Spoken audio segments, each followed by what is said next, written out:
Chapter 1. No one can deny that Chief the Honorable Nanga, MP, was the most approachable politician in the country. Whether you asked in the city or in his home village, Anata, they would tell you he was a man of the people. I have to admit this from the onset, or else the story I'm going to tell would make no sense. That afternoon he was due to address the staff and students of the Anata Grammar School where I was teaching at the time. But as usual in those highly political times, the villagers moved in and virtually took over. The assembly hall must have carried well over thrice its capacity. Many villagers sat on the floor right up to the foot of the dais. I took one look and decided it was just as well we had to stay outside, at least for the moment. 5 or 6 dancing groups were performing at different points in the compound. The popular Ego Women's Party wore a new uniform of expensive acro cloth. In spite of the din, you could still hear as clear as a bird the high-powered voice of their soloist, whom they admiringly nicknamed Gramophone. Personally, I don't care too much for our women's dancing, but you just had to listen whenever Gramophone sang. She was now praising Micah's handsomeness, which she likened to the perfect, sculpted beauty of a carved eagle, and his popularity, which would be the envy of the proverbial traveler to distant places who must not cultivate enmity on his route. Micah was of course Chief the Honorable Nanga, MP. The arrival of the members of the Hunters Guild in full regalia caused a great stir. Even Gramophone stopped, at least for a while. These people never came out except at the funeral of one of their number or during some very special and outstanding event. I could not remember when I last saw them. They wielded their loaded guns as though they were playthings. Now and again 2 of them would meet in warrior's salute and knock the barrel of their guns together from left to right and again from right to left. Mothers grabbed their children and hurriedly dragged them away. Occasionally a hunter would take aim at a distant palm branch and break its midrib. The crowd applauded. But there were very few such shots. Most of the hunters reserved their precious powder to greet the ministers. Arrival: the price of gunpowder, like everything else, having doubled again and again in the 4 years since this government took control. As I stood in one corner of that vast tumult waiting for the arrival of the minister, I felt intense bitterness welling up in my mouth. Here were silly, ignorant villagers dancing themselves lame and waiting to blow off their gunpowder in honor of one of those who had started the country off down the slopes of inflation. I wished for a miracle, for a voice of thunder, to hush this ridiculous festival and tell the poor contemptible people 1 or 2 truths. But of course it would be quite useless. They were not only ignorant but cynical. Tell them that this man had used his position to enrich himself, and they would ask you, as my father did, if you thought that a sensible man would spit out the juicy morsel that good fortune placed in his mouth. I had not always disliked Mr. Nanga. 16 years or so ago he had been my teacher in Standard 3 and I something like his favorite pupil. I remember him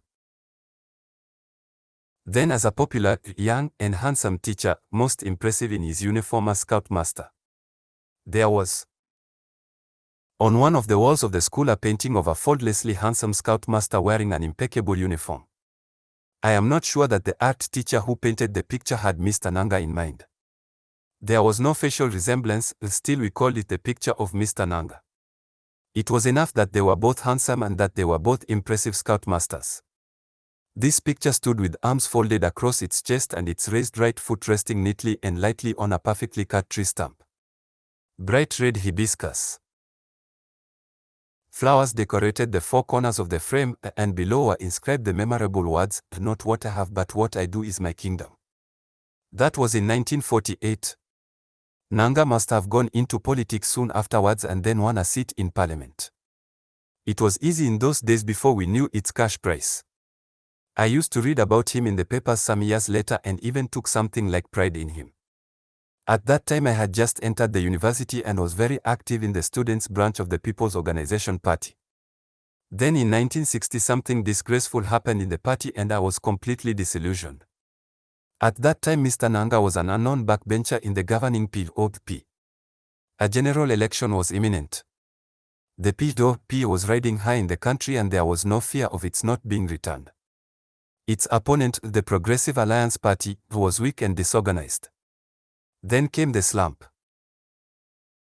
in the international coffee market. Overnight, or so it seemed to us, the government had a dangerous financial crisis on its hands. Coffee was the prop of our economy, just as coffee farmers were the bulwark of the POP. The Minister of Finance at the time was a first-rate economist with a PhD in public finance. He presented to the cabinet a complete plan for dealing with the situation. The Prime Minister said no to the plan. He was not going to risk losing the election by cutting down the price paid to coffee planters at that critical moment. The National Bank should be instructed to print £15 million. Two-thirds of the cabinet supported the minister. The next morning the Prime Minister sacked them, and in the evening he broadcast to the nation. He said the dismissed ministers were conspirators and traitors who had teamed up with foreign saboteurs to destroy the new nation. I remember this broadcast very well. Of course, no one knew the truth at that time. The newspapers and the radio carried the Prime Minister's version of the story. We were very indignant. Our students' union met in emergency session and passed a vote of confidence in the leader and called for a detention law to deal with the miscreants. The whole country was behind the leader. Protest marches and demonstrations were staged up and down the land. It was at this point that I first noticed a new, dangerous, and sinister note in the universal outcry. The Daily Chronicle, an official organ of the POP, had pointed out in an editorial that the miscreant gang, as the dismissed ministers were now called, were all university people and highly educated professional men. I have preserved a cutting of that editorial. Let us now and for all time extract from our body politic as a dentist extracts a stinking tooth all those decadent stooges versed in textbook economics and aping the white man's mannerisms and way of speaking. We are proud to be Africans. Our true leaders are not those intoxicated with their Oxford, Cambridge, or Harvard degrees, but those who speak the language of the people. Away with the damnable and expensive university education which only alienates an African from his rich and ancient culture and puts him above his people. This cry was taken up on all sides. Other newspapers pointed out that even in Britain, where the miscreant gang got its so-called education, a man need not be an economist to be Chancellor of the Exchequer or a doctor to be Minister of Health. What mattered was loyalty to the party. I was in the public gallery the day the Prime Minister received his overwhelming vote of confidence. And that was the day the truth finally came out, only no one was listening. I remember the grief-stricken figure of the dismissed Minister of Finance as he led his team into the chamber and was loudly booed by members and the public. That week his car had been destroyed by angry mobs and his house stoned. Another dismissed minister had been pulled out of his car, beaten insensible, and dragged along the road for 50 yards, then tied hand and foot, gagged and left by the roadside. He was still in the orthopedic hospital when the House met. That was my first and last visit to Parliament. It was also the only time I had set eyes on Mr. Nanga again since he taught me in 1948. The Prime Minister spoke for 3 hours and his every other word was applauded. He was called the tiger, the lion, the one and only, the sky, the ocean and many other names of praise. He said that the miscreant gang had been caught, red-handed in their nefarious plot to overthrow the government of the people by the people and for the people with the help of enemies abroad. They deserve to be hanged, shouted Mr. Nanga from the backbenches. This interruption was so loud and clear that it appeared later under his own name in the Hansard. Throughout the session he led the pack of backbench hounds training their leash to get at their victims. If anyone had cared to sum up Mr. Nanga's interruptions, they would have made a good hour's continuous yelp. Perspiration poured down his face as he sprang up to interrupt or sat back to share in the derisive laughter of the hungry hyena. When the Prime Minister said that he had been stabbed in the back by the very ingrates he had pulled out of oblivion, some members were in tears. They have beaten the finger with which their mother fed them, said Mr. Nanga. This too was entered in the Hansard, a copy of which I have before me. It is impossible, however, to convey in cold print the electric atmosphere of that day. I cannot now recall exactly what my feelings were at that point. I suppose I thought the whole performance rather peculiar. You must remember that at that point no one had any reason to think there might be another side to the story. The Prime Minister was still talking.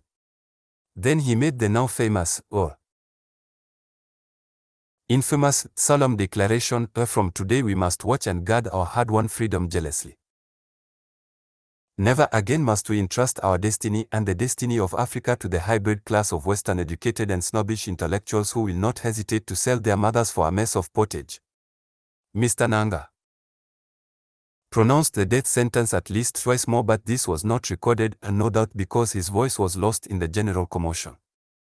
I remember the figure of Dr. McKean, the ex-Minister of Finance, as he got up to speak, tall, calm, sorrowful, and superior. I strained my ears to catch his words. The entire House, including the Prime Minister, tried to shout him down. It was a most unedifying spectacle. The Speaker broke his mallet, ostensibly trying to maintain order, but you could see he was enjoying the commotion. The public gallery yelled down its abuses. Traitor, coward, doctor, or fuck your mother.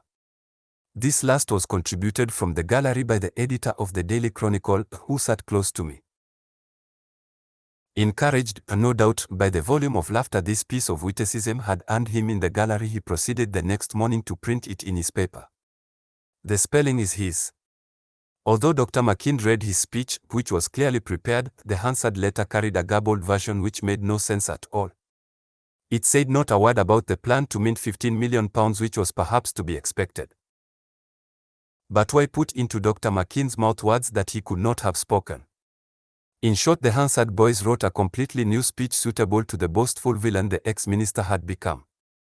For instance, they made him say he was a brilliant economist whose reputation was universally acclaimed in Europe. When I read this, I was in tears, and I don't cry all that easily. The reason I have gone into that shameful episode in such detail is to establish the fact that I had no reason to be enthusiastic about Chief the Honorable M.A. Nanga, who, seeing the empty ministerial seats, had yapped and snarled so shamelessly for the meaty prize. The proprietor and principal of the school was a thin, wiry fellow called Jonathan Widge.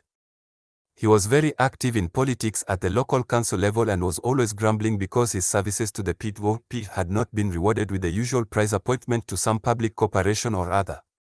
But though disgruntled, he had not despaired, as witness his elaborate arrangements for the present reception. Perhaps he was hoping for something in the proposed new corporation which would take over the disposal of all government unserviceable property, like old mattresses, chairs, electric fans, disused typewriters, and other junk, which at present was auctioned by civil servants. I hope he gets appointed. It would have the merit of removing him from the school now and again. He insisted that the students should mount a guard of honor stretching from the main road to the school door. And the teachers too were to stand in a line at the end of the student queue to be introduced. Mr. Nwidge, who regularly read such literature as Toasts How to Propose Them, was very meticulous about this kind of thing. I had objected vehemently to this standing like school children at our staff meeting, thinking to rouse the other teachers. But the teachers in that school were all dead from the neck up. My friend and colleague Andrew Kadibi found it impossible to side with me because he and the minister came from the same village. Primitive loyalty, I call it. As soon as the minister's Cadillac arrived at the head of a long motorcade, the hunters dashed this way and that and let off their last shots, throwing their guns about with frightening freedom. The dancers capered and stamped, filling the dry season air with dust. Not even Gramophone's voice could now be heard over the tumult. The minister stepped out wearing damask and gold chains and acknowledging cheers with his ever-present fan of animal skin, which they said fanned away all evil designs and shafts of malevolence thrown at him by the wicked. The man was still as handsome and youthful looking as ever, there was no doubt about that.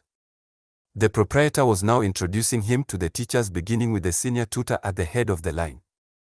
Although I had not had time to scrutinize the senior tutor's person, I had no doubt he had traces of snuff as usual in his nostrils. The minister had a jovial word for everyone. You could never think looking at him now that his smile was anything but genuine. It seemed bloody-minded to be skeptical. Now it was my turn. I held out my hand somewhat stiffly. I did not have the slightest fear that he might remember me and had no intention of reminding him. Our hands met. I looked him straight in the face. The smile slowly creased up into lines of thought.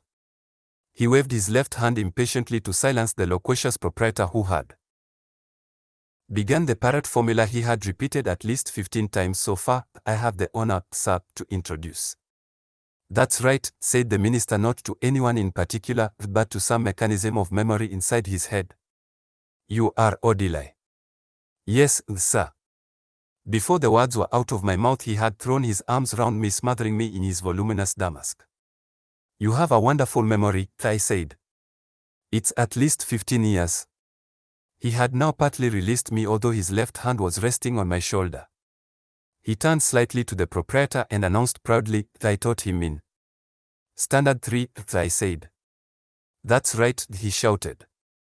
If he had just found his long-lost son, he could not have been more excited. He is one of the pillars of this school, said the proprietor, catching the infection and saying the first good word about me since I had joined his school. Odili, the great, said the minister boyishly, and still out of breath. Where have you been all this time? I told him I had been to the university and had been teaching for the last 18 months. Good boy, he said. I knew he would go to a university. I used to tell the other boys in my class that Odili will one day be a great man and they will be answering him, sir, sir. Why did you not tell me when you left the university? That's very bad of you, you know. Well, I said happily, I'm ashamed to admit I know how busy a minister. Busy? Nonsense. Don't you know that minister means servant? Busy or no busy, he must see his master. Everybody around applauded and laughed. He slapped me again on the back and said I must not fail to see him at the end of the reception. If you fail, I will send my orderly to arrest you. I became a hero in the eyes of the crowd. I was dazed. Everything around me became suddenly unreal, the voices receded to a vague border zone. I knew I ought to be angry with myself, but I wasn't. I found myself wondering whether perhaps I had been applying to politics stringent standards that didn't belong to it. When I came back to the immediate present, I heard the minister saying to another teacher, that is very good. Sometimes I used to regret ever leaving the teaching field. Although I am a minister today, I can swear to God that I am not as happy as when I was a teacher. My memory is naturally good. That day it was perfect. I don't know how it happened, but I can recall every word the minister said on that occasion. I can repeat the entire speech he made later. True to God who made me, he insisted. I used to regret it. Teaching is a very noble profession. At this point everybody just collapsed with laughter, not least of all the honorable minister himself, nor me, for that matter. The man's assurance was simply unbelievable. Only he could make such a risky joke or whatever he thought he was making at that time, when teachers all over the country were in an ugly, rebellious mood. When the laughter died down, he put on a more serious face and confided to us, you can rest assured that those of us in the cabinet who were once teachers are in full sympathy with you. Once a teacher, always a teacher, said the senior tutor, adjusting the sleeves of his faded, bottom-box robes. Here. Here. I said. I like to think that I meant it to be sarcastic. The man's charism had to be felt to be believed. If I was superstitious, I would say he had made a really potent charm of the variety called sweet face. Changing the subject slightly, the minister said, only teachers can make this excellent arrangement. Then turning to the newspaper correspondent in his party, he said, it is a mammoth crowd. The journalist whipped out his notebook and began to write. It is an unprecedented crowd in the annals of Anota, said Mr. Nwij. James, did you hear that? The minister asked the journalist. No, sir, what is it? This gentleman says it is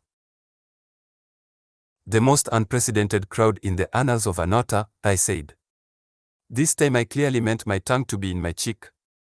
What is the gentleman's name? Mr. Nwij called his name and spelt it and gave his full title of Principal and Proprietor of Anota Grammar School. Then he turned to the minister in an effort to pinpoint responsibility for the big crowds. I had to visit every section of the village personally to tell them of your to say of the minister's visit.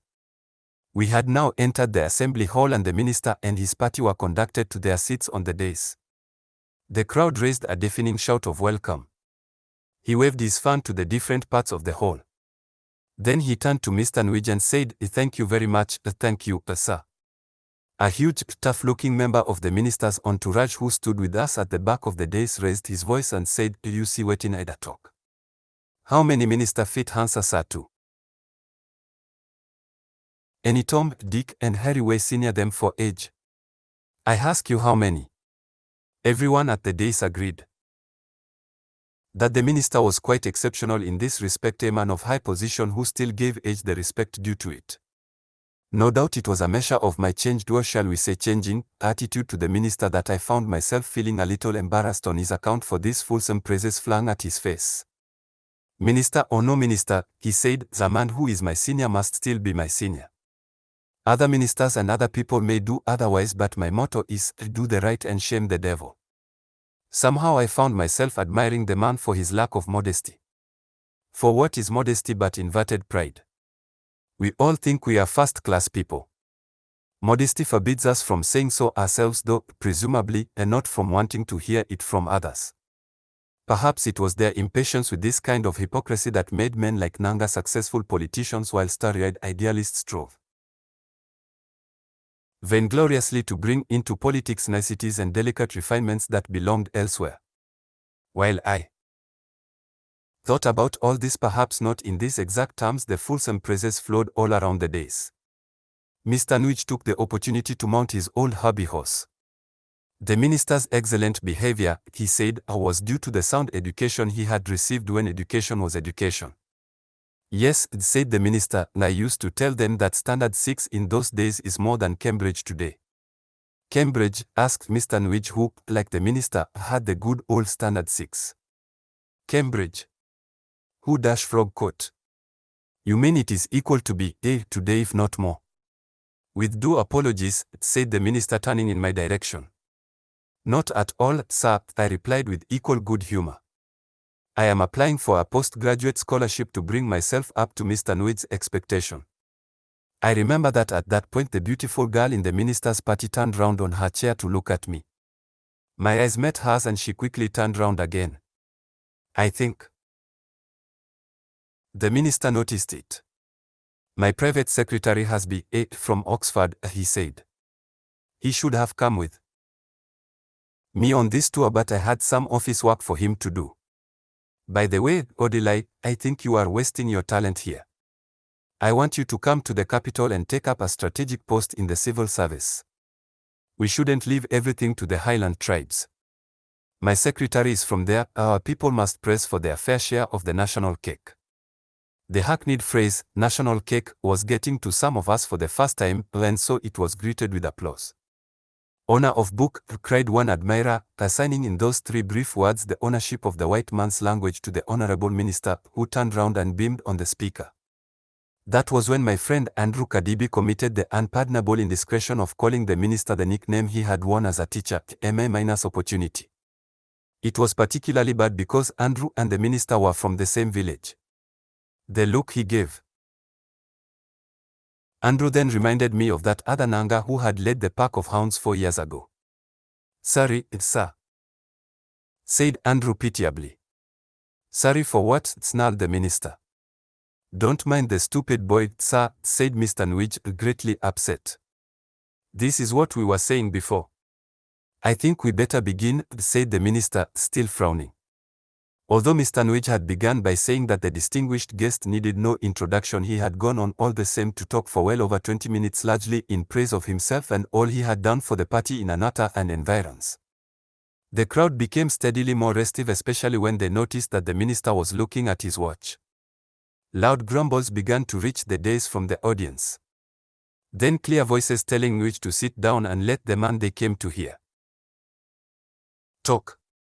Nwich ignored all these warning signs. A more insensitive man you never saw.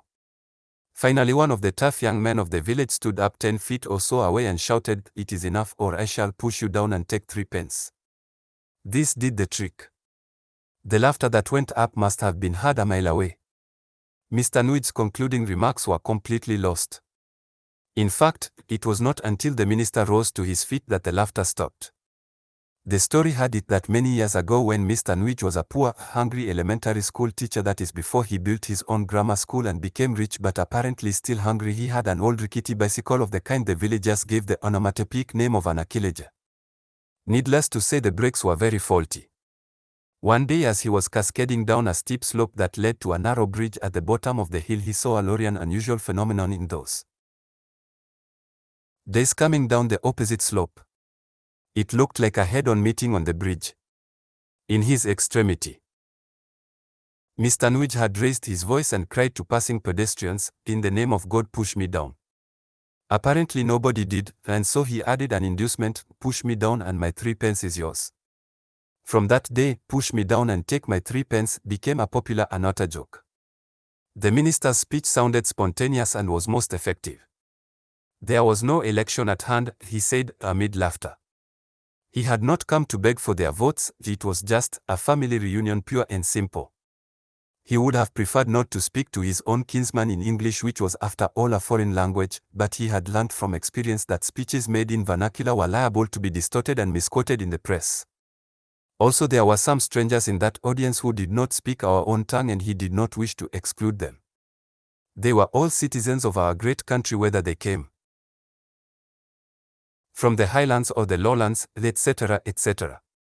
The stranger he had in mind, I think, was Mrs. Eleanor John, an influential party woman from the coast who had come in the minister's party. She was heavily painted and perfumed, and although no longer young, seemed more than able to hold her own, if it came to that. She sat on the minister's left, smoking and fanning herself. Next to her sat the beautiful young girl I have talked about. I didn't catch the two of them exchanging any words or even looks. I wondered what such a girl was doing in that tough crowd. It looked as though they had stopped by some convent on their way and offered to give her a lift to the next one. At the end of his speech, the minister and his party were invited to the proprietor's lodge, as Mr. Nwij called his square, cement block house. Outside, the dancers had all come alive again, and the hunters, their last powder gone, were tamely waiting for the promised palm. The minister danced a few dignified steps to the music of each group and stuck red pound notes on the perspiring faces of the best dancers. To one group alone he gave away £5. The same man who had drawn our attention to the minister's humility was now pointing out yet another quality. I looked at him closely for the first time and noticed that he had one bad eye, what we call a coward shell eye. You see how Ida do, as if to say money be san, he was saying. People whether jealous the money government da pay minister no sabi say no be him one da chop am. No so Troy. Later on in the proprietor's lodge I said to the minister, "You must have spent a fortune today." He smiled at the glass of cold beer in his hand and said, "You call this spend? You never see something, my brother. I know da keep on ini for myself, no so Troy. If some person come to you and say, I want make you minister, make you run like blazes comet. Not true word I tell you. To God who made me." He showed the tip of his tongue to the sky to confirm the oath. "Minister da sweet for a but too much kotakata da for inside. Believe me, yours sincerely. Big man, big palaver," said the one-eyed man. It was left to Josiah, owner of a nearby shop and bar, to sound a discordant, if jovial, note. "Me one," he said, "I know kuku mind the katakata weda for inside. Make you put minister money for my hand and all the wala on top. I no mind at all." Everyone laughed. Then Mrs. John said, "No be so, my friend. When you done experience rich man's trouble, you no fit talk like that again. My people get one proverb, they say that when poor man done see with him on how to make big man, he go beg make he carry him poverty da go JJ." They said this woman was a very close friend of the minister's, then her proprietary air would seem to confirm it, and the fact that she had come all the way from Pacoma, 350 miles away. I knew of her from the newspapers. She was a member of the Library Commission, one of the statutory boards within the minister's portfolio. Her massive coral beads were worth hundreds of pounds, according to the whisper circulating in the room while she talked. She was the merchant princess par excellence. Poor beginning. An orphan, I believe, no school education, plenty of good looks and an iron determination, both of which she put to good account, beginning as a street hawker, rising to a small trader, and then to a big one. At present, they said, she presided over the entire trade in imported second-hand clothing worth hundreds of thousands. I edged quietly towards the journalist who seemed to know everyone in the party and whispered in his ear, "Who is the young lady?" "Arg," he said, leaving his mouth wide open for a while as a danger signal. "Make you no go near Amo." My hand nodded for inside. I told him I wasn't going near Amo and I merely asked who she was. The minister nodded. I introduce him to anybody. "So I think say now I'm girlfriend or him cousin." Then he confided, "I done lookam sote I tire. I no go tell you like girls for this una part sabi final God Almighty." I had also noticed that the minister had skipped her when he had introduced his party to the teachers. I know it sounds silly, but I began to wonder what had happened to the Mrs. Nanga of the Scoutmastering days. They were newly married then. I remembered her particularly because she was one of the very first women I knew to wear a white lady's helmet, which in our ignorance we called helmet, and which was in those days the very acme of sophistication. Chapter 2. A common saying in the country after independence was that it didn't matter what you knew but who you knew.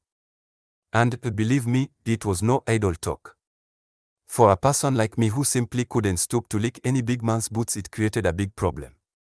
In fact, one reason why I took this teaching job in a bush private school instead of a smart civil service job in the city with car, free housing, etc., was to give myself a certain amount of autonomy. So when I told the minister that I had applied for a scholarship to do a postgraduate certificate of education in London, it did not even cross my mind to enlist his help. I think it is important to stress this point. I had had scholarships both to the secondary school and to the university without any godfather's help but purely on my own merit. And in any case, it wasn't too important whether I did the postgraduate course or not. As far as I was concerned, the important thing was going to be the opportunity of visiting Europe, which in itself must be a big education. My friend Andrew Kadibi, who did the same course the previous year, seemed to have got a big kick out of it. I don't mean the white girls. You can have those out here nowadays, but quite small things. I remember him saying, for instance, that the greatest delight of his entire visit to Britain was when, for the first time in his 27 years, a white Malay taxi driver, I think, carried his suitcase and said, "Sir," to him. He was so thrilled he tipped the man 10 shillings. We laughed a lot about it, but I could so easily see it happen. But much as I wanted to go to Europe, I wasn't going to sell my soul for it or beg anyone to help me. It was the minister himself who came back to the postgraduate question at the end of his reception without any prompting whatever from me. As a matter of fact, I tried hard to avoid catching his attention again. And the proposals he made didn't seem to me to be offensive in any way. He invited me to come and spend my holidays with him in the capital, and while I was there he would try and find out from his cabinet colleague, the Minister of Overseas Training, whether there was anything doing. "If you come as soon as you close," he said, "you can stay in my guest room with everything complete: bedroom, parlor, bathroom, a latrine, everything self-contained. You can live by yourself and do anything you like there, it's all yours. Make you no mean, I'm shy," said Mrs. John to me. "I can see say you no good boy. Make you no gree am spoil you. Me I know that for this bedroom and bathroom business though. As you see this man so, na wicked soul. If he tell you stand, make you run." Everybody laughed. "Eleanor, why you want disgrace me and spoil my name so for public for nothing's sake? Wetin I do you? Everybody here sabi say me na good Christian. No be so, James." "Or no so, sir," replied the journalist happily.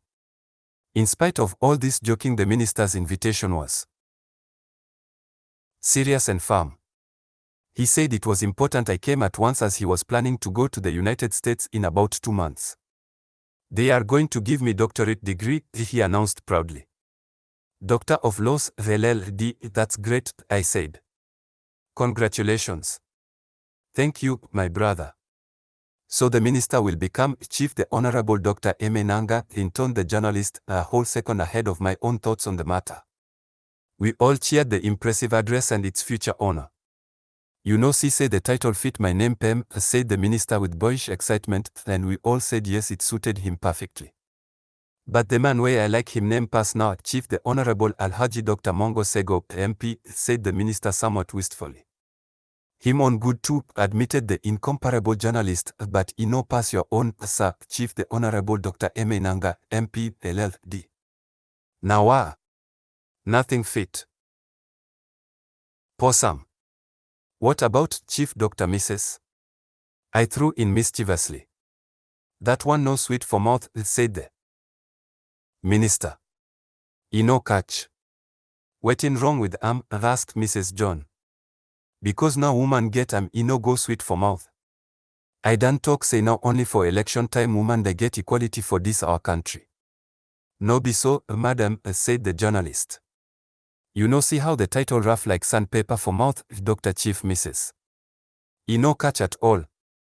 Before the minister left he made sure I took down his residential address in the capital. I felt Mr. Nwid's malevolent eyes boring into me as I wrote it down. And hardly were the farewells out of his mouth before he turned to me and asked sneeringly if I was still of the opinion that it was unnecessary to be introduced to the minister. What I objected to was standing in a line like school children, I said, somewhat embarrassed. In any case I didn't need to be introduced. We knew each other already. You can thank your stars that I am not a wicked man, he continued as though I had said nothing, otherwise I would have told him. Why don't you run after him now? I asked. He cannot have gone very far. With that I walked away from the obsequious old fool. But when I came to think of the events of the day I had to admit that Mr. Nwij had not had fair returns for all his trouble. I don't think the minister gave him as much as a second to raise any of his own problems. And it was uncharitable I thought for him to have joined in as loudly as he had done in the push-me-down laughter. For the sake of appearances at least he should have kept a straight face. It was clear the great man did not easily forgive those who took up part of his time to make their own speeches. He ostentatiously ignored Mr. Nwij for the rest of the day. Poor man. He had probably lost the chance of getting on that new corporation for the disposal of dilapidated government wares with which he was no doubt hoping to replace the even more worn-out equipment in his school. So although it was unreasonable for him to have turned his anger on me, there was no doubt he had cause to be angry. Actually, his teachers had let him down badly that afternoon. Apart from myself, there was that M-opportunity incident which for some obscure reason seemed to have annoyed the minister even more than Mr. Nwid's long speech. At least he contained the latter annoyance with laughter. And to crown Mr. Nwid's discomfitures, his senior tutor, a man in his 60s, had sallied out of the lodge with one bottle of beer under each armpit, to the amusement of everyone except Mr. Nwij, who had clearly not gone out of his way to buy beer at its present impossible price for members of his staff to take home.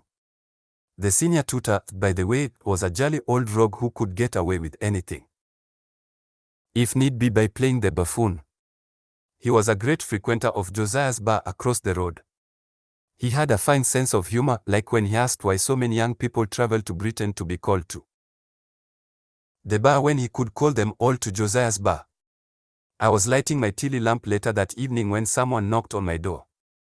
"Come in if you are good-looking," I said. "Is Odili in?" asked an unnatural, high-pitched voice. "Come in, fool," I said. It was a silly joke, Andrew and I never tired of playing on each other. The idea was to sound like a girl and so send the other's blood pressure up. "How the goda go?" I asked. "Bo, son of Mandan Tire. Did you find out about that girl?" I asked. "Why now so girl bin fool your mouth. Waiting. So person no fit talk any serious talk with you. I never see." "Okay, Mr. Gentleman," I said, pumping the lamp. "Any person we first mention about girl again for this room make him tongue cut. How is the weather?" He laughed. At that point my houseboy, a 15-year-old rogue called Peter, came in to ask what he should cook for supper. "You know, hear the news for 3 o'clock? I asked, feigning great seriousness. "Sir, government done pass new law say now only 2 times a day person go da chop now. For morning and for afternoon. Finish." He laughed. That is next to impossibility, he said. Peter liked his words long. He had his Standard 6 certificate which 2 or 3 years before could have got him a job as a messenger in an office or even a teacher in an elementary school.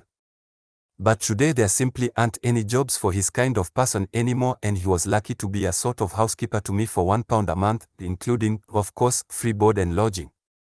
He spent most of his spare time reading, although his favorite literature is of a very dubious kind. I once found him reading a strange book he had just received from India.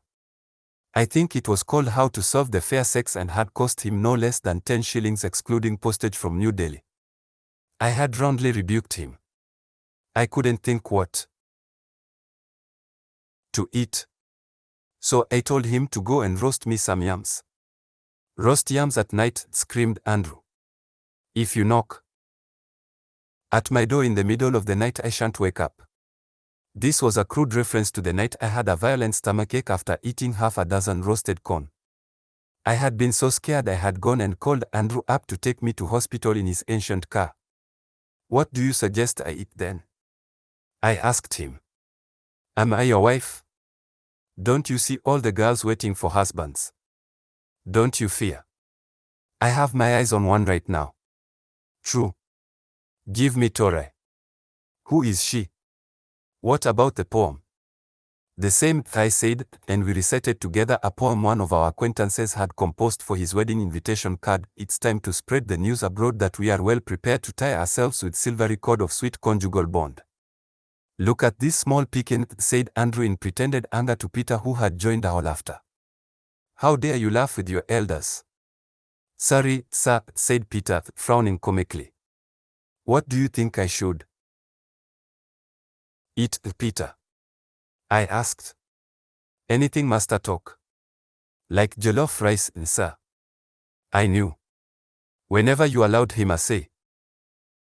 In this matter he invariably came up with jollof rice, his favorite dish. Okay, I said. 1 cup of rice, not 1.5, not 1.25. Yes, sir, he said, and went away happily. I knew he would cook at least 2 cups. Who is she? I said. Who? The girl with the minister. His girlfriend. I see. Actually, it's more than that. He is planning to marry her according to native law and custom. Apparently his missus is too bushed for his present position, so he wants a bright new Ipala wife to play hostess at his parties. Too bad. Who told you all this? Somebody. Too bad. Without knowing anything whatever about that girl, I feel she deserves to be somebody's first wife, not an old man's mistress. Anyway, it's none of my business. He sent her to a women's training college, said Andrew. So he has been planning it for a few years at least. I feel sorry for her, that man has no conscience. I said nothing. Imagine such a beautiful thing wasting herself on such an empty-headed ass. I so enjoyed wounding his pride. Did you see how wild he looked? Yes, I said, you hit him hard. Actually, I was amused how Andrew was desperately trying to convince himself and me that he had gone to the reception with the avowed intention to deflate his empty-headed countryman. He seemed to be forgetting in a hurry that he had earlier refused to support me at the staff meeting when I had objected to Mr. Nwid's stupid plans. Just think of such a cultureless man going abroad and calling himself Minister of Culture. Ridiculous. This is why the outside world laughs at us. That is true, Rai said, but the outside world isn't all that important, is it? In any case, people like Chief Nanga don't care two hoots about the outside world. He is concerned with the inside world, with how to retain his hold on his constituency, and there he is adept, you must admit. Anyway, as he told us today, Churchill never passed his school certificate. I see the offer of free lodging is already having its effect. I began to laugh and Andrew joined in. You could tell at a glance that he knew me in a way that Mr. Nwid didn't. It was one thing to tease me for accepting the minister's offer of accommodation, but I just didn't want anybody to think that Odili Samelu was capable of stooping to obtain a scholarship in any underhand way. In the words of my boy Peter, it was next to impossibility. Andrew knew of course that I had long been planning to go to the capital, and he knew about Elsie. Well, Elsie. Where does one begin to write about her? The difficulty in writing this kind of story is that the writer is armed with all kinds of hindsight which he didn't have when the original events were happening. When he introduces a character like Elsie, for instance, he already has at the back of his mind a total picture of her, her entrance, her act, and her exit. And this tends to color even the first words he writes. I can only hope that, being aware of this danger, I have successfully kept it at bay. As far as is humanly possible, I shall try not to jump ahead of my story. Elsie was, and for that matter still is, the only girl I met and slept with the same day, in fact within an hour. I know that faster records do exist, and I'm not entering this one for that purpose, nor am I trying to prejudice anyone against Elsie. I only put it down because that was the way it happened. It was during my last term at the university, and, having as usual put off my revision to the last moment, I was having a rough time. But one evening there was a party organized by the Students' Christian Movement, and I decided, in spite of my arrears of work, to attend and give my brain time to cool off. I am not usually lucky, but that evening I was. I saw Elsie standing in a group with other student nurses and made straight for her. She turned out to be a most vivacious girl, newly come to the nursing school. We danced twice, then I suggested we took a walk away from the noisy high-life band, and she readily agreed. If I had been left to my own devices, nothing might have happened that day. But, no doubt without meaning to, Elsie took a hand in the matter. She said she was thirsty, and I took her to my rooms for a drink of water. She was one of those girls who send out loud cries in the heat of the thing. It happened again each time. But that first day it was rather funny because she kept calling Ralph darling. I remember wondering why Ralph. It was not until weeks later that I got to know that she was engaged to some daft fellow called Ralph, a medical student in Edinburgh.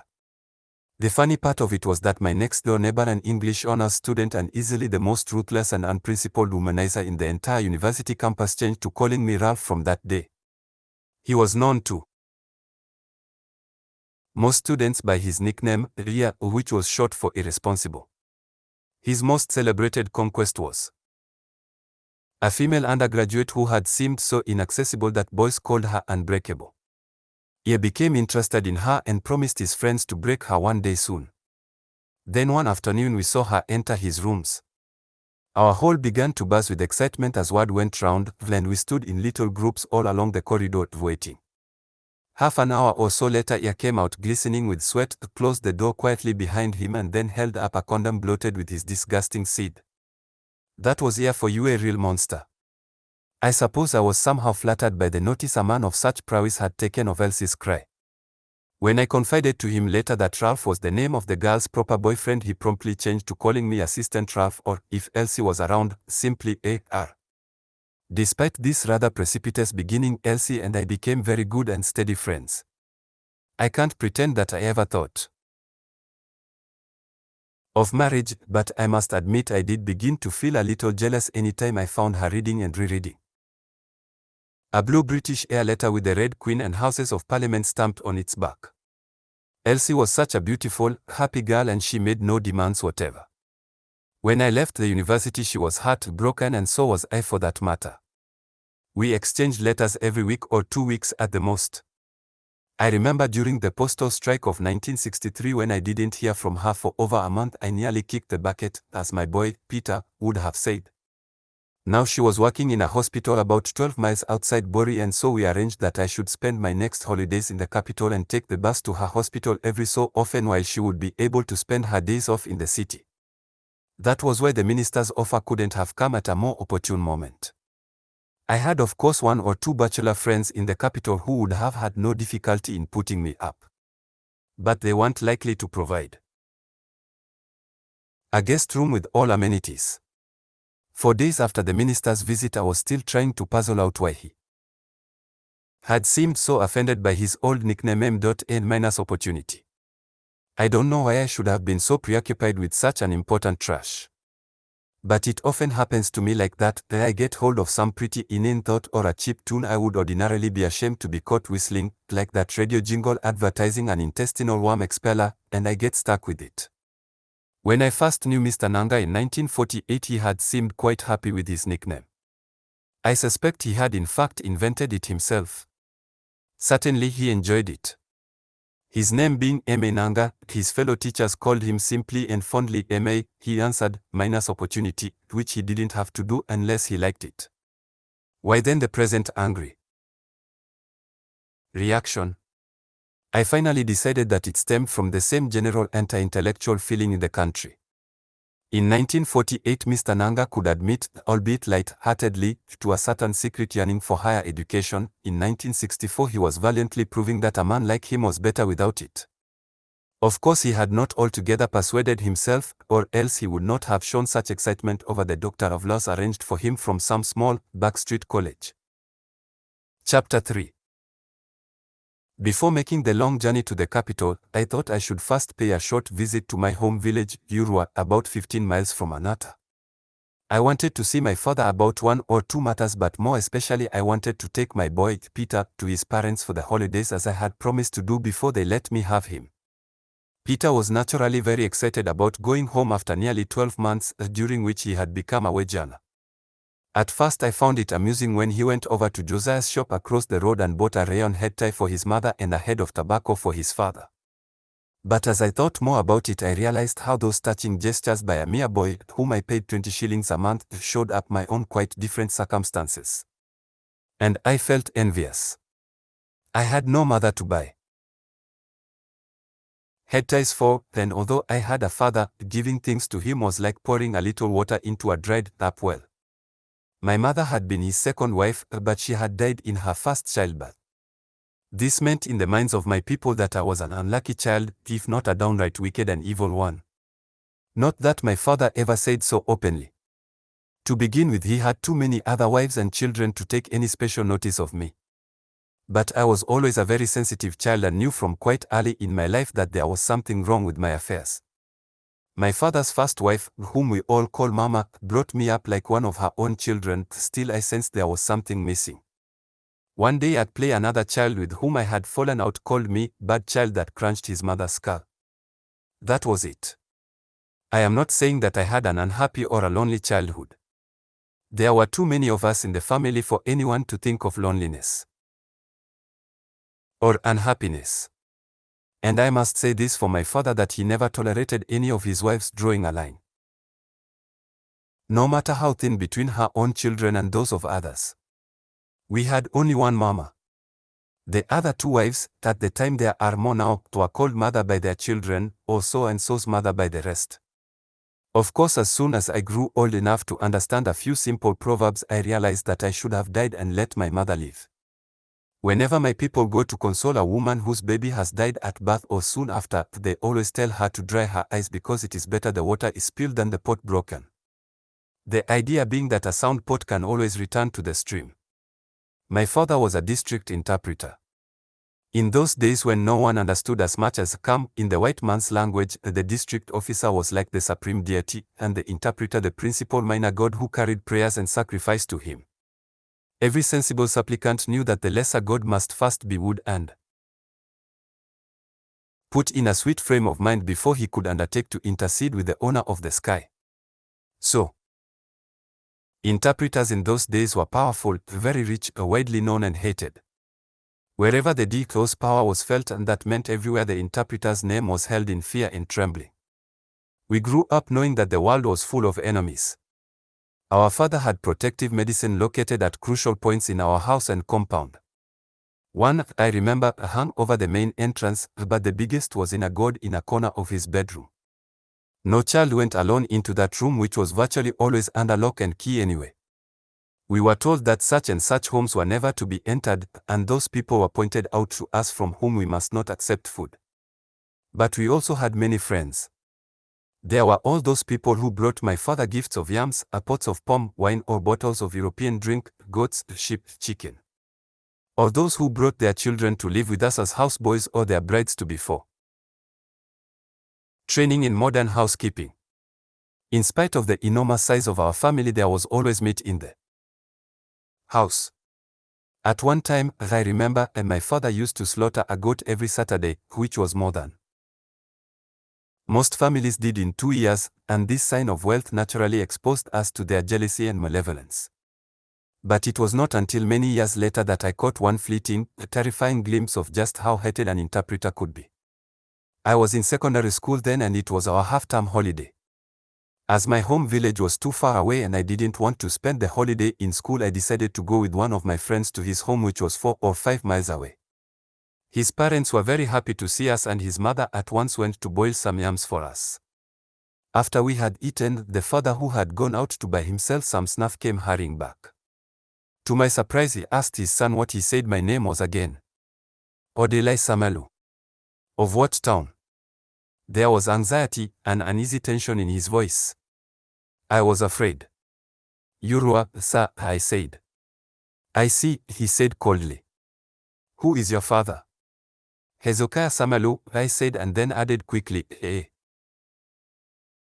retired district interpreter. It was better, I thought, to come out with it all at once and end the prolonged interrogation. Then you cannot stay in my house, he said with that evenness of tone which our people expect a man of substance to use in moments of great crisis, when lesser men and women would make loud, empty noises. Wild Popat, what has he done? Asked my friend in alarm. I have said it. I don't blame you, my son, or you either, because no one has told you. But know it from today that no son of Hezekiah Samalu shelters under my roof. He looked outside. There is still light and time for you to get back to the school. I don't think I shall ever know just in what way my father had wronged that man. A few weeks later, during the next holidays, I tried to find out, but all my father did was to rave at me for wandering like a homeless tramp when I should be working at the books he sent me to school to learn. I was only 15 then, and many more years were to pass before I knew how to stand my ground before him. What I should have told him then was that he had not sent me anywhere. I was in that school only because I was able to win a scholarship. It was the same when I went to the university. The trouble with my father was his endless desire for wives and children. Or perhaps I should say children and wives. Right now he has 5 wives, the youngest a mere girl whom he married last year. And he is at least 68, possibly 70. He gets a small pension which would be adequate for him if he had a small family instead of his present 35 children. Of course, he doesn't even make any pretense of providing for his family nowadays. He leaves every wife to her own devices. It is not too bad for the older ones like Mama, whose grown-up children help to support them, but the younger ones have to find their children's school fees from farming and petty trading. All the old man does is buy himself a jar of palm wine every morning and a bottle of schnapps now and again. Recently he had plunged into the politics of our village and was the local chairman of the POP. My father and I had our most serious quarrel about 18 months ago when I told him to his face that he was crazy to be planning to marry his 5th wife. In my anger, I said he was storing up trouble for others. This was, of course, a most reprehensible remark to make. The meaning was that I didn't expect him to have much longer to live, which was indelicate and wicked. Had Mama not intervened, he probably would have pronounced a curse on me. As it was, he satisfied himself by merely vowing never to touch a penny of mine, since he must not store up trouble for me. Mama persuaded me to sue for peace by going down on my knees to ask forgiveness and making a peace offering of a bottle of schnapps, 2 bottles of White Horse and a bottle of Martel. We were now technically at peace, and I was going to tell him about my plans for the postgraduate course. But I knew in advance what he would say. He would tell me that I already had more than enough education, that all the important people in the country today, ministers, businessmen, members of parliament, etc., did not have half my education. He would then tell me for the 100th time to leave this foolish teaching and look for a decent job in the government and buy myself a car. As it turned out, I arrived in the capital, Bori, exactly 1 month after Chief Nanga's unexpected invitation. Although I had written a letter to say when I would be arriving and had followed it up with a telegram, I still had a lingering fear as I announced the address rather importantly and settled back in the taxi that morning. I was thinking that a man of Chief Nanga's easy charm and countrywide popularity must throw out that kind of invitation several times each day without giving it much thought. Wasn't I being unreasonable in trying to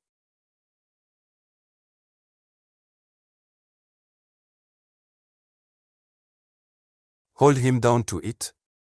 Anyhow, I had taken the precaution of writing to an old friend, a newly qualified lawyer struggling to set up in private practice.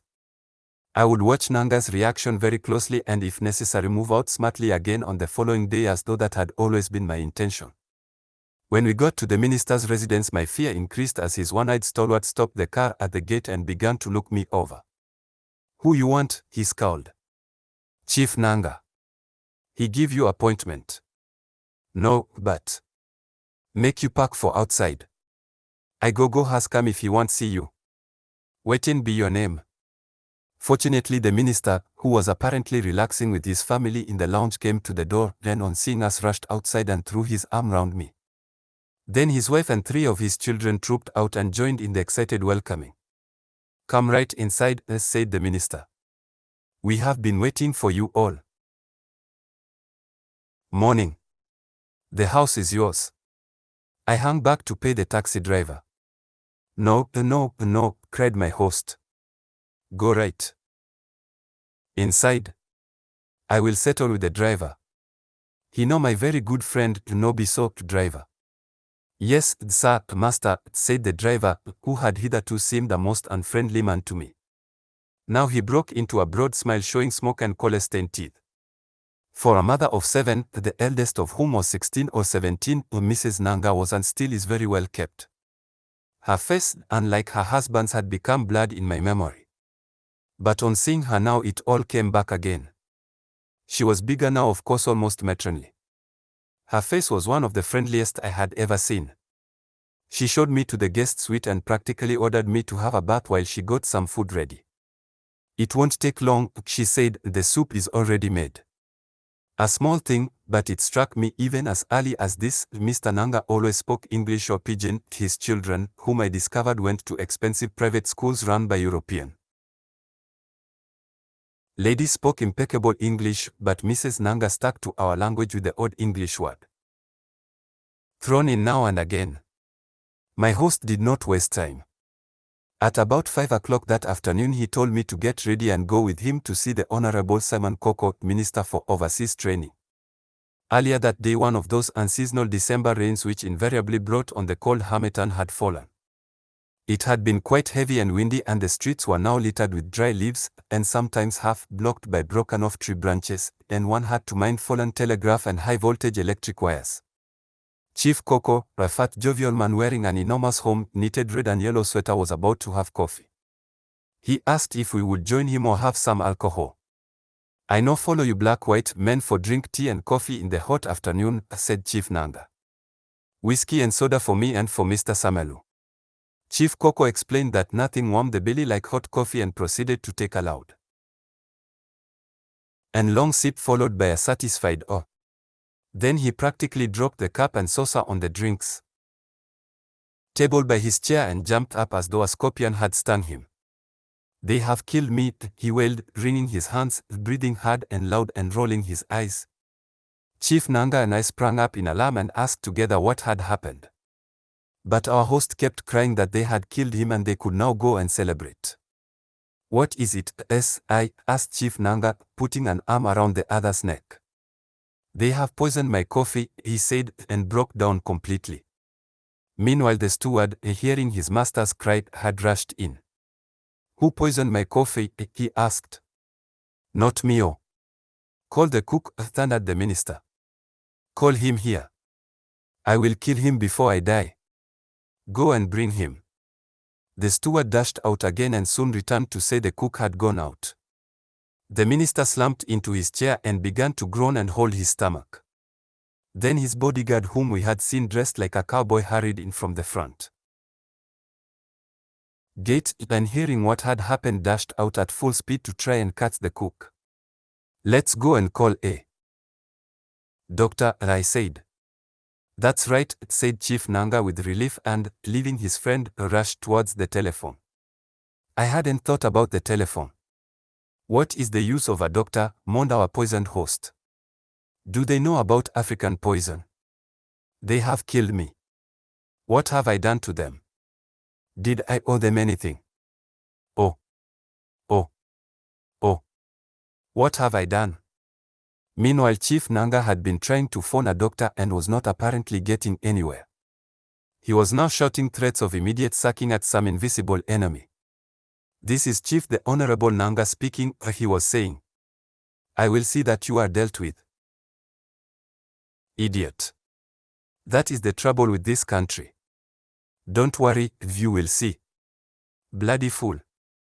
At this point the cowboy bodyguard came in dragging the cook by his shirt collar.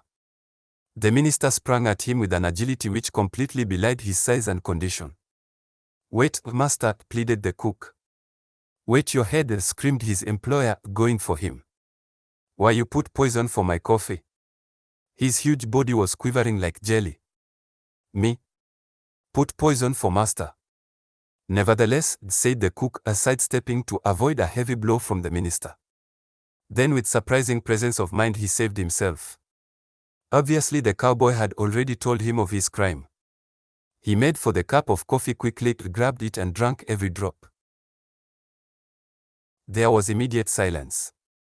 We exchanged surprised glances. "Why I go kill my master?" he asked of a now considerably sobered audience. "I be my head no correct. And even if to say I'd a craze why I no go jump for inside lagoon instead to kill my master." His words carried conviction. He proceeded to explain the mystery of the coffee. The minister's usual Nescafe had run out at breakfast and he had not had time to get a new tin. So he had brewed some of his own locally processed coffee which he maintained he had bought from HMS. There was an ironic twist to this incident which neither of the ministers seemed to notice. OHMS, our homemade stuff, was the popular name of the gigantic campaign which the government had mounted all over the country to promote the consumption of locally made products. Newspapers, radio, and television urged every patriot to support this great national effort which, they said, held the key to economic emancipation without which our hard-won political freedom was a mirage. Cars equipped with loudspeakers poured out new jingles up and down the land as they sold their products in town and country. In the language of the ordinary people, these cars, and not the wares they advertised, became known as HMS. It was apparently from one of them the cook had bought the coffee that had nearly cost him his life. The matter having been resolved to everyone's satisfaction, I began to feel vicariously embarrassed on behalf of Chief Coco. If anyone had asked my opinion, I would have voted strongly in favor of our leaving right away. But no one did. Instead, Chief Nanga had begun to tease the other. "But S.I., he said, you too fear death. Small thing you begin holler, if they done kill me, if they done kill me. Like person where scorpion done Lego arm for him prick." I saw his face turning towards me, no doubt to get me to join in his laughter. I quickly looked away and began to gaze out of the window. "Why I no go fear?" asked Chief Coco, laughing foolishly. "If now you no go peace for inside your trouser." "Nonsense. Why I go fear? I kill person." They carried on in this vein for quite a while. I sipped my whiskey quietly, avoiding the eyes of both. But I was saying within myself that in spite of his present bravado, Chief Nanga had been terribly scared himself, witness his ill-tempered, loudmouth panic at the telephone. And I don't think his fear had been for Chief Coco's safety either. I suspect he felt personally threatened. Our people have a saying that when one slave sees another cast into a shallow grave, he should know that when the time comes he will go the same way. Naturally, my scholarship did not get a chance to be mentioned on this occasion. We drove home in silence. Only once did Chief Nanga turn to me and say, "If anybody comes to you and wants to make you minister, run away." True. That evening I ate my supper with Mrs. Nanga and the children, the minister having gone out to an embassy reception, after which he would go to a party meeting somewhere. "Any woman who marries a minister," said his wife later as we sat watching TV, "has married worse than a night watchman." We both laughed. There was no hint of complaint in her voice. She was clearly a homely, loyal wife prepared for the penalty of her husband's greatness. You couldn't subvert her. "It must be very enjoyable going to all these embassy parties and meeting all the big guns," I said in pretended innocence. "What can you enjoy there?" she asked with great spirit. 9 pence talk and 3 pence food. "Hello, how are you?" Nice to see you again. All now lie. I laughed heartily and then got up pretending to admire the many family photographs on the walls. I asked Mrs. Nanga about this one and that as I gravitated slowly to the one on the radiogram which I had noticed as soon as I had stepped into the house earlier in the day. It was the same beautiful girl as in Chief Nanga's entourage in Anata. Is this your sister? I asked. Edna. No, she is our wife. Your wife? How? She laughed. We are getting a second wife to help me. The first thing critics tell you about our minister's official residences is that each has 7 bedrooms and 7 bathrooms, one for every day of the week. All I can say is that on that first night there was no room in my mind for criticism. I was simply hypnotized by the luxury of the great suite assigned to me. When I lay down in the double bed that seemed to ride on a cushion of air and switched on that reading lamp and saw all the beautiful furniture anew from the lying down position and looked beyond the door to the gleaming bathroom and the towels as large as a lapa, I had to confess that if I were at that moment made a minister I would be most anxious to remain one forever. And maybe I should have thanked God that I wasn't. We ignore man's basic nature if we say, as some critics do, that because a man like Nanga had risen overnight from poverty and insignificance to his present opulence he could be persuaded without much trouble to give it up again and return to his original state. A man who has just come in from the rain and dried his body and put on dry clothes is more reluctant to go out again than another who has been indoors all the time. The trouble with our new nation as I saw it then lying on that bed was that none of us had been indoors long enough to be able to say to hell with it. We had all been in the rain together until yesterday, then a handful of us, the smart and the lucky and hardly ever the best, had scrambled for the one shelter our former rulers left and had taken it over and barricaded themselves in.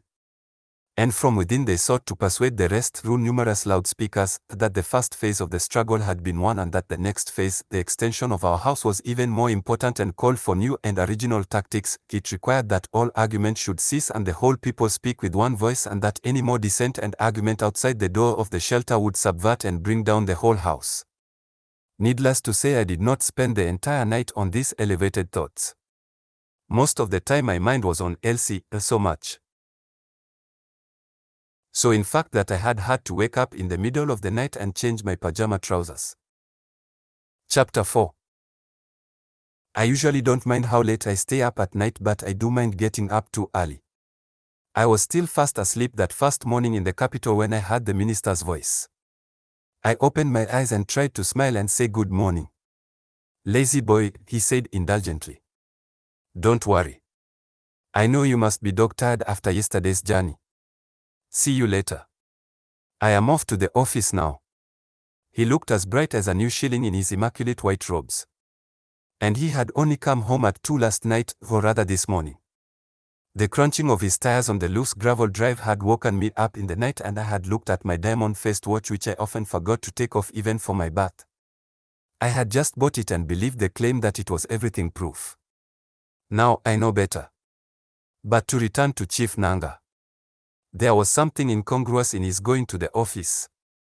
It sounds silly to say this of a cabinet minister, but I could not easily associate him in my mind with a desk and files. He was obviously more suited to an out-of-door life meeting and charming people. But anyhow, there he was going off to his ministry punctually at 8. Much as I already liked and admired Mrs. Nanga, I must confess I was inwardly pleased when she told me as I had my breakfast that she and the children were leaving for Anata in 3 days. Apparently the minister insisted that his children must be taken home to their village at least once a year. Very wise, I said. Without it, said Mrs. Nanga, they would become English people. Don't you see they hardly speak our language? Ask them something in it and they reply in English. The little one, Micah, called my mother a dirty bushwoman. Terrible, I said, laughing even though the thing wasn't funny. Of course I slapped okra seeds out of his mouth, said Mrs. Nanga proudly. My mother, not knowing what he had said, began to rebuke me. Yes, it is good that you take them home sometimes. When do you come back? After Christmas. You know. Eddie's father is going to America in January. Eddie is the name of her first son. The reason why I felt happy at the news of Mrs. Nanga's journey was a natural one. No married woman, however accommodating, would view kindly the sort of plans I had in mind, namely to bring Elsie to the house and spend some time with her. Not even a self-contained guest suite such as I was now occupying would make it look well. Even if Mrs. Nanga did not object, Elsie most certainly would. My experience of these things is that no woman, however liberal, wants other women to hold a low opinion of her morals. I am not talking about prostitutes because I don't go in for them. My host was one of those people around whom things were always happening. I must always remain grateful to him for the insight I got into the affairs of our country during my brief stay in his house. From the day a few years before when I had left Parliament depressed and aggrieved, I had felt, like so many other educated citizens of our country, that things were going seriously wrong without being able to say just how. We complained about our country's lack of dynamism and abdication of the leadership to which it was entitled in the continent, or so we thought. We listened to whispers of scandalous deals in high places, sometimes involving sums of money that I for one didn't believe existed in the country. But there was really no hard kernel of fact to get one's teeth into. But sitting at Chief Nanga's feet I received enlightenment. Many things began to crystallize out of the mist. Some of the emergent forms were not nearly as ugly as I had suspected, but many seemed much worse. However, I was not making these judgments at the time, or not strongly anyhow. I was simply too fascinated by the almost ritual lifting of the clouds, as I had been one day watching for the first time the unveiling of the white dome of Kilimanjaro at sunset. I stood breathless, that I did not immediately say, "Oh, this is the tallest mountain in Africa," or "It isn't really as impressive as I had expected." All that had to wait. I had neglected to bring any reading matter with me on my visit to Bori, and the minister's library turned out to be not quite to my taste.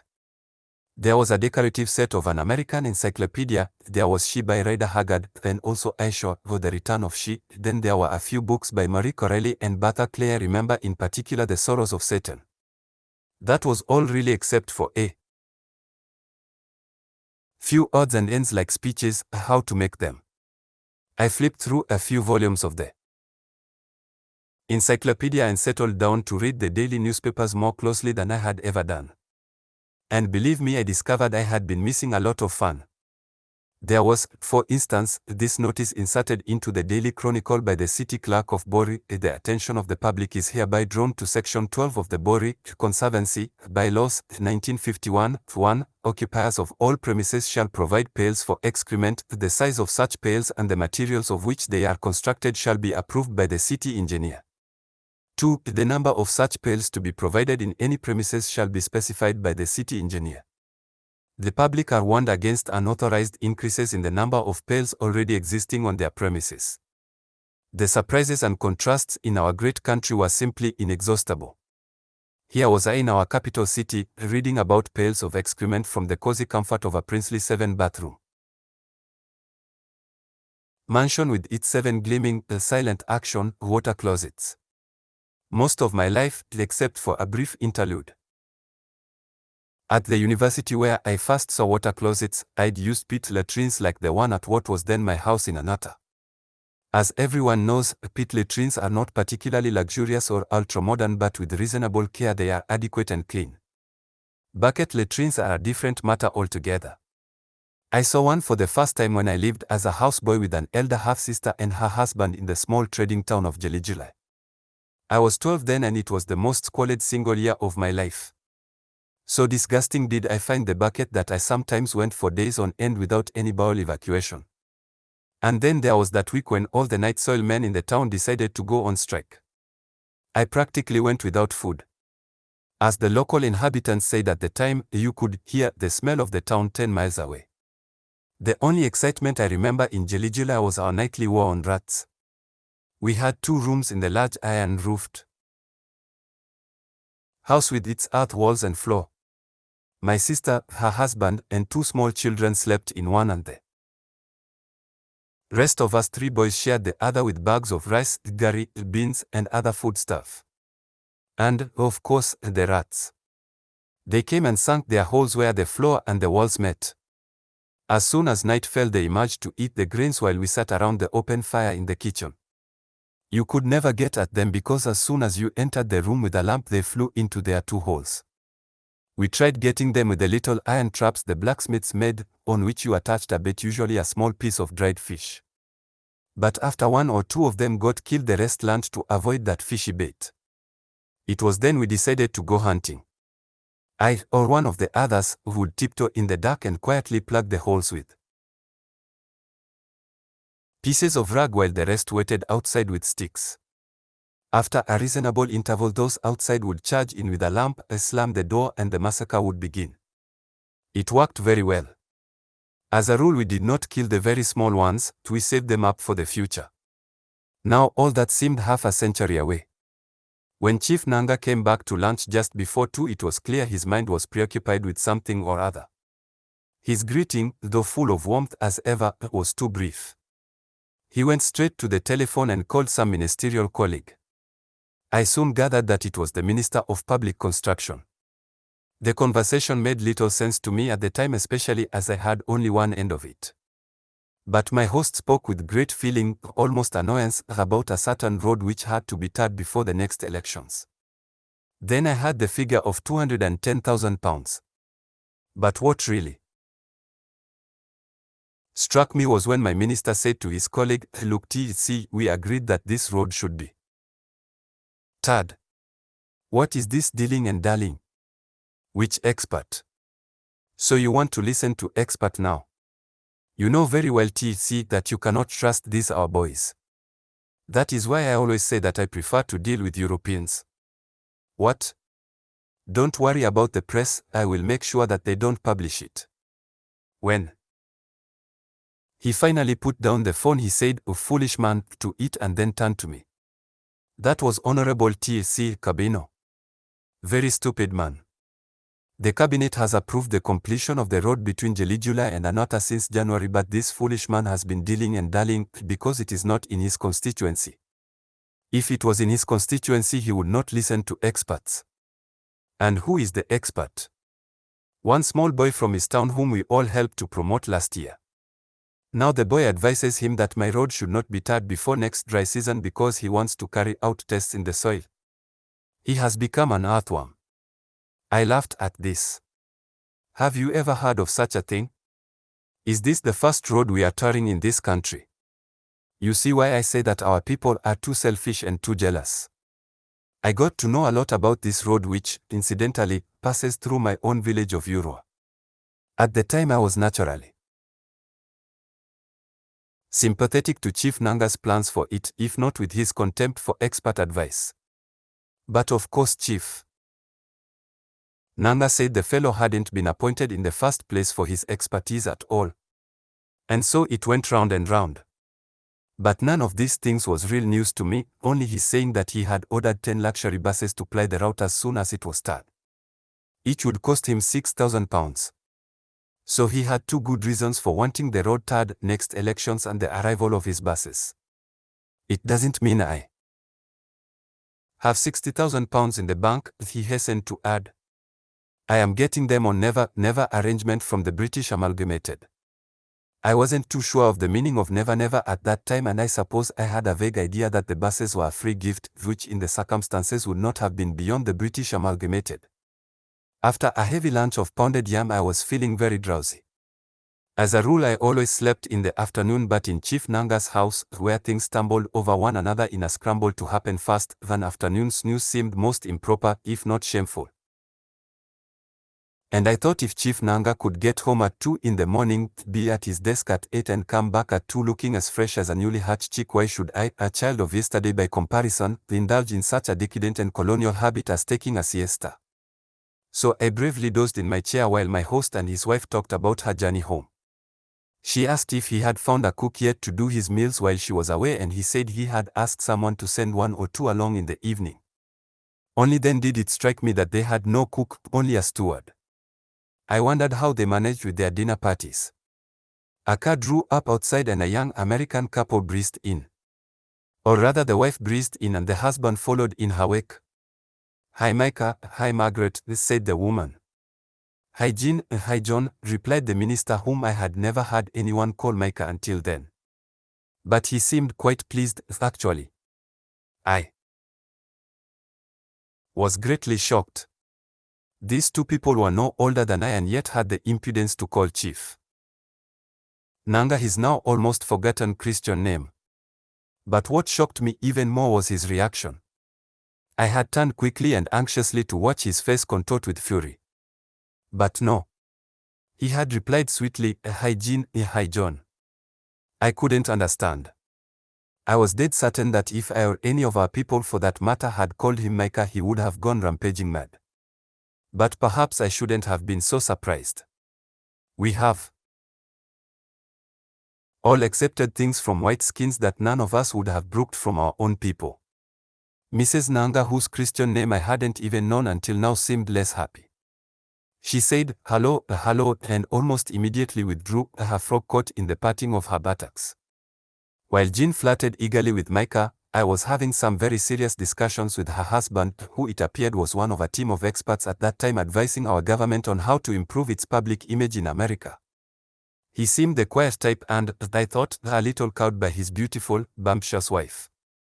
But I had no doubt they were both in their different ways excellent ambassadors. He certainly proved most eloquent when the inevitable subject came up at last, not, I might add, thanks to me. We have our problems, he said, like everyone else. Some of my people are narrow as a pin, we have to admit it. But at the same time we have gotten somewhere. No one is satisfied, but we have made progress. He gave some facts and figures about lynching which I don't remember now. But I do remember his saying that lynching was not racial in origin and that, up to a certain year like 1875 or something, there had been more whites lynched than Negroes. And I remember too his saying that in 5 of the last 10 years there had been no lynchings at all. I noticed he did not say the last 5 years. So you see, Mr. I'm sorry I didn't catch your first name. Odili. Odili, a beautiful sound, may I call you by that? Sure, I said, already partly Americanized. Mine is John. I don't see why we should call one another Mr. This and Mr. That like the British. Nor do I said. What I was saying, he went on, is that we do not pretend to be perfect. But we have made so much progress lately that I see no cause for anyone to despair. What is important is that we must press on. We must not let up. We just must not be caught sleeping on the switch again. I was still savoring the unusual but, I thought, excellent technological imagery when I heard, as though from far away, John's voice make what I call an astounding claim. I don't mean it was necessarily false, I simply don't know enough history to say. America may not be perfect, he was saying, but don't forget that we are the only powerful country in the entire history of the world, the only one which had the power to conquer others and didn't do it. I must have looked more surprised than I felt. The claim did not as yet strike me with its full weight. I was thinking that this unique act of magnanimity must have happened in a small corner of the world long ago. Yes, said John, in 1945 we could have subdued Russia by placing one atom bomb on Moscow and another on Leningrad. But we didn't. Why? Well, don't ask me. I don't know. Perhaps we are naive. We still believe in such outdated concepts like freedom, like letting every man run his show. Americans have never wished to be involved in anyone else's show. As I have suggested, there is something in Chief Nanga's person which attracts drama irresistibly to him. Memorable events were always flying about his stately figure and dropping at his feet, as those winged termites driven out of the earth by late rain dance furiously around street lamps and then drop panting to the ground. Here you have John speaking high monologue to me while his wife seems ready, judging by the look in her eyes, to drag Chief Nanga off to bed in broad daylight. Then a knock at the door and a young man in heavily starched white shorts and shirt comes in to offer his services as a cook. "Waiting you fit cook?" asked Chief Nanga as he perused the young man's sheaf of testimonials, probably not one of them genuine. "I fit cook every European chop like steak and kidney pie, chicken puri, misk grill, cake omelette. You know sabi. Cook African chop. That one I know Sabi Ahmad, he admitted. I no go tell Master lie. Waiting you the chop for your own house? I asked, being irritated by the idiot. Waiting I the chop for my house, he repeated after me. Now we country chop I the chop. You country chop no be Africa chop, asked Chief Nanga. Na him, admitted the cook. But no be me the cook am. I get wife for house. My irritation vanished at once and I joined Chief Nanga's laughter. Greatly encouraged, the cook added, a how man we get family go begin enter kitchen for make bitter leaf and egusi. Unless if the man no get shame. We agreed with him, but he lost the job because Chief Nanga preferred bitter leaf and egusi to chicken puri. Whatever that was. But I must say the fellow had a point too. As long as a man confined himself to preparing foreign concoctions, he could still maintain the comfortable illusion that he wasn't really doing such an unmanly thing as cooking. Chapter 5. Jean and John had invited the minister and me to an informal dinner on the very Saturday Mrs. Nanga left for home. Unfortunately, John had to fly to Abaka at short notice to be present at the opening of a new cement factory built with American capital. In the afternoon, Jean phoned to remind us that the party was still on regardless. The minister promised that we would be there. But just before 7, a most sophisticated-looking young woman had driven in and knocked down all our plans. Chief Nanga introduced her as Barrister Mrs. Akilo, and she had come that very minute from another town 80 miles away. She said she hadn't even checked in at the hotel or washed off the dust of the journey. I thought she was beautiful enough with the dust on, and I remembered the proverbial joke in my village about a certain woman whose daughter was praised for her beauty, and she said, "You haven't seen her yet, wait till she's had a bath." "Are you in private practice?" I asked Mrs. Akilo as Chief Nanga went to answer the phone. "Yes, my husband and I practice jointly." "Oh, he is a lawyer too?" I asked. "Yes, we own a firm of solicitors." I must confess to a certain feeling of awkwardness before her sophisticated, assured manner. The way she spoke, she must have spent her childhood in England. But this awkward feeling was only momentary. After all, I told myself, Chief Nanga, who was barely literate, was probably going to sleep with her that night. "Look, Agnes, why don't you use my wife's bedroom instead of wasting money?" said Chief Nanga, getting back to his seat. "She traveled home today."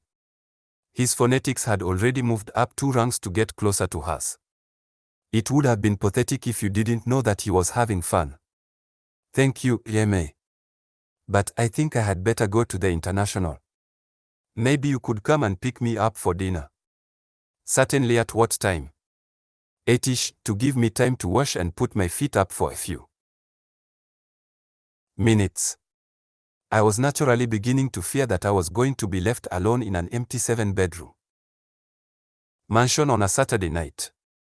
I thought my host had clean forgotten our dinner appointment. But he hadn't. As soon as Mrs. Akilo left, he said he would take me to the other place before going to the International, and he was sure Jean would bring me back. "Agnes is she who must be obeyed," he quoted. I wondered whether he would also quote Rider Haggard or whoever wrote those memorable words to Jean, but all he said was that something urgent had cropped up. Jean was naturally very disappointed. Still, she agreed with her characteristic eagerness to run me home at the end of the party, or get some other guest to do so.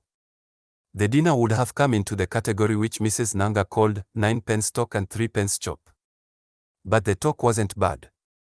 Jean started us all off nicely by declaring ecstatically that one of the most attractive things about Chief Nanga, apart from his handsomeness, was his unpredictability. "If you ask him if he is coming to dinner, he says I will try." "How sweet," said a middle-aged woman, I think British, matching her words with a gentle sideways tilt of the head in my direction. "I just love pidgin English." "I will try," Jean continued, "can mean a whole lot of things. It may mean that he won't come like tonight, or that he might turn up with 3 other people." "How intriguing," said the other woman again. And it was only then I began to suspect she was being sarcastic.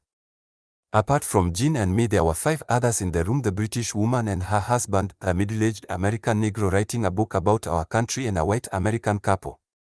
Dinner was rice and groundnut stew with chicken. I found it altogether too heavy for that time of day. But the sweet was very good, perhaps on account of its being new to me. I don't remember now what they called it. As for coffee, I never touch it at night unless I have reason for wanting to keep awake. At the university we used to call it the academic nightcap. The talk, as I said, was very good. My closeness to the minister gave everything I said heightened significance. And I don't know whether this happens to other people, but the knowledge that I am listened to attentively works in a sort of virtuous circle to improve the quality of what I say. For instance, when at a certain point the conversation turned on art appreciation, I made what I still think was a most valid and timely intervention. One of our leading artists had just made an enormous wooden figure of a god for a public square in Bori. I had not seen it yet but had read a lot about it. In fact, it had attracted so much attention that it soon became fashionable to say it was bad or un-African. The Englishman was now saying that it lacked something or other. I was pleased the other day, he said, as I drove past it, to see one very old woman in uncontrollable rage shaking her fists at the sculpture. Now that's very interesting, said someone. Well, it's more than that, said the other. You see, this old woman, quite an illiterate pagan, who most probably worshipped this very god herself, unlike our friend trained in European art schools, this old lady is in a position to know. Quite. It was then I had my flash of insight. Did you say she was shaking her fist? I asked. In that case you got her meaning all wrong. Shaking the fist in our society is a sign of great honor and respect. It means that you attribute power to the person or object. Which of course is quite true. And if I may digress a little, I have, since this incident, come up against another critic who committed a crime in my view because he transferred to an alien culture the same meanings and interpretation that his own people attach to certain gestures and facial expression. This critic, a Frenchman writing in a glossy magazine on African art, said of a famous religious mask from this country, note the half-closed eyes, sharply drawn and tense eyebrow, the ecstatic and passionate mouth. It was simply scandalous. All that the mask said, all that it felt for mankind was a certain superb, divine detachment and disdain. If I met a woman in the street and she looked at me with the face of that mask, that would be its meaning. But to return to the dinner party. Having demolished the art pandit, I felt my reputation soar. I became more than just someone spending his holidays with the Minister of Culture. The white American couple, especially the wife, practically hung on my every word. They wanted to know whether I had trained in Britain, what I had read at the university, what I taught at the Anata Grammar School, had I been to the United States, what did I think of Americans, etc., etc. But the best story of that evening came from the Negro writer.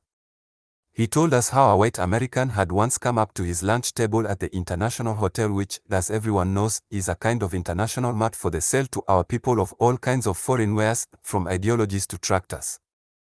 This white American came up and said, full of respect, "May I join you, sir?" "Sure," replied the other. "What do you think of the Peace Corps?" "I've nothing against it. One of my daughters is in it." "You American?" "Sure. I came over." I thought this was good. I could see the other man promptly excusing himself and searching other tables for authentic Africans. When dinner was over, the American Negro offered to drop me off and save Jean the trouble, but she wouldn't hear of it, much to my relief, I must say. She said she had promised the minister to deliver me personally safe and sound at his doorstep, and in any case she wanted a bit of fresh air before turning in. And so the others left, almost in a bunch. "I guess we better be going," said Jean, clasping her hands above her head and stretching. "But we've hardly said a word to each other," I said. Jean went and put on a record, a long play high life, and we began to dance. I must say she had learned to do the high life well, except that, like many another foreign enthusiast of African rhythm, she tended to overdo the West wiggle. I don't say I found it unpleasant, quite on the contrary, I only make a general point, which I think is interesting. It all goes back to what others have come to associate us with. And let it be said that we are not entirely blameless in this. I remember how we were outraged at the university to see a film of breast-throwing, hip-jacking young women which a neighboring African state had made and was showing abroad as an African ballet. Jean probably saw it in America. But whatever the case, her present effort, though pleasing and suitable in the circumstances, was by no means good high life, which in essence might carry the same message, but not in this heavy, unsettled, altogether unsophisticated way. While we danced, I had a quick lesson in psychology. Apparently Jean had noticed while we talked after dinner that I was shaking my legs, which meant that I wanted so badly to go to bed with some woman. Was it me or Elsie you wanted? Elsie. Yes, the American couple, Elsie Jackson. Oh, I see. No, it wasn't her at all. Good. Lord, no. It was you. Which was true. Actually, the leg-shaking business was entirely news to me, the interpretation of it, I mean. As far as I could remember, I had always done it, and when I was a little boy, Mama used to rebuke me for quoting epilepsy. I don't remember whether we danced more than one number on the LP, I very much doubt it. What I remember clearly was the sudden ringing of the bedside telephone. If someone had tiptoed up the stairs in the dark and stuck a knife in my back, it couldn't have hit me more. Don't move, commanded Jean, bracing me firmly from below with a surprisingly strong pair of arms. I obeyed. Then with me and all on her, she began to wriggle on her back towards the telephone. She picked up the receiver and called her name.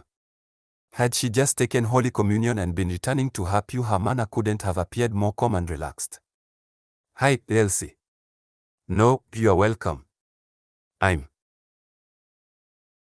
glad you enjoyed it. I got him home all right. I was just getting back. She replaced and put all her suppressed anger in calling Elsie a bitch, at which we both convulsed with laughter.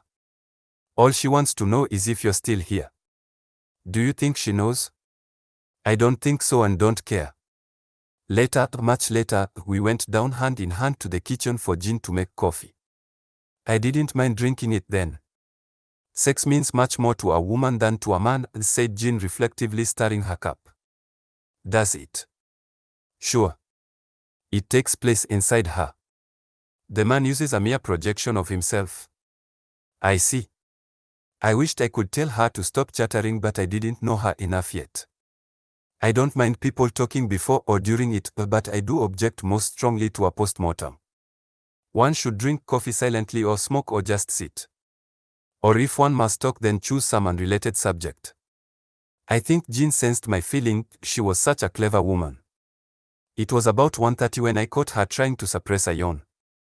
I think I had better be going. Sorry to take you out at this time of night. Don't be so British, she said almost vehemently. I wondered what was so British about what I had just said and why it should hurt her so much, but decided against pursuing the matter. As she looked for her car key, she asked if I must get back right away or would I like to come with her for a short drive through the town. Bori at night is simply fascinating, she said. But aren't you tired? You bet I'm not. She certainly knew the city well, from the fresh-smelling, modern waterfront to the stinking, maggoty interior.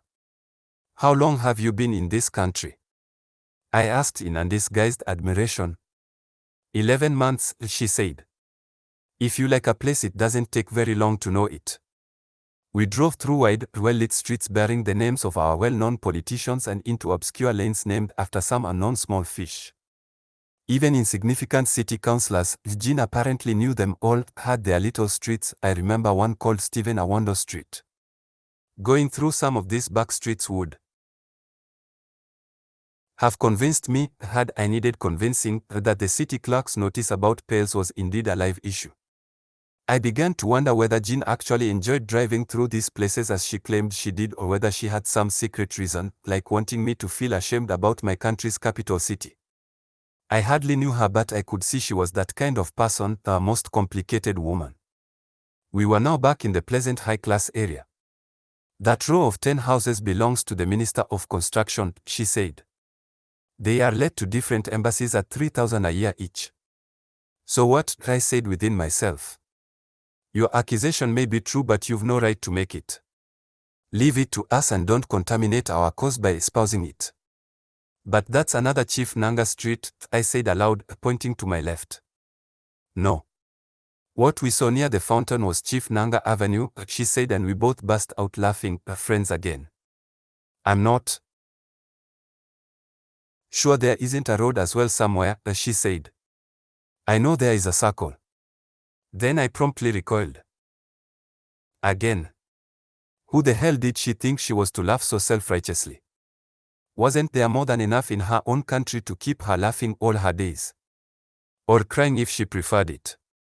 I have often wondered, she said, completely insensitive to my silent resentment, why don't they call some streets after the many important names in your country's history or past events like your independence as they do in France and other countries? Because this is not France but Africa, I said with peevish defiance. She obviously thought I was being sarcastic and laughed again. But what I had said was another way of telling her to go to hell. Now I guessed I knew why she took so much delight in driving through our slums. She must have taken hundreds of photographs already to send home to her relations. And to come to think of it, would she?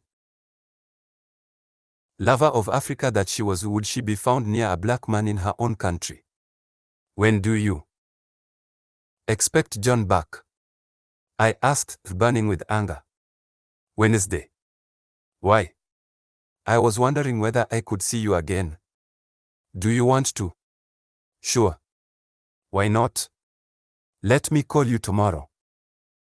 Chapter 6. Anyone who has followed this story at all carefully may well be wondering what had become of the Elsie whom I said was one of my chief reasons for going to Bori. Well, that chief reason had not altered in the least. I had in fact written to her as soon as I had arrived and then paid her a visit at the hospital on the following Saturday morning. But she was still on night duty and had been woken up from sleep against the rules of her hospital to see me. So that first visit had to be very short. Actually, the reason I went at all was to confirm that she was coming to the house to spend the 2 free days she would earn after the night shift and that she was bringing a friend of hers along for Chief Nanga, although we did not spell it out so crudely. In our country, a long American car driven by a white, uniformed chauffeur and flying a ministerial flag could pass through the eye of a needle. The hospital gateman had promptly levered up the iron barrier and saluted. The elderly male nurse I beckoned to had sprinted forward with an agility that you would think had left him at least a decade ago. And as I said earlier, although it was against all the laws of the hospital, they had let me into the female nurse's quarters and woken up Elsie to see me. Although she was obviously very drowsy, her unconcealed pleasure tempted me very strongly to stay longer than was reasonable or fair. Her sleeping headtie hooded her face almost down to the eyebrows and completely covered both ears. But despite this and the sleep-swollen eyes, she was as desirable as ever. And she was ready. It was just like her to start rushing around looking for a soft drink and biscuits for me. I refused quite firmly. In fact, I was already on my feet when the other girl came in to greet me. She obviously did not feel as confident as Elsie about her looks and had taken time to touch up. I tried very hard but could not recollect her face at all, even though Elsie said she had introduced us at a university party. She was reasonably good-looking, but in that pointed mandibular way that made me think of the talkative weaver bird. Yet she hardly said a word, and when I finally rose to go, she did not even go with us to the car outside. Strangely uncurious for one of our women, I thought. As Elsie and I walked to the car, I said humorously, I hope Chief Nanga won't ask for a swap. For what? She asked with a puzzled look. Then it occurred to me that she might never have heard that word, and so I explained, and we laughed. I thought you meant the cotton wool we use in the theater, she said, and we laughed again. Then she remembered to add graciously that a swap would not be necessary as her friend was the more beautiful of the two. If you are looking for flattery from me this afternoon, you won't get it, I said, stooping at the door which the chauffeur had been holding open since I first emerged from the night nurse's dormitory. By the way, I said, backing out and straightening up again, I met an American lady called Elsie at a party the other night. Whenever her name was called, my mind went to you. Who tell I'm saying no Elsie be I'm name. When you see again make you tell say I'm on Elsie now counterfeit. But Odili, you self now wow. How you know even rich Bori finish you danda begin meet another Elsie for party. Make you take JJO, relax, I said, imitating Jean. What is wrong in telling you I met your namesake at a party? Actually I was pleased to see Elsie jealous. I meant to go on to say, and had in fact half opened my mouth to begin saying that she needn't worry, that the other Elsie was no patch on her. But I quickly changed my mind for tactical reasons. Instead I said that if I wanted a second girlfriend I would pick one with a different name if only to avoid confusion. No lie, she said, smiling her seductive, dimpled smile. The way I look you I fit say that even 10 Elsies no fit bell for you. Nonsense, I said. Abi dem take Elsie make juju for me? I asked, laughing. I know, she shrugged. You supposed to know, I said.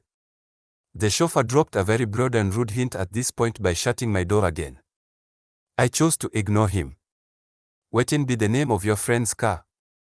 Cadillac. Oh. This not the famous Cadillac. I no think say I done see am before. She was full of girlish excitement. Not tough car. EJ. You think say these people go another heaven after this? My sister I know no more. Anyway make we follow them chop small for this world. I opened the door myself and went in, and she helped close it. I'll be here on Thursday then at 4. Run along now and sleep, darling. I sat back with a proprietary air unusual for me. She stood waving until we disappeared round the bend. That Thursday evening at 6 the minister was due to open the first ever book exhibition of works by local authors. I was specially interested in it because I had ambitions to write a novel about the coming of the first white men to my district. He came back for lunch at around 2:30 clutching the speech they had prepared for him. Apparently he had been so busy at the office that he hadn't had time to look at it at all. So I thought he was going to sit down now and quickly run through it, but no, he put the file away on top of a bookshelf and began to ask about our trip to the hospital. I hadn't realized till then, and perhaps Chief Nanga himself had, that he was going with me. I hope they will be ready when we get there. Yes. I told Elsie you had to be at this other place at 6. Tell me something, Odili. How serious are you about this girl, Elsie? You mean about marriage? Good Lord, no. She is just a good-time girl. Kabu, he asked with a twinkle in his eye. Yes, sort of, I said. Although what I said about marriage was true enough, yet it was grossly unfair at that stage in my relationship with Elsie to call her simply a good-time girl. I suppose what happened was that Chief Nanga and I, having already swapped many tales of conquest, I felt somehow compelled to speak in derogatory terms about women in general. In fact, I had already told the story of my first meeting with Elsie without, however, identifying her. Naturally, Chief Nanga had 5 stories to every one of mine. The best I thought was about the young married woman who never took her brassiere off. It was not until after many encounters that Chief Nanga managed to extract from her that her husband, apparently a very jealous man, had put some juju on her breast to scare her into faithfulness, his idea being presumably that she would not dare to expose that part of her to another man, much less other parts. What a fool, I said. And he was trying to be so clever. "E fool pass Gary," said Chief Nanga. "Which person tell am now baby them? The take do the thing? Nonsense. But that woman now war," I said. "Who put that kind sense for I'm head?" "Woman," rhapsodized Chief Nanga. "Any person we tell you say woman no get sense just the talk pure jargon.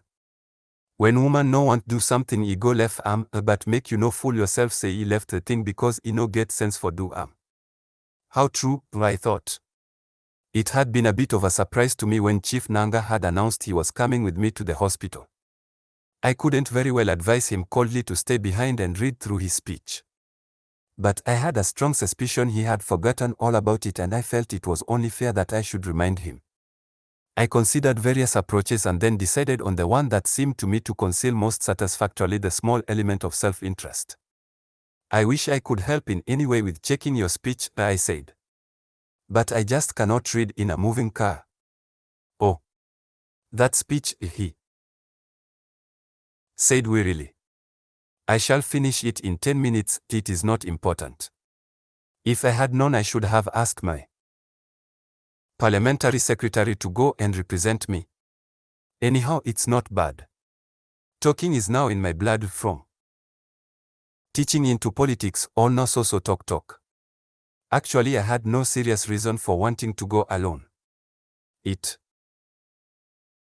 was true I had formed a pretty clear mental picture of how it was all going to happen, as it were, under my command, but it didn't really matter and certainly wouldn't hurt anyone if it happened differently. For instance, it would have been rather nice sitting between the two girls at the back. Now I would probably sit with the chauffeur. Or better, Elsie and I could sit in front, there was enough space really, and leave the back to the minister to get acquainted with the other girl. As it happened, all my worry was wasted. The other girl, I don't know what I've done with that girl's name, couldn't come with us on account of a sudden illness. I was very disappointed and a little angry, even though Elsie had sworn it was a genuine illness. Fortunately, Chief Nanga didn't seem to mind at all, which was hardly surprising for a man who had so many women ready to make themselves available. I remember him announcing twice or thrice on our way back, with Elsie sitting between us, that he had an important cabinet meeting which would probably last all night tomorrow, and that he must try and get some sleep tonight. At first I thought he was just showing off to the girl, and then I decided it was his wicked way of saying that the coast was completely clear for us. So in my gratitude I began to tell Elsie how little time he spared for himself and his family. If somebody want make you minister, said Chief Nanga, coming to my support, make you no gree. No be good life. Uneasy lies the head that wears the crown, said Elsie. Not true, my sister, said the chief. I think I tell you, say Chief Nanga, da go open book exhibition for 6 today, I said. Book exhibition, asked Elsie. How they da make that one again? My sister, make you da ask them for me, oh. I be think say now me one never hear that kind thing before. But they say me no minister of culture, and as such I supposed to be there. I no fit say no. Waiting be minister. No be public football. So instead for me to sit and rest for house like other people, I da go knock grammar for this hot afternoon. You done see this kind trouble before. We all laughed, including the driver whose face I could see in the mirror. We joked and laughed all the way back. In Chief Nanga's company it was impossible not to be merry. We were met outside the exhibition hall by the president of the Writers' Society, a fellow I used to know fairly well at the university. In those days before he became a writer, he had seemed reasonably normal to me. But apparently since he published his novel The Song of the Blackbird, he had become quite different. I read an interview he gave to a popular magazine in which it came out that he had become so non-conformist that he now designed his own clothes. Judging by his appearance, I should say he also tailored them. He had on a white and blue squarish gown, with a round neck and no buttons, over brown, striped, baggy trousers made from the kind of light linen material we sometimes called obey the wind.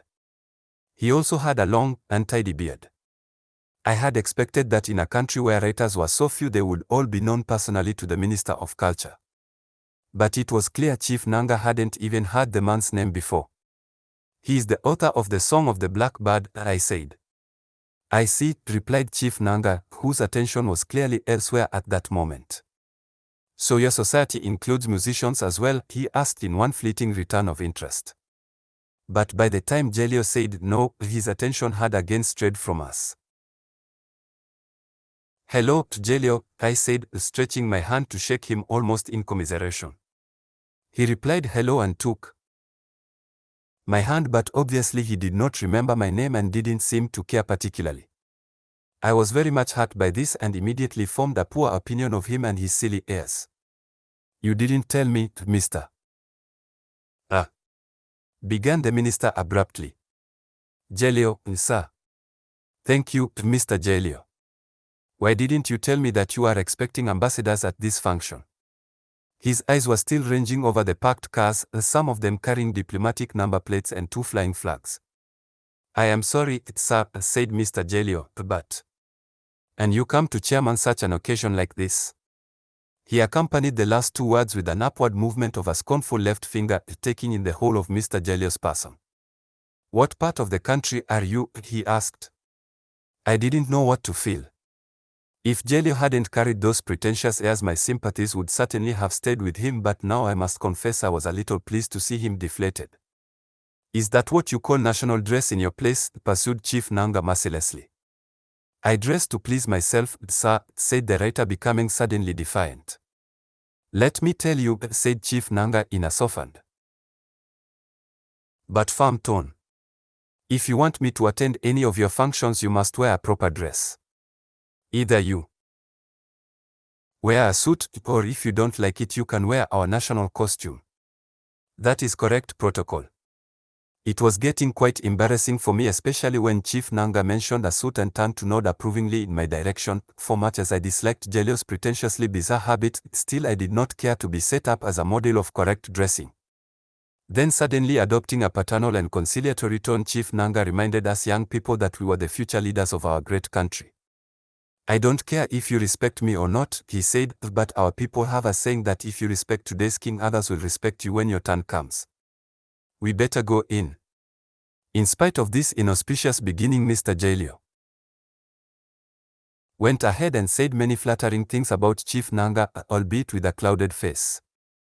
He said it was a fitting and appropriate tribute to his concern for African culture, a concern which was known all over the world, that a university in faraway America was soon to honor him with a doctorate degree. Chief Nanga stood up magnificently and drew up the sleeves of his robes back to his shoulders with two deft movements of his arms. He did not plunge right away into his prepared script, but first made a few remarks of his own. He turned sideways to thank the president of the Writers' Society, looking him over for half a second so that I was afraid he might revert to the subject of dress. Fortunately he did not. He smiled indulgently and a little wickedly and said he was honored to be invited by Mr. Jelio to open the exhibition. As you know, Mr. Jelio is the president of this society, which has already done much to project the African personality.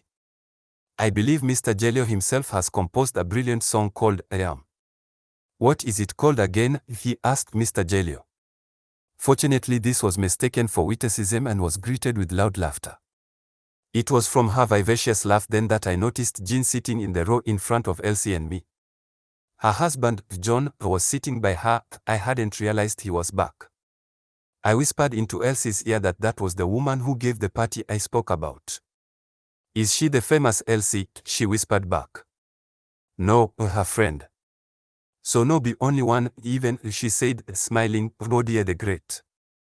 She often shortened my name to Odili. I didn't listen much to Chief Nanga's speech. When Elsie and I were not whispering into each other's ears, I was thinking about the night, or even about such relevant things as the dress of some of the people in the room. There was one man I noticed particularly. His robes were made from some expensive looking European woolen material, which was not so very strange these days. But what surprised me was that the tailor had retained the cloth's thin, yellow border on which the manufacturer advertised in endless and clear black type, 100% wool, made in England. In fact, the tailor had used this advertisement to ornamental advantage on both sleeves. I was struck once again by our people's endless resourcefulness, especially when it came to taste in clothes. I noticed that whenever the man hitched up his sleeves, which he did every 2 or 3 minutes, he did it very carefully so that the quality of his material would not be lost in the many rich folds of the dress. He also wore a gold chain round his neck. Chapter 7. Chief Nanga was a born politician. He could get away with almost anything he said or did.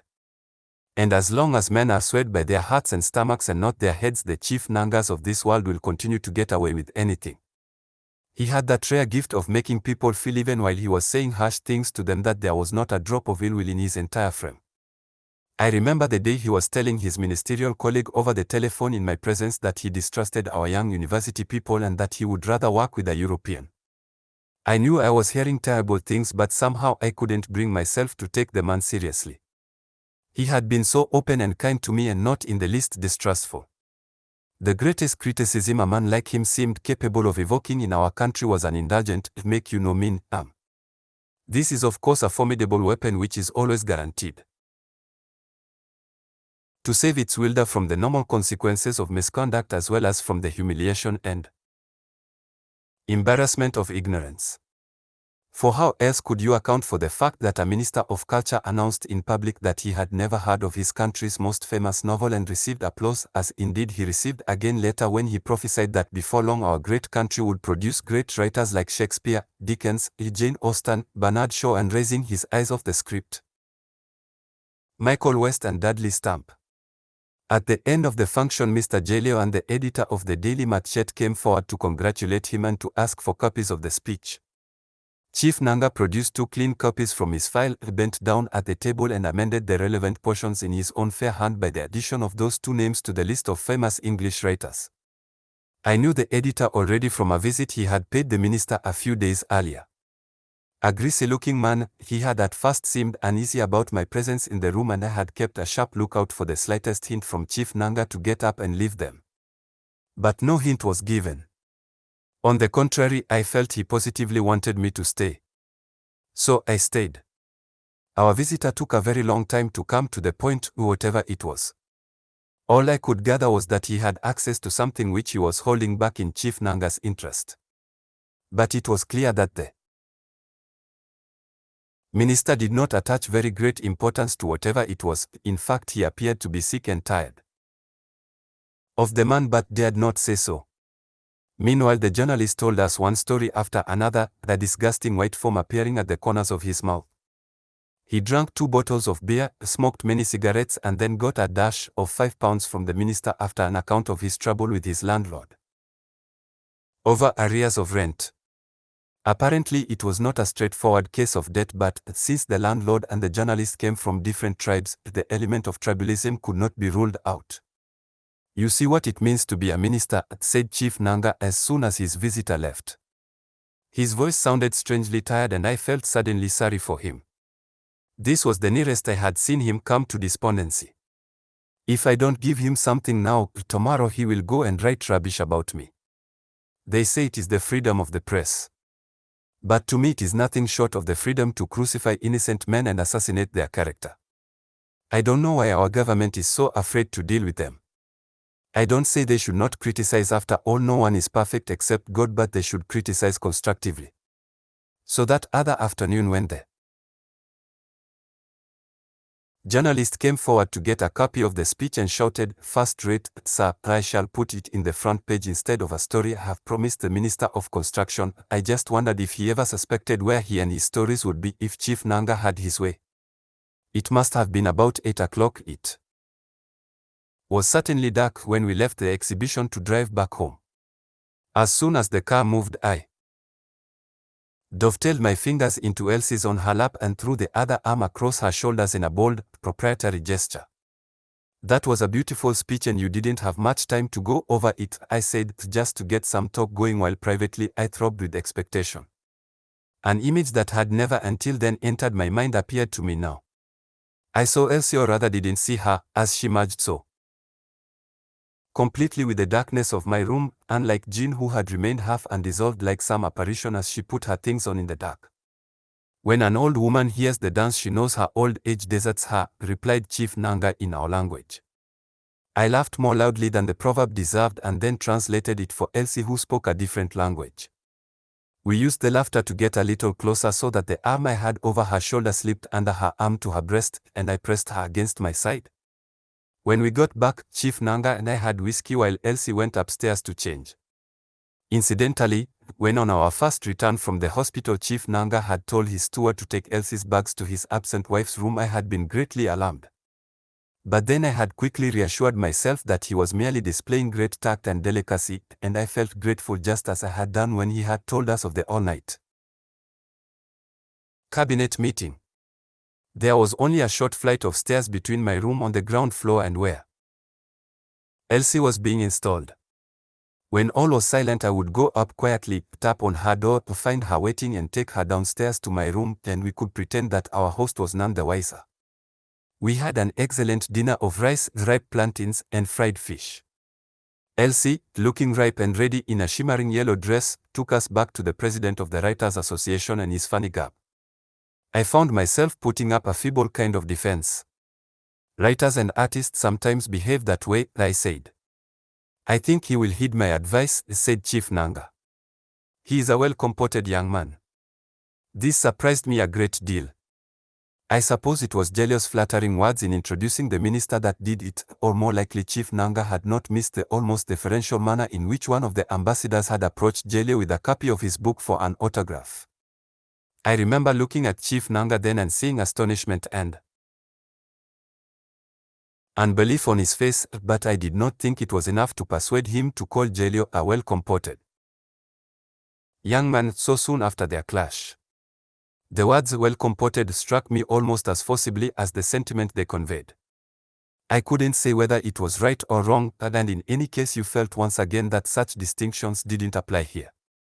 Chief Nanga was one of those fortunate ones who had just enough English, and not one single word more, to have his say strongly, without inhibition, and colorfully.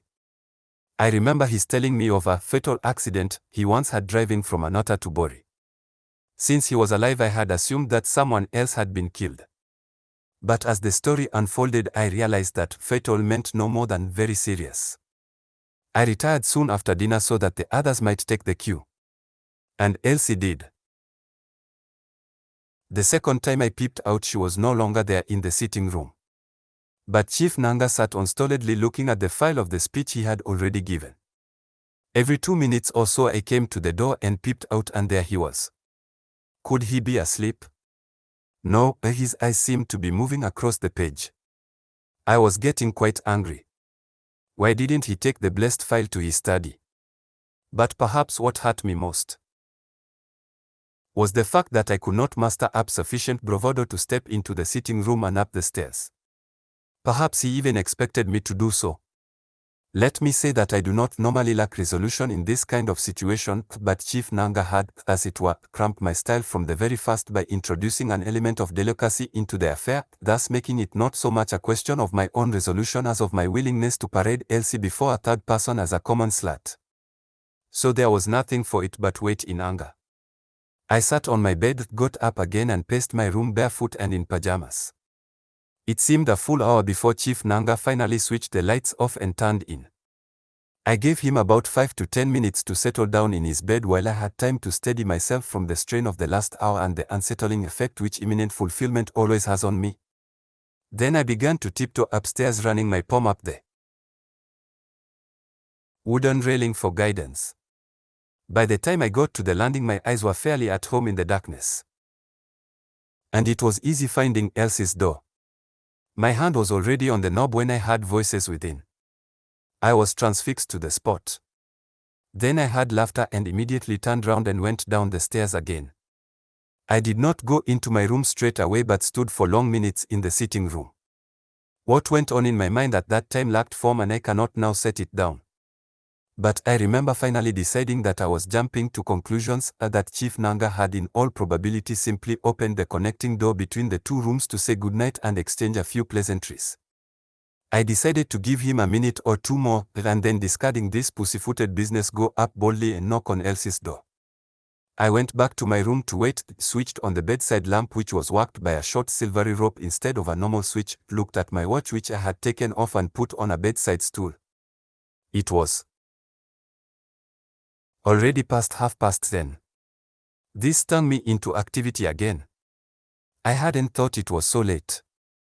I rushed into the sitting room and made to bound up the stairs when I heard as from a great distance Elsie deliriously screaming my name. I find it difficult in retrospect to understand my inaction at that moment. A sort of paralysis had spread over my limbs, while an intense pressure was building up inside my chest. But before it reached raging point I felt it siphoned off, leaving me empty inside and out. I trudged up the stairs in the incredible delusion that Elsie was calling on me to come and save her from her ravisher. But when I got to the door a strong revulsion and hatred swept over me and I turned sharply away and went down the stairs for the last time. I sat on my bed and tried to think, with my head in my hands. But a huge sledgehammer was beating down on my brain as on an anvil and my thoughts were scattering sparks. I soon realized that what was needed was action, a quick, sharp action. I rose to my feet and willed myself about gathering my things into the suitcase. I had no clear idea what I would do next, but for the moment that did not trouble me, the present loomed so large. I brought down my clothes one at a time from the wardrobe, folded them and packed them neatly, then I brought my things from the bathroom and put them away. These simple operations must have taken me a long time to complete. In all that time I did not think anything particularly. I just bit my lower lip until it was sore. Occasionally words like "good heavens" escaped me and came out aloud. When I had finished packing, I slumped down in the chair and then got up again and went out into the sitting room to see if the sounds were still coming. But all was now dark and quiet upstairs. My word! I remember saying, then I went to wait for Elsie. For I knew she would come down shedding tears of shame and I would kick her out and bang the door after her forever.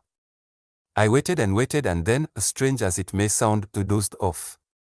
When I started awake I had that dull, heavy terror of knowing that something terrible had happened without immediately remembering what it was. Of course, the uncertainty lasted only 1 second or less. Recollection and panic followed soon enough, and then the humiliating wound came alive again and began to burn more fresh than when first inflicted. My watch said a few minutes past 4.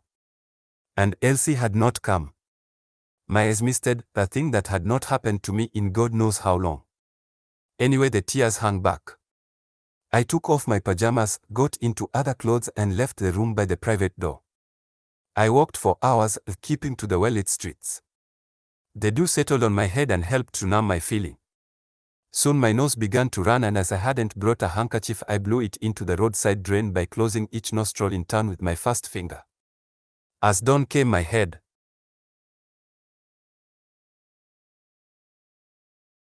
began to clear a little and I saw Boris staring. I met a night soilman carrying his bucket of orger on top of a battered felt hat drawn down to hood his upper face while his nose and mouth were masked with a piece of black cloth like a gangster. I saw beggars sleeping under the eaves of luxurious department stores and a lunatic sitting wide awake by the basket of garbage he called his possession. The first red buses running empty passed me and I watched the street lights go off finally around 6. I drank in all these details with the early morning air. It was strange perhaps that a man who had so much on his mind should find time to pay attention to these small, inconsequential things. It was like the man in the proverb who was carrying the carcass of an elephant on his head and searching with his toes for a grasshopper. But that was how it happened. It seems that no thought, no matter how great, had the power to exclude all others. As I walked back to the house I tried in vain to find the kind of words I needed to speak to Chief Nanga. As for Elsie, I should have known that she was a common harlot, and the less said about her the better. Chief Nanga was outside his gate apparently looking out for me when I came round the last bend. He happened just then to be looking in the opposite direction and did not see me at once. My first reaction on seeing him was to turn back. Fortunately, I did not give in to that kind of panic. In any case, he turned round just then, saw me and began to come towards me. "Where have you been, Odili?" he asked. "I have been looking for you. I nearly phoned 999. "Please don't talk to me again," I said. "What? Wonders will never end." "What is wrong, Odili?" I said. "Don't talk to me again," I replied as coolly as possible. "Wonders will never end. Is it about the girl?" "But you told me you are not serious with her." "I asked you because I don't like any misunderstanding. And I thought you were tired and had gone to sleep." "Look here, Mr. Nanga, respect yourself.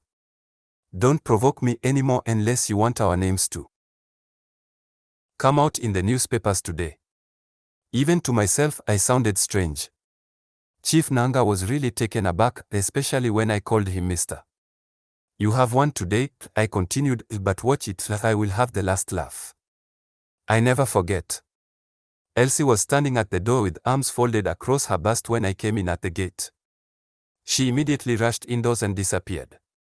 When I brought out my suitcase, Chief Nanga, who had not said another word since I insulted him, came forward and tried to put a hand on my shoulder in one last effort at reconciliation. "Don't touch me." I eased my shoulders away like one avoiding a leper's touch. He immediately recoiled, his smile hardened on his face, and I was happy. "Don't be childish, Odili," he said paternally. "After all, she is not your wife. What is all this nonsense? She told me there is nothing between you and she, and you told me the same thing. But anyway, I am sorry if you are offended. The mistake is mine. I tender unreserved apology. If you like, I can bring you 6 girls this evening. You go do the thing, so you go beg, say you no want again." Ha ha ha ha. What a country, I said. You call yourself Minister of Culture. God help us. And I spat, not a full spit but a token, albeit unmistakable, one. "Look here, Odili," he turned on me then like an incensed leopard, "I will not stomach any nonsense from any small boy for the sake of a common woman, you hear? If you insult me again, I will show you pepper. You young people of today are very ungrateful. Imagine. Anyway, don't insult me again, oh. You can't do." "Fuck all," I said. "You are just a bush." I cut myself short and walked out, lumbering my suitcase past Dogo, the one-eyed stalwart who had presumably heard our voices and come out from the boys' quarters in his sleeping loincloth to investigate. Now this boy Dahala saw for master in face. I heard him ask. "Don't mind the stupid idiot," said Chief Nanga. "He no fit insult master like that here and comet free. Hey, my friend," he shouted, coming after me. "Are you there?" His voice was full of menace. I was then halfway to the outside gate.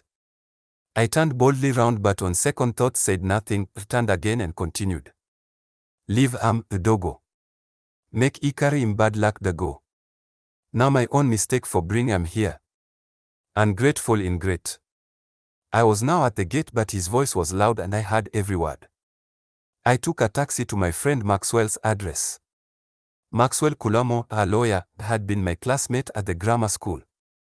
We called him Cool Max or Cool Max in those days, and his best friends still did. He was the poet laureate of our school, and I still remember the famous closing couplet of the poem he wrote when our school beat our rivals in the intercollegiate soccer competition, hurrah to our unconquerable fullbacks. The writer of these lines is Cool Max. He was already fully dressed for court, striped trousers and black coat, and was eating breakfast when I arrived. The few words I spoke to Nanga and the fairly long taxi ride had combined to make it possible for me to wear a passable face. "Good gracious," Max shouted, shaking my hand violently. "Diligent. Now your I be this." Diligent was a version of Odili I had born at school. "Cool Max," I greeted him in return. The writer of these lines. We laughed and laughed, and the tears I had not shed last night came to my eyes. Max suspected nothing and even thought I was just coming from home. I told him rather shamefacedly that I had been in town for the past few days but hadn't found it possible to contact him.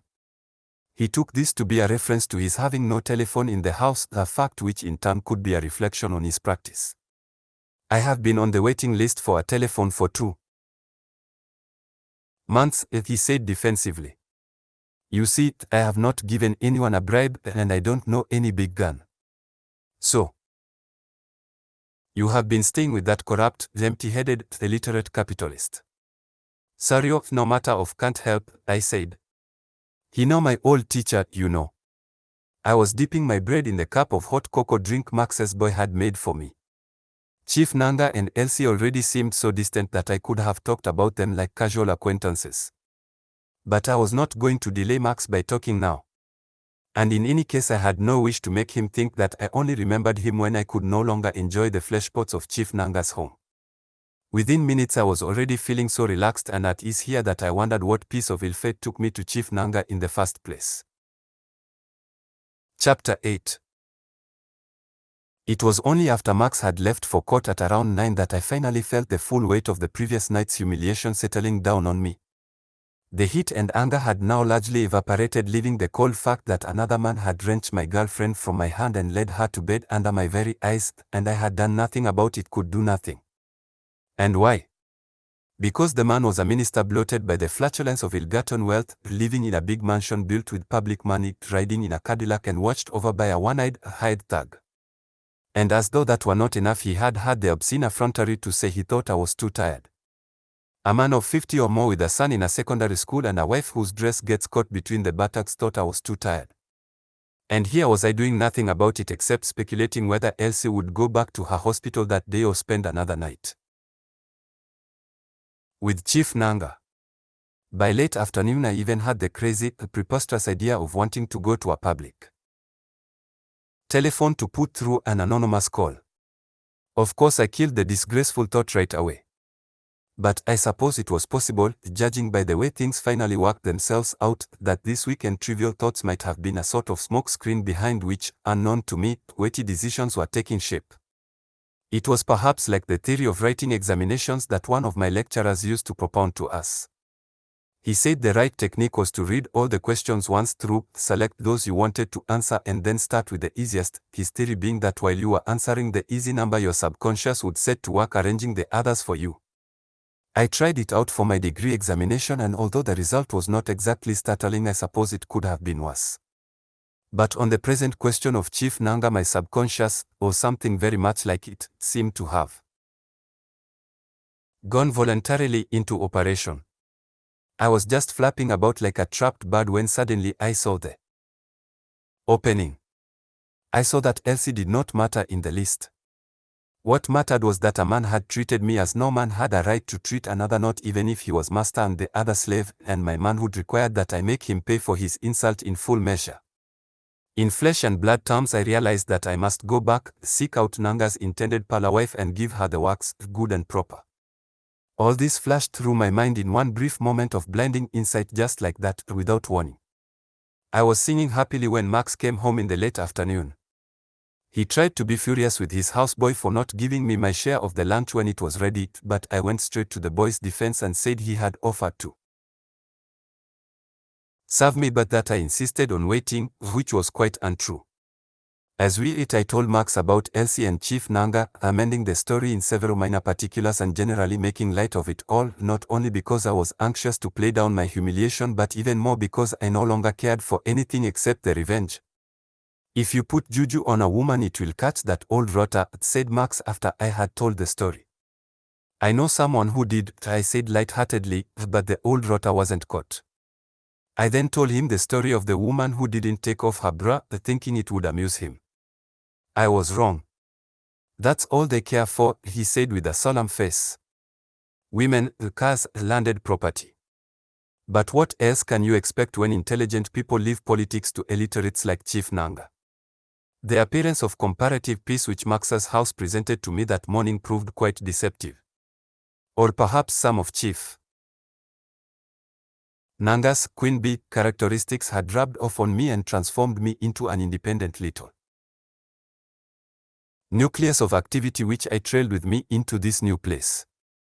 That first night I not only heard of a new political party about to be born but got myself enrolled as a foundation member. Max and some of his friends, having watched with deepening disillusion the use to which our hard-won freedom was being put by corrupt, mediocre politicians, had decided to come together and launch the Common People's Convention.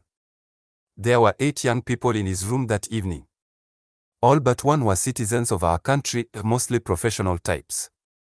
The only lady there was a very beautiful lawyer who, I learnt afterwards, was engaged to Max, whom she had first met at the London School of Economics. There was a trade unionist, a doctor, another lawyer, a teacher, and a newspaper columnist. Max introduced me without any previous consultation as a trustworthy comrade who had only the other day had his girlfriend snatched from him by a minister who shall remain nameless. Naturally, I did not care for that kind of image or reputation. So I promptly intervened to point out that the woman in question was not strictly speaking my girlfriend but a casual acquaintance whom both Chief Nanga and I knew. So it was Chief Nanga, yes, said the European, and everyone burst out laughing. Who else could it be, said one of the others. The white man was apparently from one of the Eastern Bloc countries. He did not neglect to stress to me in an aside that he was there only as a friend of Max's. He told me a lot of things quietly while the others were discussing some obscure details about the launching. I was as much interested in what he said as the way he said it. His English had an exotic quality occasionally, as when he said that it was good to see intellectuals like Marx, myself and the rest coming out of their Tower of Elephant task into active politics. And he often punctuated whatever he was saying with yes, spoken with the accent of a question. I must say that I was immediately taken with the idea of the Common People's Convention. Apart from everything else, it would add a second string to my bow when I came to deal with Nanga. But right now I was anxious not to appear to Max and his friends as the easily impressed type. I suppose I wanted to erase whatever impression was left of Max's unfortunate if unintentional presentation of me as a kind of pitiable jellyfish. So I made what I intended to be a little spirited skeptical speech. It is very kind of you, gentlemen and lady. I say gentleman and lady advisedly because this happens to be Africa. It is very kind of you to accept me so readily. I wish to assure you all that your confidence will be fully justified. But without trying to put a cat among your pigeons, I must say that I find it somewhat odd that a party calling itself the Common People's Convention should be made up of only professional men and women. I was interrupted by many voices at once. But the rest gave way to Max. That is not entirely accurate, Odili. What you see here is only the vanguard, the planning stage. Once we are ready, we shall draw in the worker, the farmer, the blacksmith, the carpenter, and the unemployed, of course, said the young lady with that confidence of a beautiful woman who has brains as well, which I find a little intimidating. And I'd like to take our friend up on a purely historical point. The great revolutions of history were started by intellectuals, not the common people. Karl Marx was not a common man, he wasn't even a Russian. The trade unionist applauded the speech by clapping and shouting, "Hear, hear." The rest made different kinds of appreciative noises. Well, I thought and gave up altogether my next idea of asking how the thing was going to be financed. At the same time, said Marx, acting the perfect chairman, I can't say that I blame Odili for making that point. He's always been a stickler for thoroughness. Do you know the name we called him at school? Diligent. Everyone laughed. I should add that he was called Cool Max, I said. He always played it cool. And still does, said the lady with a wink at him. I beg your pardon, protested Max playfully. Anyhow, lady and gentleman, or rather, gentleman and lady, to borrow our friend's fine example. Max, protested the girl in mock outrage. Well, I never. I think to save all difficulty, yes. We should simply say comrades, yes, suggested the European, laughing nervously, which made me think he wasn't joking like the rest of us. Here, said the trade unionist. Yes, said Max coolly, except that, as I said several times before, I don't want anybody to say we are communists. We can't afford the label. It would simply finish us. Our opponents would point at us and say, look at those crazy people who want to have everything in common, including their wives. And that would be the end of it. That's the plain fact. I don't know about that, said the trade unionist. I think our trouble in this country is that we are too nervous. We say we are neutral, but as soon as we hear communist, we begin the shake and piece for trouser. Excuse me, he said to the lady, and dropped the pigeon as suddenly as he had slid into it. The other day somebody asked me why did I go to Russia last January. I told him it was because if you look only in one direction your neck will become stiff. We all laughed loud, especially the European. I know, Joe, began Max, but Joe did not yield easily. No, excuse me. Max, he said, I am serious. We are either independent in this country or we are not. We are not, said Max, and everyone laughed again, including Joe this time, all the heat apparently siphoned off him. I was struck by Max's cool, sure touch. He was clearly in control of the situation. And he seemed to me to have just the right mixture of faith and down-to-earth practical common sense. We will not win the next election, he told me on another occasion. In itself it was a fairly obvious statement, but how many mushroom political parties had we seen spring up, prophesy a landslide victory for themselves and then shrivel up again? What we must do is get something going, said Marx, however small, and wait for the blow-up. It's bound to come. I don't know how or when, but it's got to come. You simply cannot have this stagnation and corruption going on indefinitely. How do you propose getting the money? We will get some, he smiled, enough to finance ordinary election expenses. We will leave mass bribing of the electors to P and PAP. We will simply drop cuts among their pigeons here and there, stand aside and watch. I am right now assembling all the documentary evidence I can find of corruption in high places. Brother, it will make you weep. I am sure. Because I had asked him jokingly as we were about to retire to bed if he still wrote poetry. Marx had gone and fished out lines he wrote 7 years ago to the music of a famous high life. He wrote it during the intoxicating months of high hope soon after independence. Now he sang it like a dirge. And, believe me, tears welled up at the back of my eyes, tears for the dead, infant hope. You may call me sentimental if you like. I have the poem, Dance Offering to the Earth Mother, right here before me as I write and could quote the whole of it, but it could never convey in print the tragic feeling I had that evening as Marx sang it, tapping his foot to the high life rhythm, and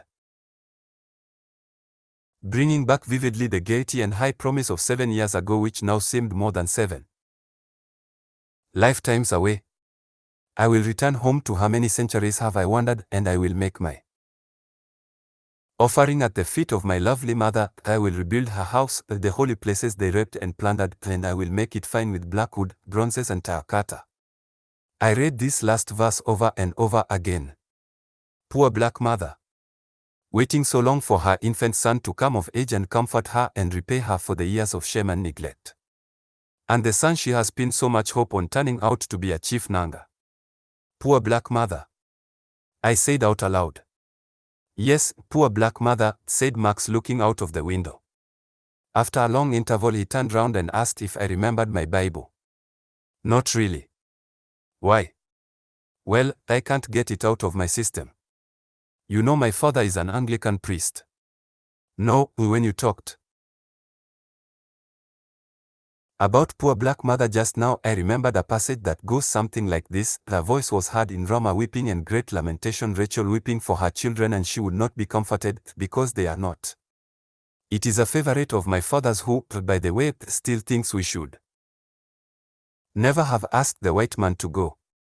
Perhaps he is right, I said. Well, no. The trouble is that he hasn't got very much out of independence, personally. There simply weren't any white post in his profession that he could take over. There is only one bishop in the entire diocese and he is already an African. You are unfair to the old man, I said, laughing. You should hear some of the things the old man says about me. I remember when I last went to see him with Eunice, he said, who knows, I might get a son before him. Oh, we crack such expensive jokes. You are an only son, aren't you? Yes. I felt so envious. You know, Odili, he began suddenly after a longish pause, I don't believe in providence and all that kind of stuff, but your arrival just at this very moment is most fortunate. You see, we were planning to appoint able and dynamic organizing secretaries in each of the regions very soon. Now we've got you, we don't have to worry our head about the Southeast anymore. I'll do what I can, Max, I said. Perhaps the most astonishing thing Max told me about the new party was that one of the junior ministers in the government was behind it. What is he doing in the government if he is so dissatisfied with it? I asked naively. Why doesn't he resign? Resign, laughed Max. Where do you think you are, Britain or something? Don't be funny, Odili. I am not being funny, I said hotly, perhaps more hotly than was called for. I knew very well and needed no reminder that we were not in Britain or something, that when a man resigned in our country it was invariably with an eye on the main chance, as when a few years ago 10 newly elected PAP members of parliament had switched parties at the opening of the session and given the POP a comfortable majority overnight in return for ministerial appointments and, if one believed the rumors, a little cash prize each as well. All that was well known, but I would have thought it was better to start our new party clean, with a different kind of philosophy. I know how you feel, said Max rather patronizingly. I felt like that at first. But we must face certain facts. You take a man like Nanga now on a salary of 4,000 plus all the you know. You know what his salary was as an elementary school teacher. Perhaps not more than £8 a month. Now do you expect a man like that to resign on a little matter of principle? Assuming, that is, that he can recognize principle when he sees it, I added somewhat pompously. Well, exactly. I am not saying, mark you, that our man is like Nanga. He is a true nationalist and would not hesitate to resign if he felt it was really necessary. But as he himself points out, do we commit suicide every day we feel unhappy with the state of the world? It's hardly the same thing, I said. Well, I know. But having a man like him right in the government is very essential, I can assure you. He tells me all that goes on. In that sense I suppose you are right. As the saying goes, it is only when you are close to a man that you can begin to smell his breath. Well, exactly. Chapter 9. I returned to Anota on December 23rd after Max and his fiancée, Eunice, had tried in vain to make me spend Christmas in Bori. The lorry dropped me at the small roadside market called Wire, which had sprung up to serve the grammar school. Something unusual seemed to be going on in Josiah's shop and bar. Whatever it was had drawn crowds from the rest of the market to it. You couldn't say definitely at first whether it was a good thing or a bad from the loud, excited talking, but it was soon clear from the kind of gesticulation I saw that something had gone wrong. I saw one old woman swing her hand in a jar round her head and jerk it towards Josiah's shop, a most ominous sign. Teacher, said one villager who had spotted me and was coming to shake hands. I didn't know him by name. Are you back already? Let me carry your box. I hope your home people are well.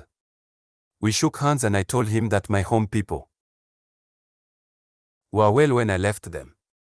Then I asked him what was going on there at the shop. What else could it be?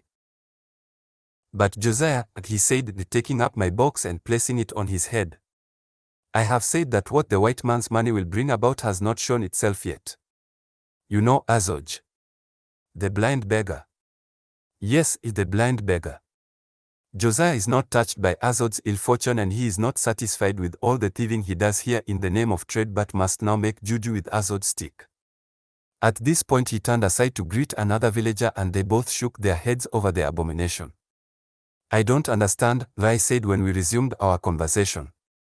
Josiah called Azoj to his shop and gave him rice to eat and plenty of palm wine. Azoj thought he had met a kind man and began to eat and drink. While he was eating and drinking, Josiah took away his stick. Have you ever had such abomination? And put a new stick like the old one in its place, thinking that Azoj would not notice. But if a blind man does not know his own stick, tell me, what else would he know? So when Azoj prepared to go, he reached for his stick and found that a strange one was in its place, and so he began to shout. I still don't understand. What does Josiah want to do with his stick? How are you asking such a question, teacher? To make medicine for trade, of course. That is terrible, I said, still very much in the dark but not caring to make it known. What money will do in this land wears a hat, I have said it. When we got to my house I gave him 1 shilling and he thanked me, gave a few more unhelpful details of the incident and went to rejoin the crowd. I would have gone there too but was tired from my long journey, and in any case my mind was on other things. I meant to rest a little, have a wash and go in search of Mrs. Nanga. But the noise outside was getting louder and louder, and in the end I had to go out to see. Josiah had apparently barricaded himself inside his shop, from where, no doubt, he could hear the crowds outside pronouncing deadly curses on him and his trade. The blind man, Azoj, was there still, retelling his story over and over again. I walked from one little group to another, listening. So the beast is not satisfied with all the money he takes from us and must now make a medicine to turn us into blind buyers of his wares, said one old woman. May he blind his mother and his father, not me. She circled her head with her right hand and cast the evil towards the shop. Some people's belly is like the earth. It is never so full that it will not take another corpse. God forbid, said a Pomointapa I knew. I believe he was one of those who supplied Josiah with the wine he retailed in beer bottles. But the most ominous thing I heard was from Timothy, the middle-aged man who was a kind of Christian and a carpenter. Josiah has taken away enough for the owner to notice, he said again and again. If anyone ever sees my feet in this shop again, let him cut them off. Josiah has now removed enough for the owner to see him. I thought much afterwards about that proverb, about the man taking things away until the owner at last notices. In the mouth of our people there was no greater condemnation. It was not just a simple question of a man's cup being full. A man's cup might be full and none be the wiser. But here the owner knew, and the owner, I discovered, is the will of the whole people. Within 1 week Josiah was ruined. No man, woman, or child went near his shop. Even strangers and mummy wagon passengers making but a brief stop at the market were promptly warned off. Before the month was out, the shop and bar closed for good and Josiah disappeared for a while. But to return to the day I came back from Bori, I hired a bicycle in the evening from the repairer in the market and went to see Mrs. Nanga. I had to see her before the story of my quarrel with her husband got to another and ruined my chances of reaching Edna, the intended parlor wife.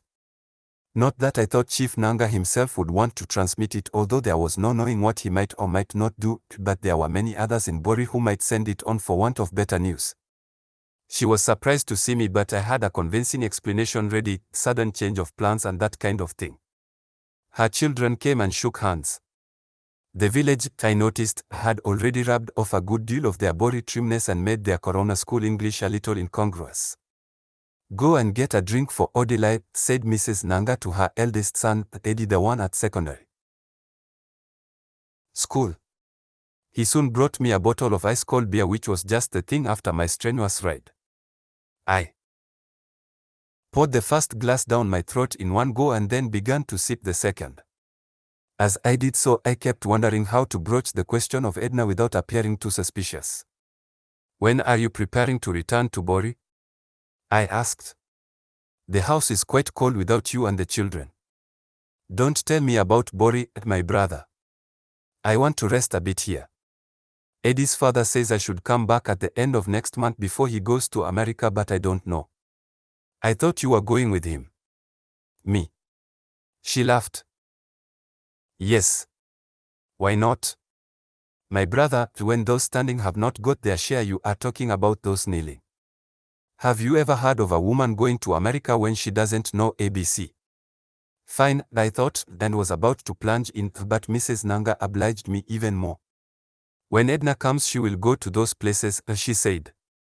I am too old and too bush. Who is Edna? Don't you know about Edna, our new wife? Oh, that girl. Nonsense. She doesn't know half as much book as you. Or she does. Oh. I know go modern school. But standard 6 in your time was superior to senior Cambridge today, I said in our language, refusing to be drawn into the levity of pidgin.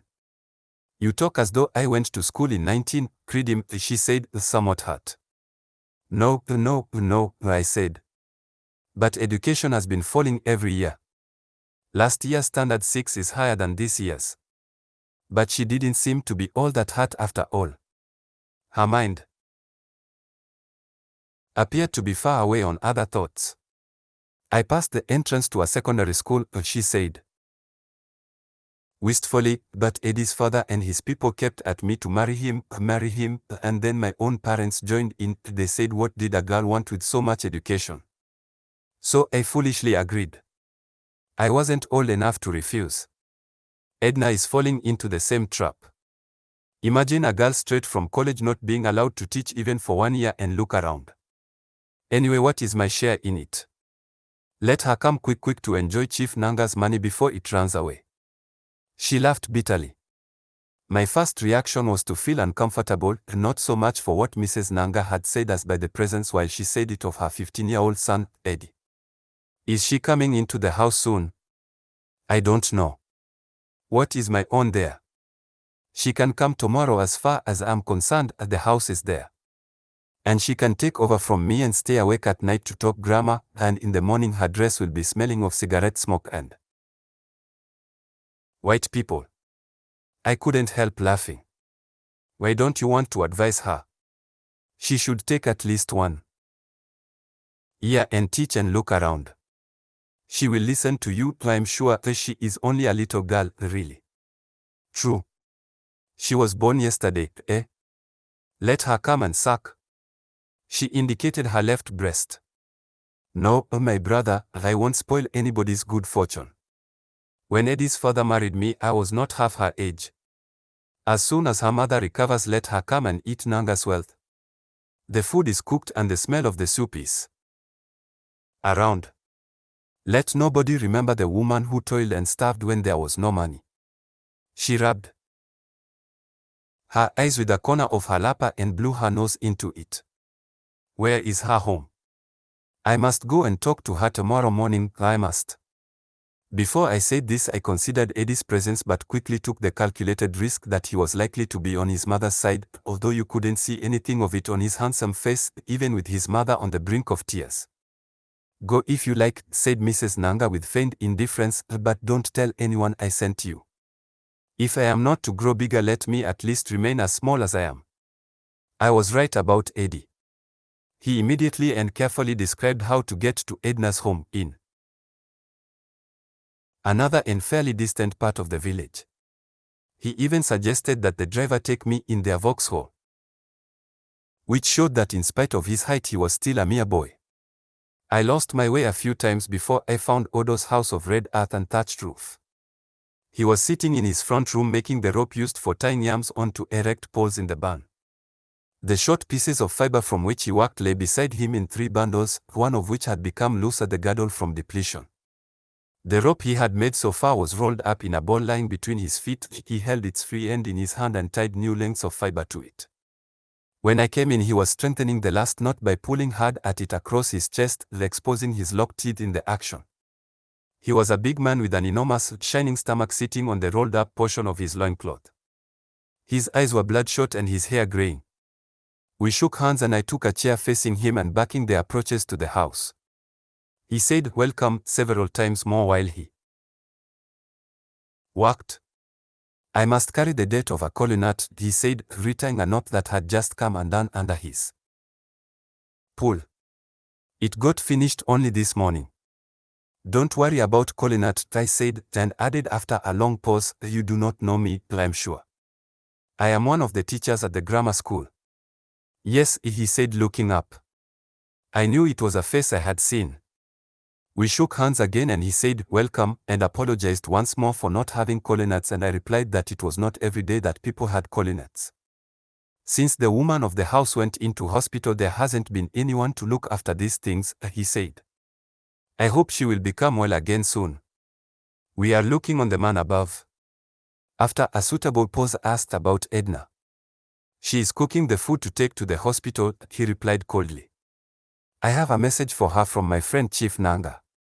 You are a friend of my in-law? Why did you not tell me so? Have you come from Bori, then? Yes. I came back only yesterday. True. How was he when you left him? He was well. He turned round on his seat towards a door leading into inner rooms and raising his voice called out. Edna's voice came back from the interior of the compound like a distant flute. Come and salute our guest, hollered her father in the same loud voice. While we waited, I felt his eyes on me, and so I made a special effort to look as casual as I could. I even turned round on my seat and inspected the approaches to the house and then formed my lips as though I was whistling to myself. Has your wife been in the hospital a long time? I asked. Since 3 weeks. But her body has not been hers since the beginning of the rainy season.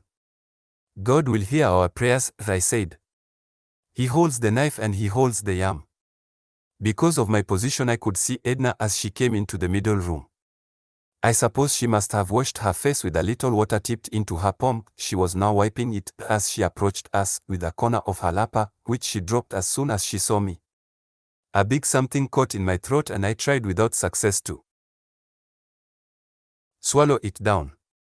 She wore a loose blouse over her lapel and an old silken head tie. As she emerged into the front room, all my composure seemed to leave me. Instead of holding out my hand still seated as befitted a man and one older than she to boot, I sprang to my feet like some woman-fearing Englishman. She screwed up her face ever so slightly in an effort to remember me. I am a teacher at the grammar school, I said a little hoarsely. We met the day Chief Nanga lectured. Oh yes, it is true, she said, smiling gloriously. You are Mr. Samalu. That's right, I said, greatly flattered. You have a good memory on top of your beauty, I said in English so the father would not understand. Thank you. Perhaps it was the way she was dressed and the domestic responsibility she was exercising, or perhaps she had simply grown a little more since October. Whatever the reason, she was now a beautiful young woman and not a girl looking as though she was waiting to be taken back to her convent. Sit down, teacher, said her father, a little impatiently, I thought. Then turning to his daughter he announced that I had a message from Bori. She turned her largish, round eyes to me. Nothing really, I said embarrassed. Chief Nanga said I should come and greet you and find out about your mother. You may tell him she is still in the hospital, said Edna's father in a most unpleasant tone, and that her medicine costs money and that she planted neither cassava nor cocoyam this year. Don't listen to him, said Edna to me, the happiness wrenched out of her eyes. She turned on her father. Did he not send you something through his wife? Listen to her, said the man turning to me. Because she ate yesterday she won't eat today. No, my daughter. This is the time to enjoy an in-law, not when he has claimed his wife and gone away. Our people say if you fail to take away a strong man's sword when he is on the ground, will you do it when he gets up? No, my daughter. Leave me and my in-law. He will bring and bring and bring and I will eat until I am tired. And thanks to the man above he does not lack what to bring. Excuse me, said Edna in English and then explained in our language that she must go and finish her cooking and take lunch to her mother before 1 o'clock or the nurses would not let her in. She smiled vaguely and turned to go and I had the first opportunity of noticing that her back was as perfect as her front, which happens once in a million. I watched every step she took until she disappeared. Then I sat on alone with her greedy, avaricious father, for that was the impression I had just formed of him. We said very little. I whistled my silent tune and watched his rope lengthening as he tied one short piece of fiber after another to it. When he had produced a reasonable length he wound it onto the ball. Edna came into the middle room again and from there asked her father if he had given the stranger a coconut. I have none, he said. If you have, bring it and we will eat. I bought some yesterday, I thought I told you. She brought the coconut in a saucer and gave it to her father, who broke the nut after a short avaricious prayer about bringing and eating, threw 2 lobes into his mouth one after the other, crunched them more noisily than I had ever heard anyone crunch coconut and passed the saucer to me. I took one of the remaining 2 and returned the saucer to him. I sat on and on, not knowing what else to do. Should I get up and go? That was hardly sensible. At least I should wait until Edna came out again, even if there was no chance of talking to her privately. Then a wonderful idea struck me. Why not offer to give her a lift on my bicycle to the hospital? It was at least 2 miles away and my bicycle had a good carrier at the back on which the plates of food could be tied. Now that I am here, I told my busy host, I ought to go and see Edna's mother so that when next I write to Chief Nanga I shall have something to report. Don't heed what my daughter says, he told me, looking up from his work. Tell my in-law that the treatment of his wife's mother is costing me water and firewood. I shall certainly say so, I told him. No matter what I might think of him, it was clear to me that he was not the kind of man to be bypassed in trying to reach his daughter. Edna was not in the least surprised by my offer. She was obviously the trusting type, which augured well. I hitched the traveling can containing the food onto the carrier.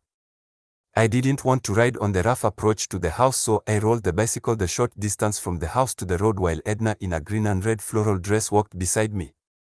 Mounting the vehicle with the can on the back and Edna on the crossbar proved a little tricky, but I am rather good with bicycles. I solved the problem by getting on the seat first and keeping the bicycle stationary with one foot resting firmly on the ground. Then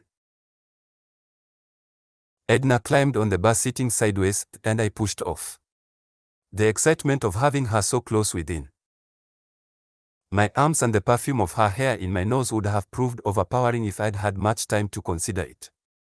I hadn't. The road to the hospital turned out to be quite hilly and not steep, but just enough to take the wind out of one, and with the kind of passenger I had, I didn't care to admit too readily to being tired. So I raced up all the little hillocks until my heart raged like a bonfire, which was very stupid of me. "You are very strong," said Edna. "Why?" I said, or rather puffed out, in one enormous expiration, as I rounded the summit of yet another small hill. "You are eating all the hills like yam." "I haven't seen any hill yet," I replied, getting back some of my breath as I pedaled freely down the small, friendly descent that followed. These words were hardly out of my mouth when a stupid sheep and her 4 or 5 lambs rushed out of the roadside on my left. I braked sharply. Unfortunately, Edna's back was resting on my left arm and prevented me applying the brake on that side effectively. So only the brake on the front wheel performed fully. The bicycle pitched forward and crashed on the road.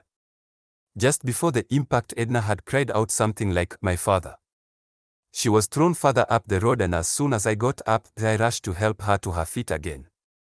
Then I turned to gaze at the fufu and soup in the sandy road. I could have wept. I just stood looking at it and biting my lip. Then Edna burst into nervous laughter, which completed my humiliation. I didn't want to look at her. Without taking my eyes from the food, I murmured that I was very sorry. "It was not your fault," she said, "it was the stupid sheep." Then I noticed with the corner of my eyes that she was bending down. I turned then and saw where she had grazed her knee on the road. "Oh, dear," I said, "Edna, I am sorry." She left her frock, which she had held up a little at the knee, and came to dust my shoulder where my new white shirt carried a thick patch of indelible red earth. Then she bent down and picked up the traveling can and began to wipe away the sand and the spilled soup with green leaves. To my surprise, she was crying and saying something like, "My mother will die of hunger today." Actually, I think her crying was probably due to her pride, because the food lying on the road showed how poor her family was. But I may be wrong. At the time, however, I was greatly upset. "Can she manage bread and corned beef?" I asked. "We could buy some outside the hospital." "I haven't brought any money," said Edna. "I have some money," I said, feeling the first breath of relief since the accident happened. "And we could get some disinfectant for your knee." "I'm terribly sorry, my dear." Chapter 10. After the bicycle accident, it was clearly impossible to say any of the things I had in mind to Edna. I managed, however, to get out of her that she was going to spend Christmas morning helping Mrs. Nanga, and I privately decided to go there myself. At Christmas, the village of Anota, like many other rural communities in our part of the country, always gains in numbers and glamour at the expense of the towns. Its sons and daughters who have gone out to work or trade in the cities usually return home with lots of money to spend. But perhaps the most pleasant gains are the many holidaying students from different secondary schools and training colleges and the very occasional university student. We call them holiday makers, and their presence has a way of immediately raising the general tone of the village, giving it an air of well-dressed sophistication. The boys I saw that morning wore Italian-type shoes and tight trousers, and the girls wore lipstick and hair stretched with hot iron. I even saw one in slacks, which I thought was very bold indeed. When I arrived at Chief Nanga's house at about 11, there was no Edna. Instead, a young man whose alcohol-reeking breath hit your nose as soon as you stepped over the threshold was holding forth and telling Mrs. Nanga very noisily in pidgin and vernacular to give him a drink. He looked like a trader home from one of the towns. Mrs. Nanga was handling him quietly but expertly. She had obviously done this kind of work before. After a year or two's affluence, one learned how to handle less fortunate kinsmen. "Bring me a beer," the man shouted and hiccuped. "Honorable Chief Nanga is my brother and he is what white man call VIP. Mina pit the poor innocent victim." He laughed, turning his dopey eyes in my direction. I couldn't help smiling. The wit and inventiveness of our traders is of course world famous. "Yes, Mina PV, he repeated. "A bottle of beer that cost only 5 shillings. Chief Honorable. Nanga has the manners of today. Look at the new house he is building. 4 stories. Before, if a man built 2 stories, the whole town would come to admire it. But today my kinsman is building 4. Do I ask to share it with him when it is finished? No. I only ask for common beer, common 5 shilling beer. Why shouldn't you share the house with him?" asked Mrs. Nanga, deflecting him off his course. "Does a man exclude his brother from his house?" "No, that is not done," he conceded after thinking about it for a while with his head bent slightly to one side. "It is my house, you have spoken the truth." The house in question was the very modern 4-story structure going up beside the present building and which was to get into the newsletter. It was, as we were to learn, a dash from the European building firm of Antonio and Sons, whom Nanga had recently given the £500,000 contract to build the National Academy of Arts and Sciences. I had spent about 2 hours at the house before Edna finally came in the car sent to bring her. In that time I gave out 3 shillings to 3 different groups of boys and their masked dancers. The last, its wooden mask face a little askew and its stuffed potbelly looking really stuffed, was held in restraint by his attendants tugging at a rope tied round his waist as adult attendants due to a real, dangerous mask. The children sang, beat drums, gongs and cigarette caps, and the mask danced comically to the song, "Sunday, Biji Bele Sunday Sunday, Biji Bele Sunday Akotakata Dan Kam." Everybody ran away. Sunday, hallelujah. While the mask danced here and there brandishing an outsize machete, the restraining rope round his waist came undone. One might have expected this sudden access to freedom to be followed by a wild rampage and loss of life and property. But the mask tamely put his machete down, helped his disciples retie the rope, picked up his weapon again and resumed his dance. When the drunken visitor had finally been persuaded to go and come back later, Mrs. Nanga opened a side door that led from the front room into a porch fitted up as a reception room presumably for VIPs and asked me to go in and rest there. Then she sent Edna to me with a bottle of beer and a glass on a tray. She served me silently. But she did not sit down afterwards. Instead she went and leaned with her elbows on one of the windows looking outside. I began to drink the beer and wondered how on earth to begin. I suppose Chief Nanga's house was the wrong place to really. But I had better make the best of it before more visitors came. I thought, and as if to confirm the thought I had just then, the drumming of another group of boys. "Why don't you sit, Edna?" I said with as much decisiveness as I could put into it. "I am all right here," she said. "I want to see what is going on in the road." "Is anything going on?" I stood up and went to her window and was tempted to put an arm round her waist but decided that it might be premature. "Oh, just people passing in their new Christmas dresses." "There is something I want to tell you," I said, returning to my seat. "Me?" she said, turning round and looking genuinely surprised. "Yes, come and sit down." She sat down and I took one more sip before speaking. "I want to give you a piece of advice as one who has seen more of the world and as a friend." Good beginning, I thought, and took a sip at my glass. "You will be making a big and serious mistake if you allow anyone to rush you into marriage now. You are too young to be rushed into marrying, especially marrying a polygamist." "Is that what Mama asked you to tell me?" she asked. "Who is Mama?" "Oh, Mrs. Nanga, I see. Why? Why should she ask me to tell you anything?" No, Edna, it is in your own interest. Don't go and spoil your life. What is your business in it? None whatever. Except that I think a beautiful young girl like you deserves better than to marry an ancient polygamist. You told my father he was your friend. Even if he was my brother or my father. Edna, give yourself a chance. The man's son is almost your age. That is the world of women, she said resignedly. Rubbish. An educated girl like you saying a thing like that. Are you a Muslim or something? She got up from her seat and went back to the window. He paid for me to go to the college, she said. So what? I said brusquely and immediately regretted it. I got up, went to the window and put an arm round her waist. Had my arm been a piece of hot iron, she couldn't have reacted more smartly. She swung round and pushed me away in one alarmed movement. We stood thus maybe 4 feet apart looking at each other. Then her eyes fell, she turned again and went back to her window ledge. I returned to my seat and decided to say nothing more. But the temptation to play the hurt, misunderstood champion was too great. I ask your pardon, Edna. I said.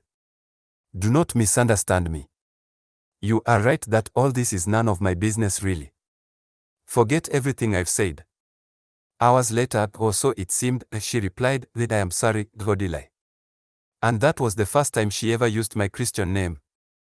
I suppose I should have burst into song, but I didn't. Sorry for what? I said glumly. Have I offended you? She asked with round-eyed, surprised innocence that could have melted a heart of stone. It melted mine. How could you offend me? I asked, not intending the slightest sarcasm.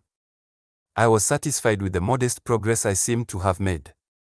With a girl like Edna, what was required was not any precipitous action but a gentle prodding at regular intervals. But while I was making these little private and deliberate decisions in my quiet little corner of an utter great end, momentous events were at last, after long preparation, ready to break and shake all of us out of our leisurely ways. As the whole world now knows, our Minister of Foreign Trade, Alhaji Chief Senator Suleiman Wageda, announced on New Year's Day a 20% rise in import duties on certain types of textile goods. On January 2, the opposition Progressive Alliance Party published detailed evidence to show that someone had told the firm of British Amalgamated of the minister's plans as long ago as October and that they had taken steps to bring in 3 shiploads of the textiles by mid-December. The cabinet was split overnight into the savage warring camps of those who wanted the government to resign and those, like Chief Nanga, who said that the matter concerned the Minister of Foreign Trade alone and if it came to resigning he should resign by himself. And then the filth began to flow. The Daily Machete, for instance, carried a story which showed that Chief Nanga, who had himself held the portfolio of foreign trade until 2 years ago, had been guilty of the same practice and had built out of his gains 3 blocks of 7-story luxury flats at £300,000 each in the name of his wife, and that these flats were immediately leased by British Amalgamated at £1,400 a month each. At first this and other stories were told in innuendo, but by the second week all restraint and caution were cast to the 4 winds. The country was on the verge of chaos. The trade unions and the civil service union made loud noises and gave notice of nationwide strikes. The shops closed for fear of looting.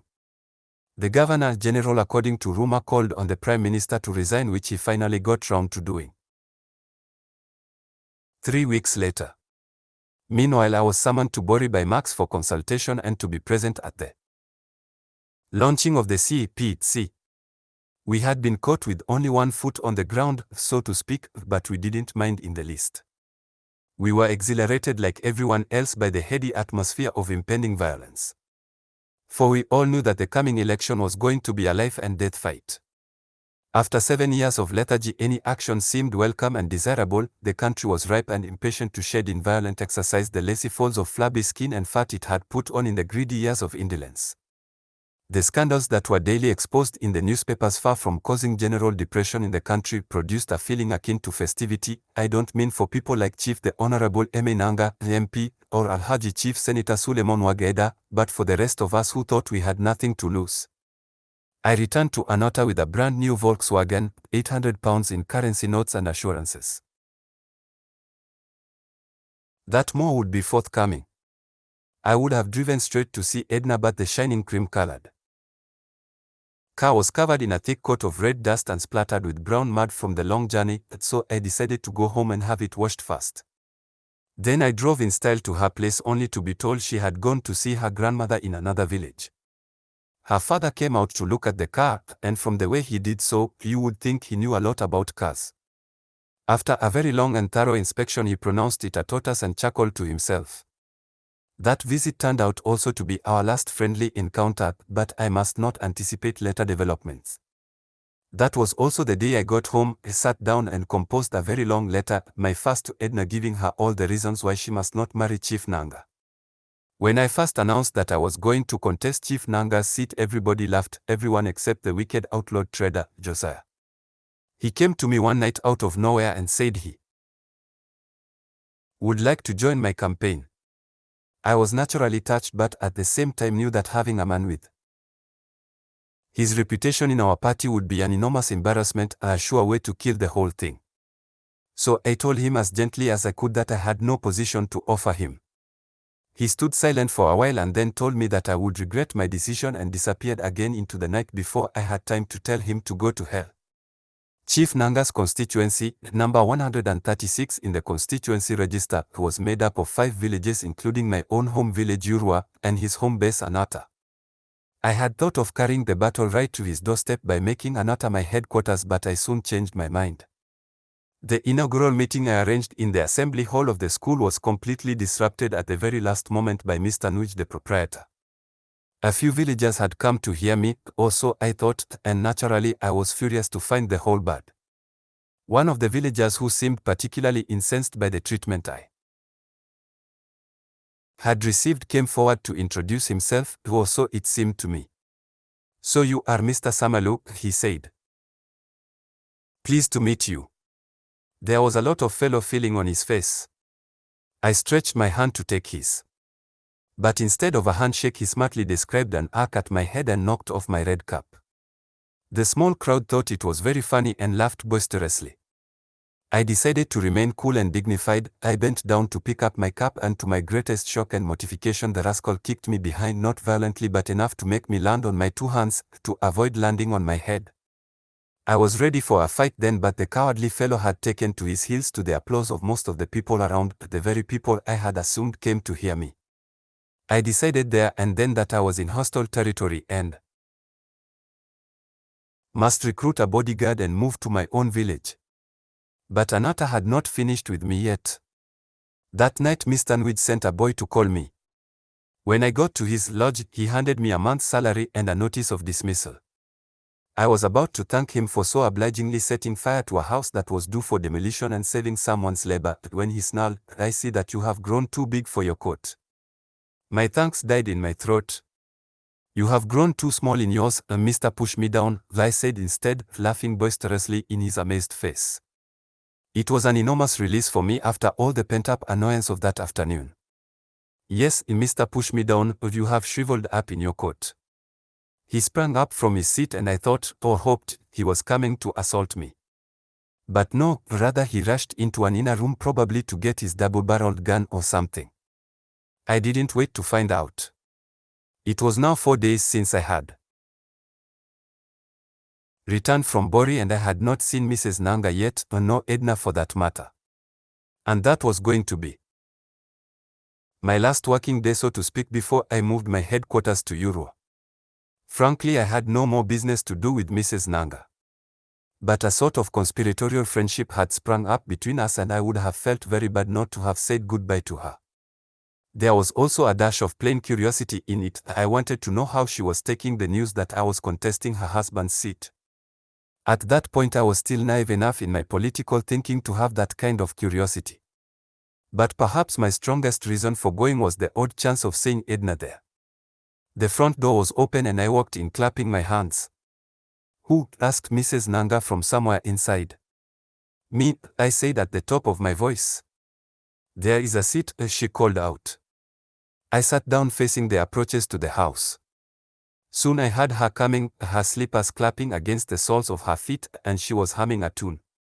I turned my head and our faces met. She stopped dead at the doorway. "Good morning, to Mrs. Nanga," I said. "What do you want here?" Her Adam's apple was agitated by a hard swallowing. "I only come to say goodbye," I said, getting up. "I do not need your goodbye, do you hear me? And you may thank your personal spirit that there is no strong man in the house. That is why you can sneak here in the noonday." "Pardon me," I began, but was not allowed to finish. Mrs. Nanga had suddenly and dramatically raised her voice so the entire village could hear and was calling on all the gods of her people to come and witness that she was sitting in her house, as a weak person was wont to sit when her tormentor, to show how strong he was, brought a fight to her very doorstep. I heard most of this recitative on my way to the car. I had begun the retreat as soon as she had removed her head tie and girdled her waist firmly with it, pulling the two ends as I had seen Edna's father pull his rope. As it was nearly midday, I drove from Mrs. Nanga's house to the Anata Mission Hospital to waylay Edna. After more than an hour in my car, I did what I should have done in the first place.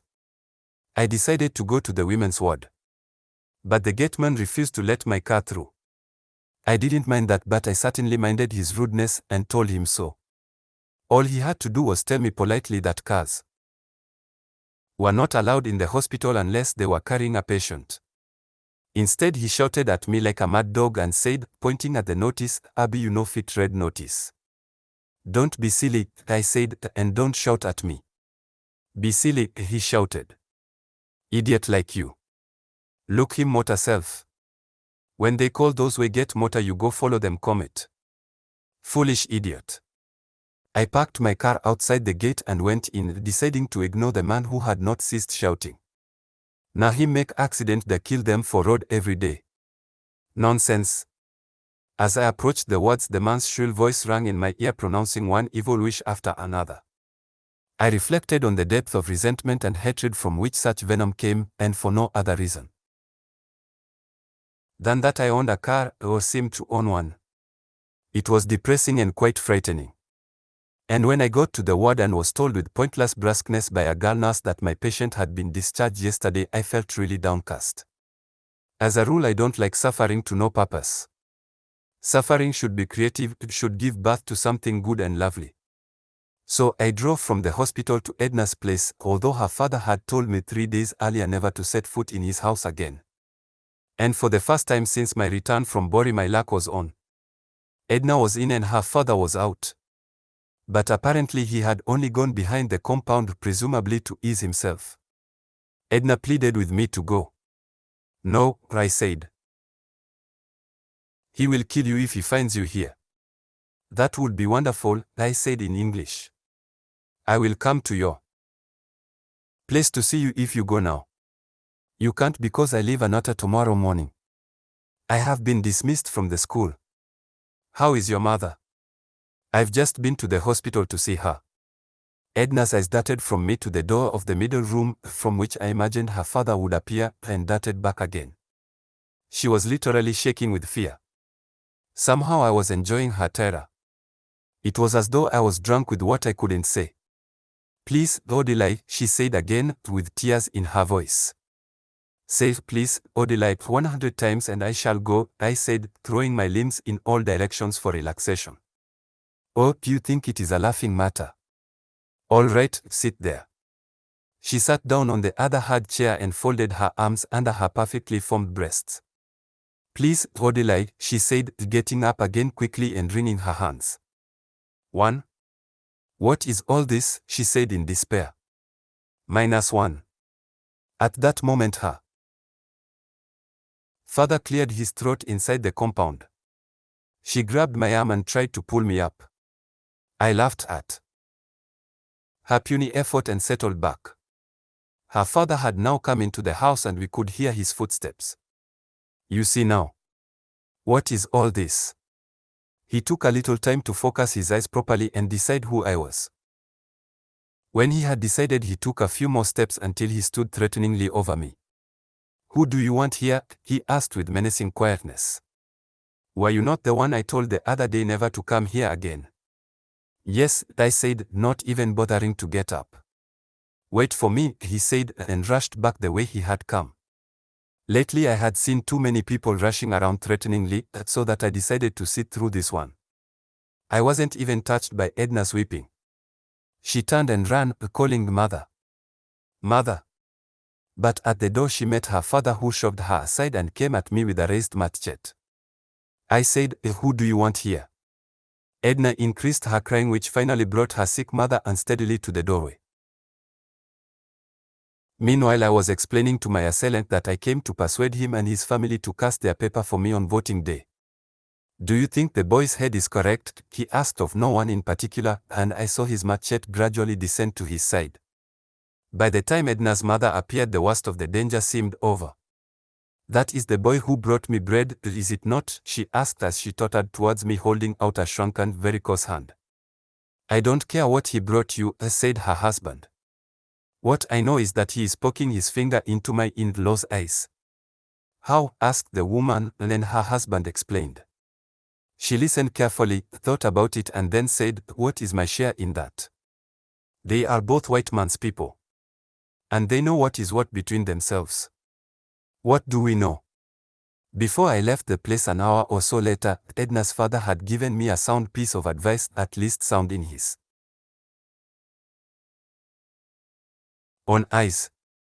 My in-law is like a bull, he said, and your challenge is like the challenge of a tick to a bull. The tick fills its belly with blood from the back of the bull, and the bull doesn't even know it's there. He carries it wherever he goes, to eat, drink, or pass order. Then one day the cattle egret comes, perches on the bull's back and picks out the tick. Thank you very much for your advice, I said. I hear that they have given you much money to use in fighting my in-law, he continued. If you have sense in your belly, we'll carry the money into your bedchamber and store it away and do something useful with it. It is your own good luck. But if you prefer to throw it away, why not ask me to help you? It was amazing how quickly all kinds of rumor about my plans had spread. It usually took a telegram 5 days to get to this village from Bori, that is, provided the post and telegraph boys were not on strike, and a storm had not felled tree branches across telegraph wires anywhere along the 300-mile route. But a rumor could generally make it in 1 day or less. When I rose to go, Edna, who had kept very much in the background during the last hour, rose to see me off to the car. Where are you going? Asked her father. To see him off. To see whom off? Don't let me lay hands on you this afternoon. Bye, bye, she said from the doorway. Bye, I said, trying to smile. Chapter 11. As I drove away thinking of the courage and indifference to personal danger I had just shown, I felt a tingling glow of satisfaction spread all over me as palm oil does on hot yam. Also the way Edna had looked at me when she said bye showed plainly that my fearlessness had not been lost on her either. And at that very moment I was suddenly confronted by a fact I had been dodging for some time. I knew then that I wanted Edna now, if not all along, for her own sake first and foremost, and only very remotely as part of a general scheme of revenge. I had started off telling myself that I was going for her in order to hurt Chief Nanga. Now I would gladly chop off Chief Nanga's head so as to get her. Funny, wasn't it? Having got that far in my self-analysis, I had to ask myself one question. How important was my political activity in its own right? It was difficult to say, things seemed so mixed up, my revenge, my new political ambition and the girl. And perhaps it was just as well that my motives should entangle and reinforce one another. For I was not being so naive as to imagine that loving Edna was enough to wrench her from a minister. True, I had other advantages like youth and education, but those were nothing beside wealth and position and the authority of a greedy father. No. I needed all the reinforcement I could get. Although I had little hope of winning Chief Nanga's seat, it was necessary nonetheless to fight and expose him as much as possible so that, even if he won, the Prime Minister would find it impossible to reappoint him to his cabinet. In fact, there was already enough filth clinging to his name to disqualify him and most of his colleagues as well, but we are not as strict as some countries. That is why CPC publicity had to fire it. out every scandal and blow it up, then maybe someone would get up and say, no, Nanga has taken more than the owner could ignore. But it was no more than a hope. As I drove down the very same incline on which Edna and I had so dramatically come to grief over a black sheep and its lambs only a few weeks earlier, I could not help thinking also of the quick transformations that were such a feature of our country, and in particular of the changes of attitude in my own self. I had gone to the university with the clear intention of coming out again after 3 years as a full member of the privileged class whose symbol was the car. So much did I think of it in fact that, as early as my second year, I had gone and taken out a driver's license and even made a mental note of the make of car I would buy. It had a gadget which turned the seats into a bed in a matter of seconds. But in my final year I had passed through what I might call a period of intellectual crisis brought on partly by my radical Irish lecturer in history and partly by someone who 5 years earlier had been by all accounts a fire-eating president of our students' union. He was now an ice-cream-eating permanent secretary in the Ministry of Labor and Production and had not only become one of the wealthiest and most corrupt landlords in Bori but was reported in the press as saying that trade union leaders should be put in detention. He became for us a classic example of the corroding effect of privilege. We burnt his effigy on the floor of the union building from which he had made fine speeches against the government and were fined by the university authorities for blacking the ceiling. Many of us vowed then never to be corrupted by bourgeois privileges of which the car was the most visible symbol in our country. And now here was I in this marvelous little affair eating the hills like yam. As Edna would have said, I hoped I was safe, for a man who avoids danger for years and then gets killed in the end has wasted his care. As soon as I got home, my boy Peter handed me a blue envelope. The writing was beautifully rounded, without doubt a woman's hand. It wasn't Joy's. Joy was a casual friend teaching in a nearby school. I hoped with a pounding heart that it was from Edna. But it couldn't be. She would have said something about it when I saw her an hour or so ago. A boy brought it on a bicycle. Soon after you left in the morning, said Peter. All right, I said. Go away. I tried to open it fast and then held back for fear of what it might contain. Also, I didn't want to destroy the beautiful envelope. It was Edna. Why hadn't she mentioned it? Dear Odili, your missive of 10th instant was received and its contents well noted. I cannot adequately express my deep sense of gratitude for your brotherly pieces of advice. It is just a pity that you did not meet me in the house when you came last time. My brother has narrated to me how my father addressed you badly and disgraced you. I am really sorry about the whole episode and I feel like going on a bended knee to beg forgiveness. I know that you are so noble and kind-hearted to forgive me before even I ask, smiles. I have noted carefully all what you said about my marriage. Really, you should pity poor me, Odili. I am in a jam about the whole thing. If I develop cold feet now my father will almost kill me. Where is he going to find all the money the man has paid on my head? So it is not so much that I want to be called a minister's wife but a matter of can't help. What cannot be avoided must be borne. What I pray for is happiness. If God says that I will be happy in any man's house I will be happy. I hope we will always be friends. For yesterday is but a dream and tomorrow is only a vision but today's friendship makes every yesterday a dream of happiness and every tomorrow a vision of hope. Goodbye and sweet dreams. Yours truly, Edna Odo. P.S. My brother told me you have bought a new car. Congrats and more grease to your elbows. I hope you will carry me in it one day in remembrance of the bicycle accident, smiles. Edna. It was dated yesterday. She must have been expecting me to mention it, or perhaps she was too concerned about my safety. I read it again standing up, then sitting down and finally lying on the bed, flat on my back. Some of it was Edna and some, like the bit about visions of tomorrow, clearly was not. It must have come straight from one of these so-called letter writers. I remember one the complete love letter writer which was very popular with us in my school days. It was written, printed and published by an adventurous trader in Kentucky and claimed on its front cover to have sold 500,000 copies, which I believe was merely a way of saying that it had sold a few hundred copies or hoped to do so. I know some foreigners think we are funny with figures. One day when I was still at the university, an old district officer with whom my father had worked long ago came to our house. He had just come back to our area as advisor on cooperatives after years of retirement and was paying a call on his old interpreter. As they talked in the parlor, my younger half-brothers and sisters kept up an endless procession in front of the strange visitor until he was constrained to ask my father how many children he had. About 15, said my father. About? Surely you must know. My father grinned and talked about other things. Of course he knew how many children he had, but people don't go counting their children as they do animals or yams. And the same I fear goes for our country's population. But to return to Edna's letter. Having mentally removed those parts of it which were not her sweet spontaneous self, I began to analyze the rest word by word to try and discover how I stood in her estimation. First of all, dear Odili was somewhat disappointing. I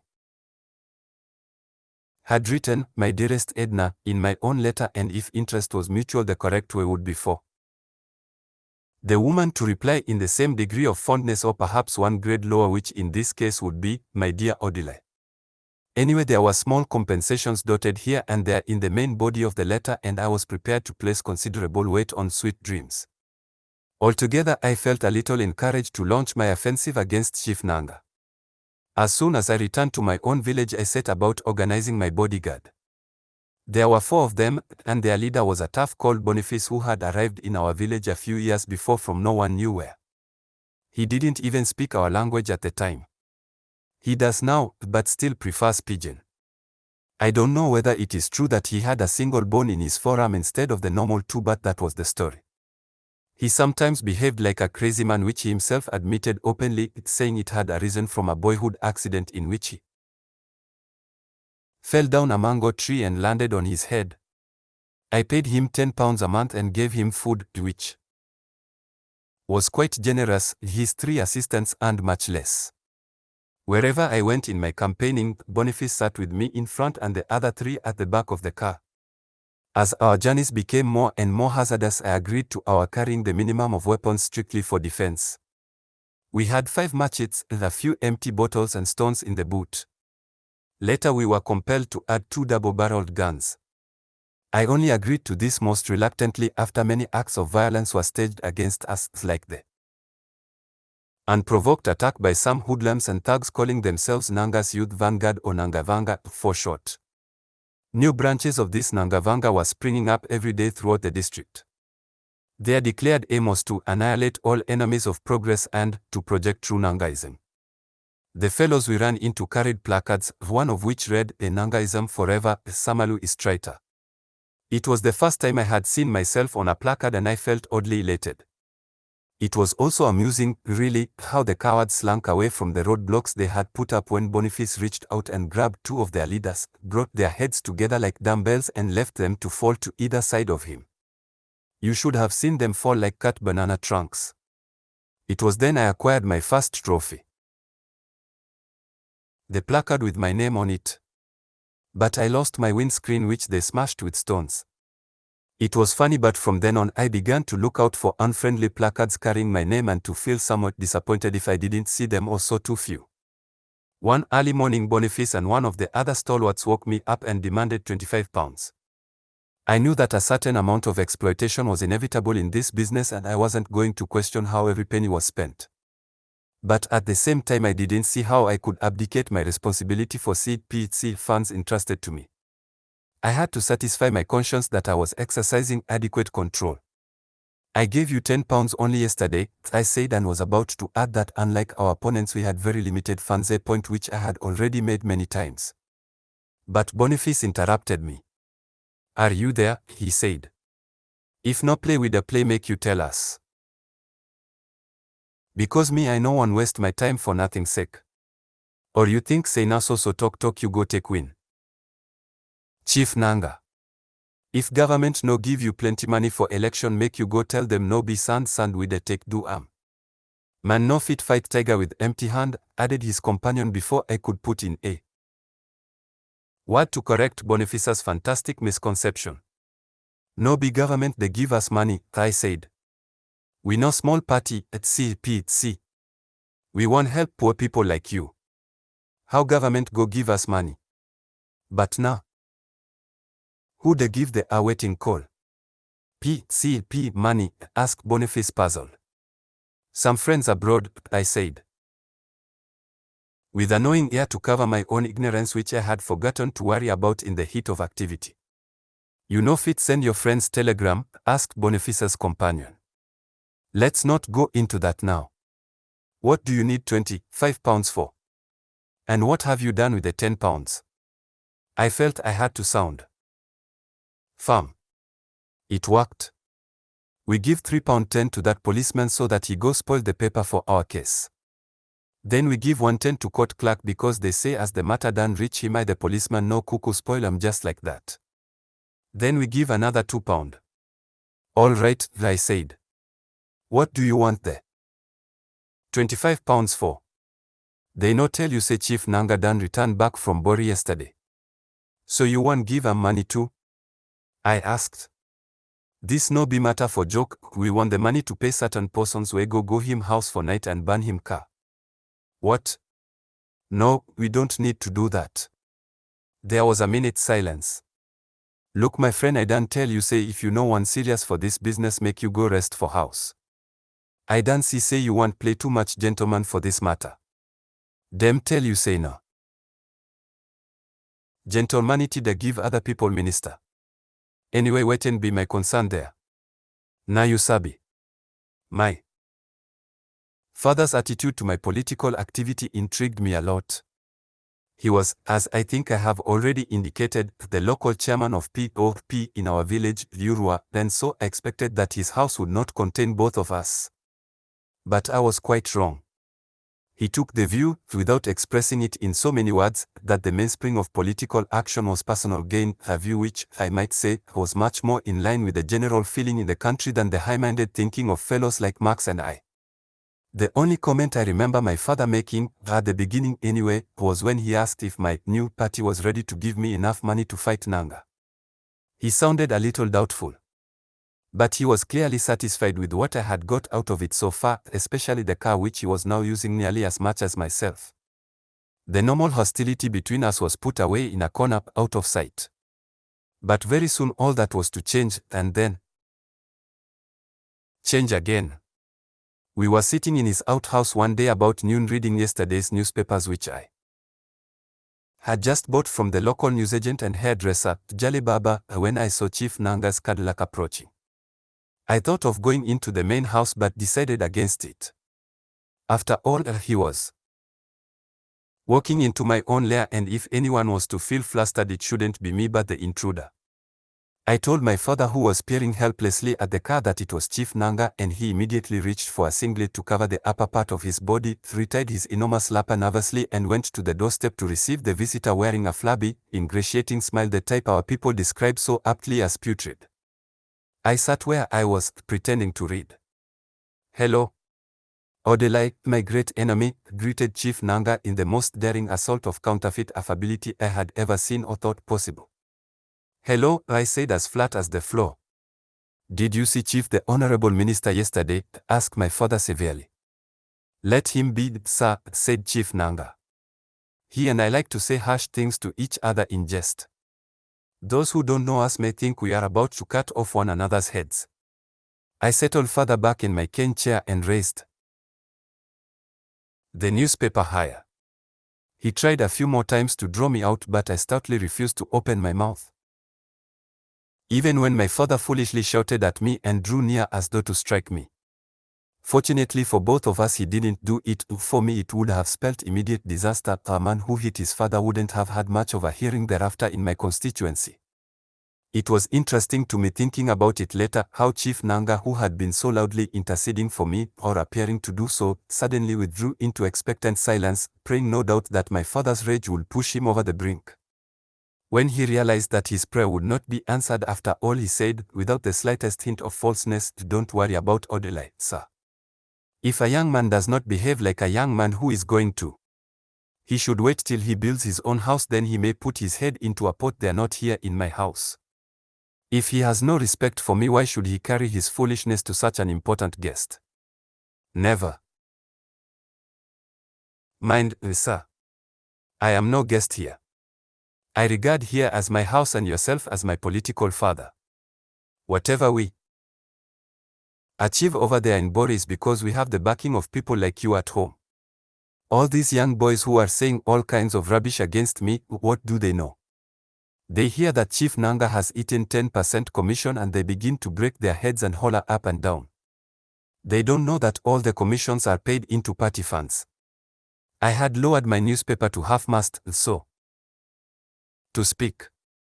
That's right, said my father knowingly, but I could tell by watching his face that his final state of knowledge was achieved through an effort of will. At first he had seemed puzzled by Nanga's explanation, and then I suppose he felt that as a local chairman of Pete he could not admit to ignorance of its affairs, so he immediately knew. As in breaking the law, what one knows and what one ought to know come to the same thing. I suppose your new four-storied building is going to be the party headquarters, I asked, putting down the newspaper altogether. Chief, the Honorable Minister was not talking to you, said my father lamely. Naturally he wouldn't, because he knows I know what he knows. The buses, for instance, we all know are for carrying the party and the import duty. Shut up, shouted my father. Leave him alone, sir. When he finishes advertising his ignorance, I will educate him. I wanted to say he should go and educate his mother, but decided against it. Have you finished, Mr. Nationalist? He that knows not and knows not that he knows not is a fool. Don't mind him, the chief. He is my son, but I can tell you that if I had another like him I would have died long ago. Let us go into the house. My father led the way to the dark parlor of the main house, a stone and cement building which was once the best and most modern house in Urua. But today nobody remembers it when buildings are talked about. It has become old-fashioned with its high, steep roof into which had gone enough corrugated iron sheets for at least 2 other houses. Someday someone will have to replace the wooden jalousie of its narrow windows with glass panes so as to let in more light into the rooms. And most likely the someone will be me. I stayed on in the outhouse, exulting in my successful onslaught which had driven my father and his important guest from this airy comfortable day room into the dark stone house. About half an hour later my father came to the front door of the main house and called my name. Sir. I answered, full of respect but without getting up or stirring in any way. Come in here, he said. I took my time to get up and walk over. A bottle of whiskey and another of soda stood on a tray on the small round table in the middle of the room. Chief Nanga's glass was half full. My father's empty, as usual. Sit down, he said to me, we don't eat people. The joviality in his tone and manner put me on guard right away. I sat down, ostentatiously ignoring to look in Nanga's direction.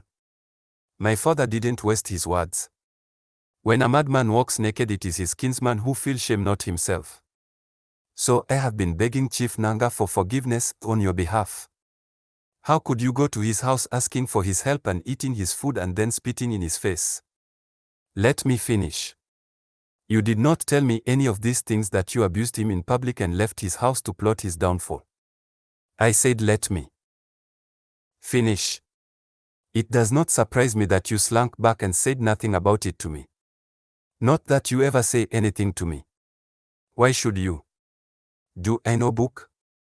Am I not of the Old Testament? Let me finish. In spite of your behavior, Chief Nanga has continued to struggle for you and has now brought you the scholarship to your house. His kindness surprises me, that I couldn't do it myself. On top of that, he has brought you £250 if you will sign this paper. He held up a piece of paper. Don't say I am interrupting you, sir, said Chief Nanga. I don't want Odili to misunderstand me. He turned squarely to me. I am not afraid of you. Every goat and every fowl in this country knows that you will fail woefully. You will lose your deposit and disgrace yourself. I am only giving you this money because I feel that after all my years of service to my people, I deserve to be elected and opposed, so that my detractors in Bori will know that I have my people solidly behind me. That is the only reason I am giving you this money. Otherwise I should leave you alone to learn your bitter lesson, so that when you hear of election again you will run. I know those irresponsible boys have given you money. If you have any sense, keep the money and train your father's children with it or do something useful. I stayed miraculously unruffled. Actually, I was thinking about Edna all along. But I noticed also how my father had raised his nose in the air in proud rejection of the offer I hadn't made nor intended to make to train his children.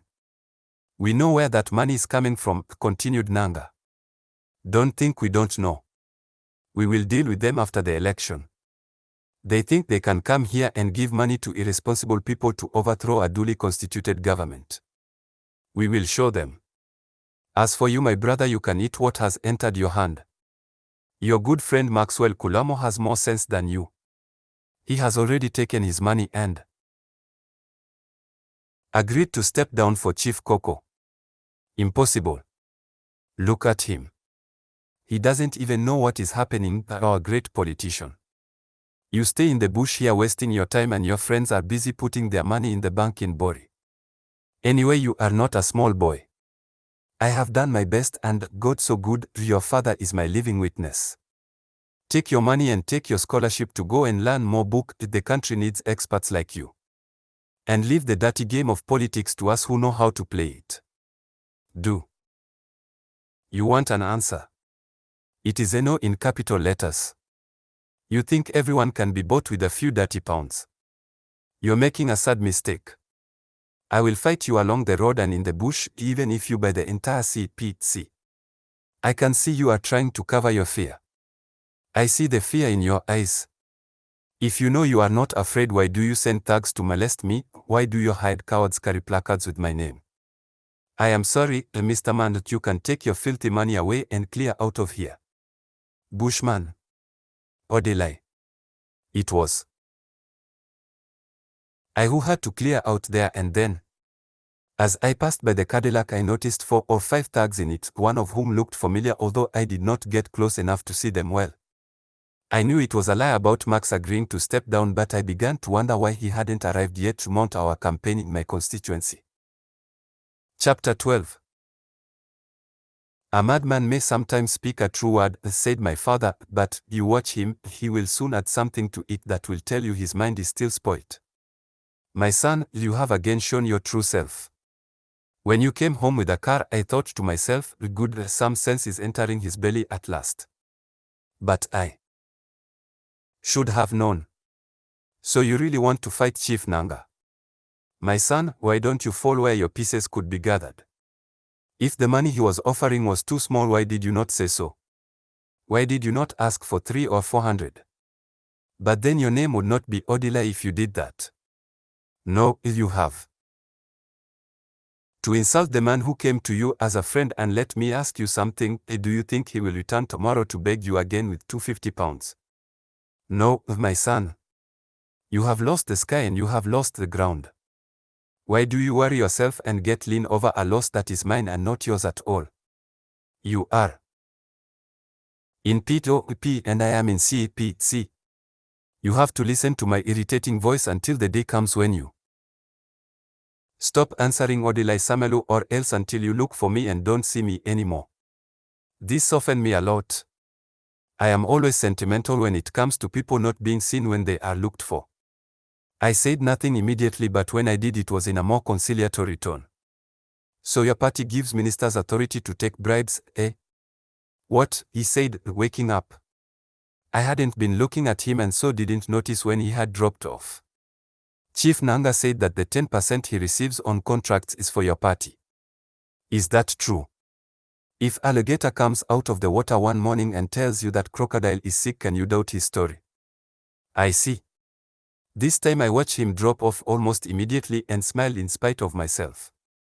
The next day Max and our campaign team arrived from Bori. There were a dozen other people with him, only 2 of whom I knew already, Eunice his fiancée and the trade unionist, Joe. They had a car, a minibus, and 2 brand new Land Rovers with loudspeakers fitted on the roof. Seeing them so confident and so well equipped was for me the most morale-boosting event of the past so many weeks. I envied Max, his beautiful, dedicated girl. Some people are simply lucky. I wish I could bring Edna there to see them. You didn't tell me you were coming today, I said to Max, not that it matters. Didn't you get my telegram? No, I sent you a telegram on Monday. Monday of this week? Oh well, today is only Thursday, it should get here on Saturday. DV, said Max. Everyone laughed as I led them to my father's outhouse. He had, on seeing them, quickly put on his Browning singlet and was now shaking hands with everyone with as much enthusiasm as if he had been our patron. My young brothers and sisters were all over the place, some making faces at their image on the shining car bodies. The cars must have been washed at the ferry, I thought. It was typical of Max to want to come in clean and spotless. 2 or 3 of my father's wives came to the door of the inner compound and called out greetings to the visitors. Then Mama, the senior wife, came out hurriedly clutching a telegram. It came this morning while you were out, I just remembered it, she said to me. I told Edmund to remind me as soon as you returned, but the foolish boy. Everyone laughed again, and my father, catching the hilarity, terminated the rebuke he had begun to deliver to those who can't read but love to handle other people's letters. We must withdraw our earlier statements, said Max, and give 3 hearty cheers to the Ministry of Posts and Telegraphs. Hip, hip, hip. Hurrah! Hip, hip, hip, hurrah! For they are jolly good fellows, for they are jolly good fellows. For they are jolly good fellows, and so say all of us. And so say all of us, hurrah! And so say all of us, hurrah! For they are jolly good fellows, for they are jolly good fellows, for they are jolly good fellows. And so say all of us. The singing and the laughter and the sight of so many cars brought in neighbors and passers-by until we had a small crowd.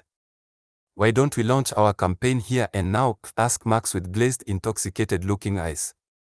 Why not indeed, said Eunice. Not here, I said firmly. My father is local chairman of POP and we shouldn't embarrass him. In any case, people don't launch campaigns just like that on the spur of the moment. What is the boy talking? Asked my father. What has my being in POP got to do with it?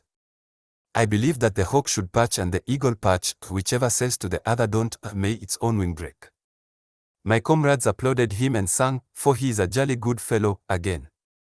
This time the loudspeakers had been switched on and the entire neighborhood rang with song. By the time 4 or 5 high life records had been played as well, the compound became too small for our audience. Every chair and kitchen stool in the house was brought out and arranged in a half moon for the elders and village dignitaries. A microphone was set up on the steps of the outhouse facing the crowd. What impressed them right away was how you could talk into that bowl and get the voice thundering in a completely different place. Say what you will, I heard someone remark, the white man is a spirit. Max's unprepared speech, or perhaps it was prepared in its broad outlines, was on the whole impressive. But I do not think that it persuaded many people.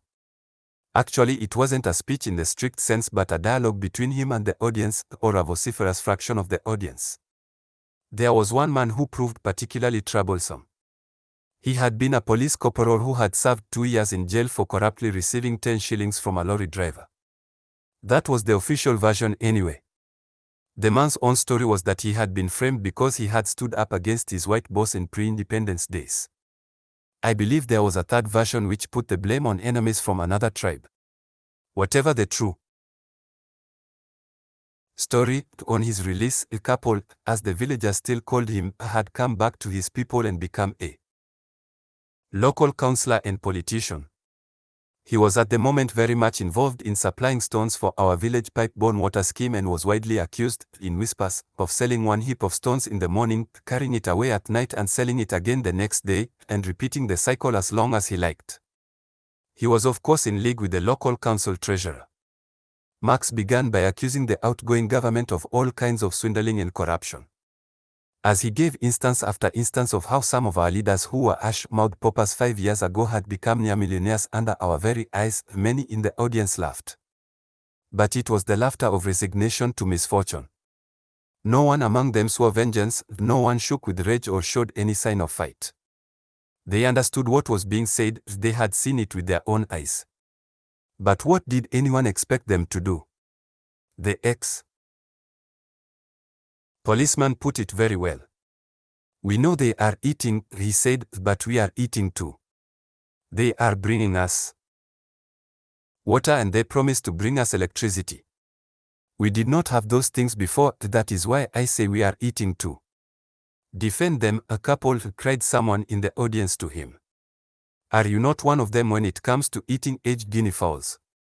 This brought a good deal of laughter, but again it was a slack, resigned laughter.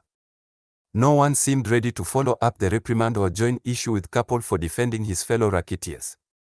Up to this point Marx had spoken slowly and deliberately, with very little heat. But now, as he accused the present regime of trying to establish itself as a privileged class sitting on the back of the rest of us, his hands and his voice began to shake.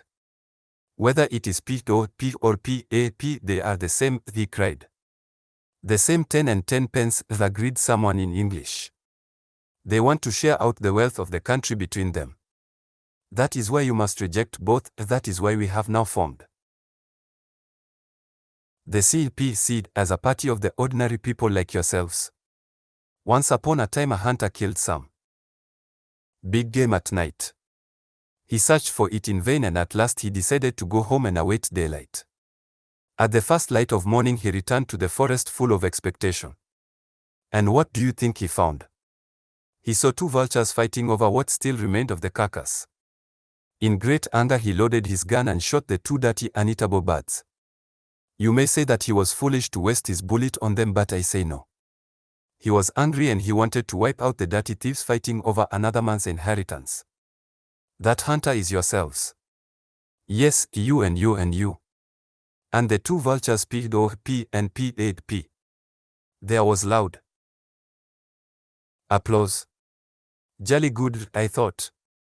There were 3 vultures, said the ex-policeman after the applause had subsided. The third and youngest was called CPC. Why don't you leave the young man alone to tell us his story? Asked one elderly woman smoking a short clay pipe. But many people obviously thought the ex-policeman very witty and I saw 1 or 2 shaking his hand.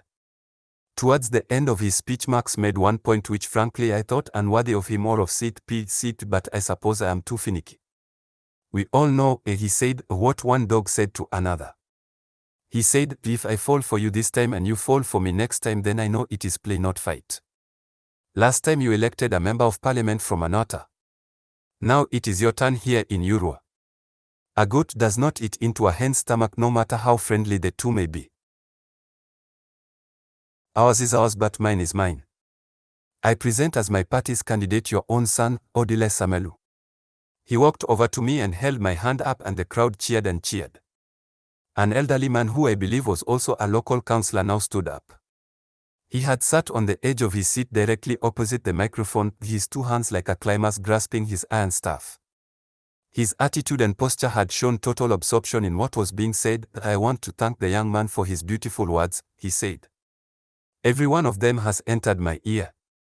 I always say that what is important nowadays is no longer age or title but knowledge. The young man clearly has it and I salute him. There is one word he said which entered my ear more than everything else, not only entered but built a house there. I don't know whether you others heard it in the same way as I did. That word was that our own son should go and bring our share. There was great applause from the crowd. That word entered my ear. The village of Anata has already eaten.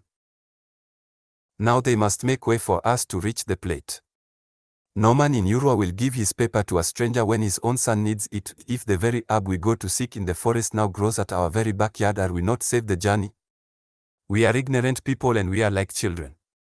But I want to tell our son one thing, he already knows where to go and what to say when he gets there. He should tell them that we are waiting here like a babe cutting its first tooth. Anyone who wants to look at our new tooth should know that his bag should be heavy. Have I spoken well? Yes, answered the crowd as they began to disperse.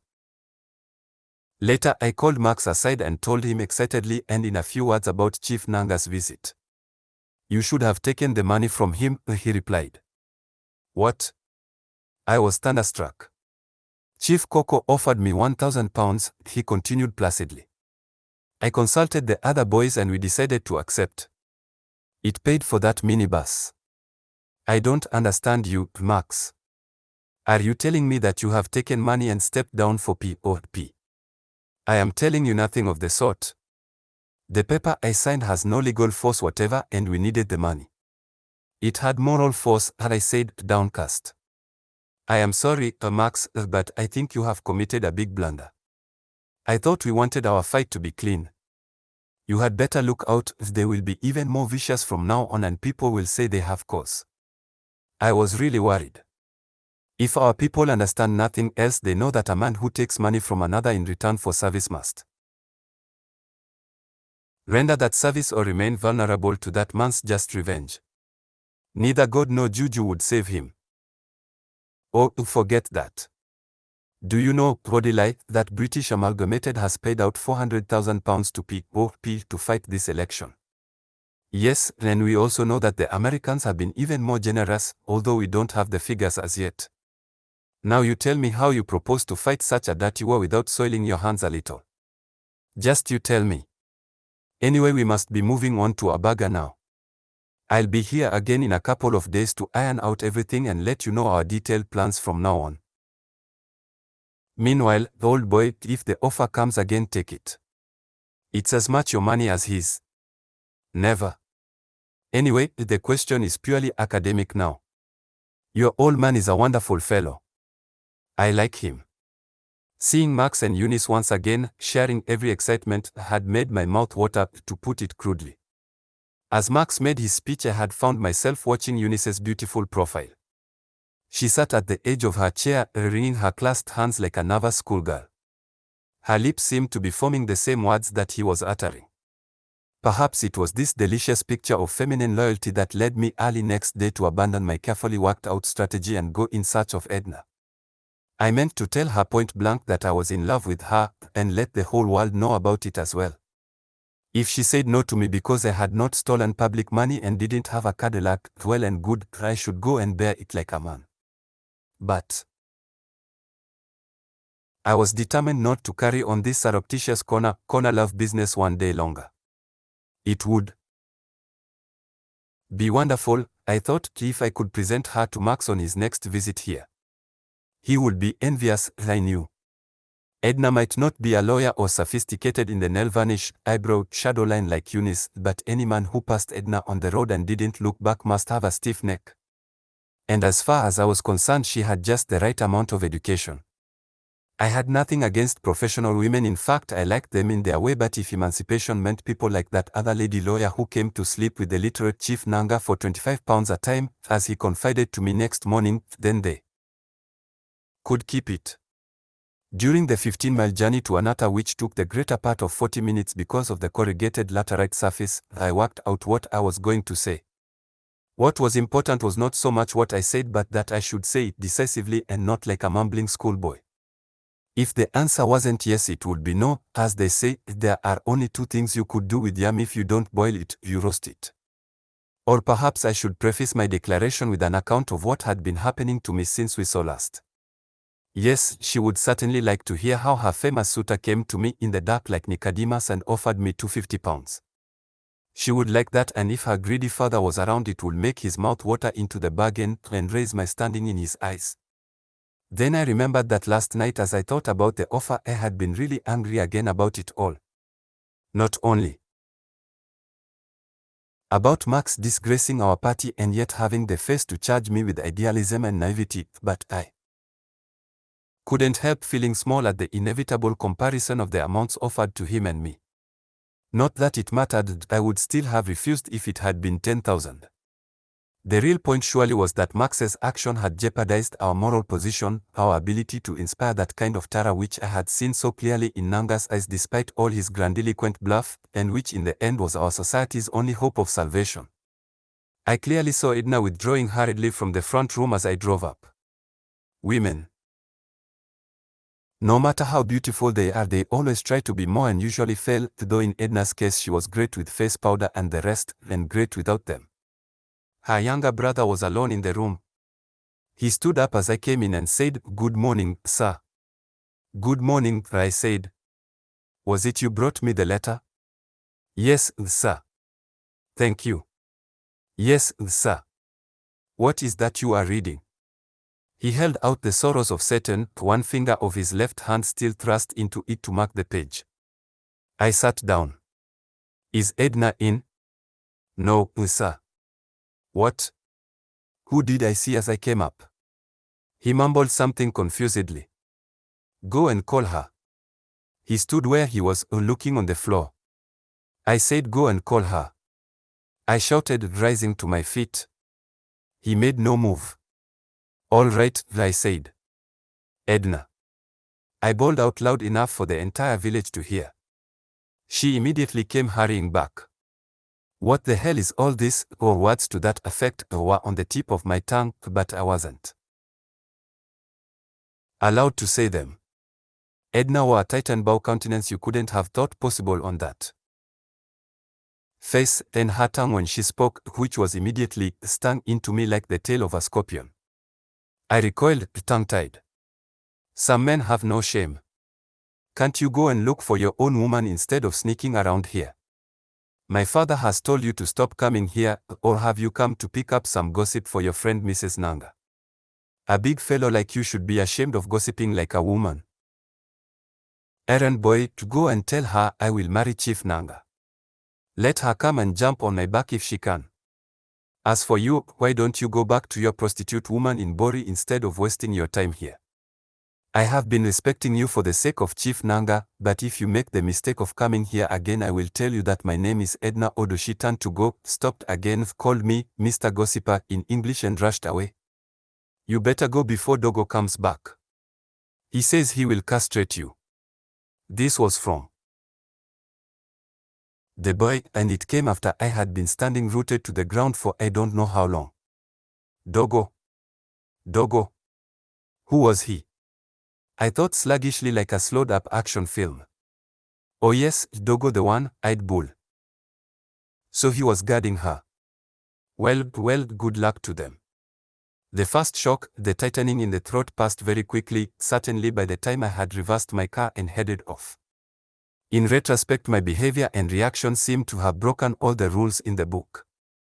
I should have driven away in a daze, but I didn't. On the contrary, my mind was as clear as daylight. The injustice of Edna's incoherent accusations, most of which I couldn't even remotely relate to myself or anything I knew, did not make me angry. Neither did the terrible thought that Chief Nanga had won the second round. What I felt was sadness, a sadness deep and cool like a well into which my hopes had fallen, my twin hopes of a beautiful life with Edna and of a new era of cleanliness in the politics of our country. A thought sneaked into my mind and told me it was futile now to try and go through with my political plans, which in all honesty I should admit had always been a little nebulous until Edna came along. She had been like a dust particle in the high atmosphere around which the water vapor of my thinking formed its globule of rain. But I knew I would not heed that counsel, wherever it came from. The knowledge that Chief Nanga had won the first two rounds and, on the present showing, would win the third and last, far from suggesting thoughts of surrender to my mind, served to harden my resolution. What I had to accomplish became more than another squabble for political office. It rose suddenly to the heights of symbolic action, a shining, monumental gesture untainted by hopes of success or reward. Chief Nanga moved swiftly and, as you would expect, ruthlessly. I was listening on my new portable transistor radio to the 12 o'clock news on the following Sunday morning. Those days I did not miss a single news bulletin. If I was likely not to be home at 12 or 4, 6 or 10, I took my radio with me. It was a fine Japanese affair, no bigger than a camera, with an earpiece, which meant you could insulate yourself from the noisiest of surroundings. If I was driving somewhere, I would park on the roadside until the news was over. There were two reasons why I listened so avidly. In the first place, news thirst becomes a craving for every political activist, a kind of occupational disease. Secondly, I wanted to keep a close watch on the antics of our national radio system, which incidentally had not so far said a single word about the existence of our new party, even though we had kept them fully informed of our activities. My Boniface and the others soon developed the same news thirst, though only they never did seem able to listen with their ears alone. They must pass their very loud comment at the same time, which was very distracting to me, especially as their understanding of the news was sketchy and often fantastically distorted. So I began to cut them off by using the ear gadget. Waiting happened to the news, asked puzzled Boniface the first time I played this trick. Radio done spoil, I said. I just the here I'm small for my ear now. We must go repair 'em, he said. E no good make manda for darkness. 2 days later I had relented. I told them I had repaired the radio myself, which impressed them a lot. The fact was I had begun to film in about cutting my faithful companions from their source of light. But also I had been missing Boniface's thiefman, a foolish and similar invective aimed at Chief Nanga and his ministerial colleagues whenever their names came up in the news, which was about every 5 seconds at normal peaceful times and much more frequently in these critical days.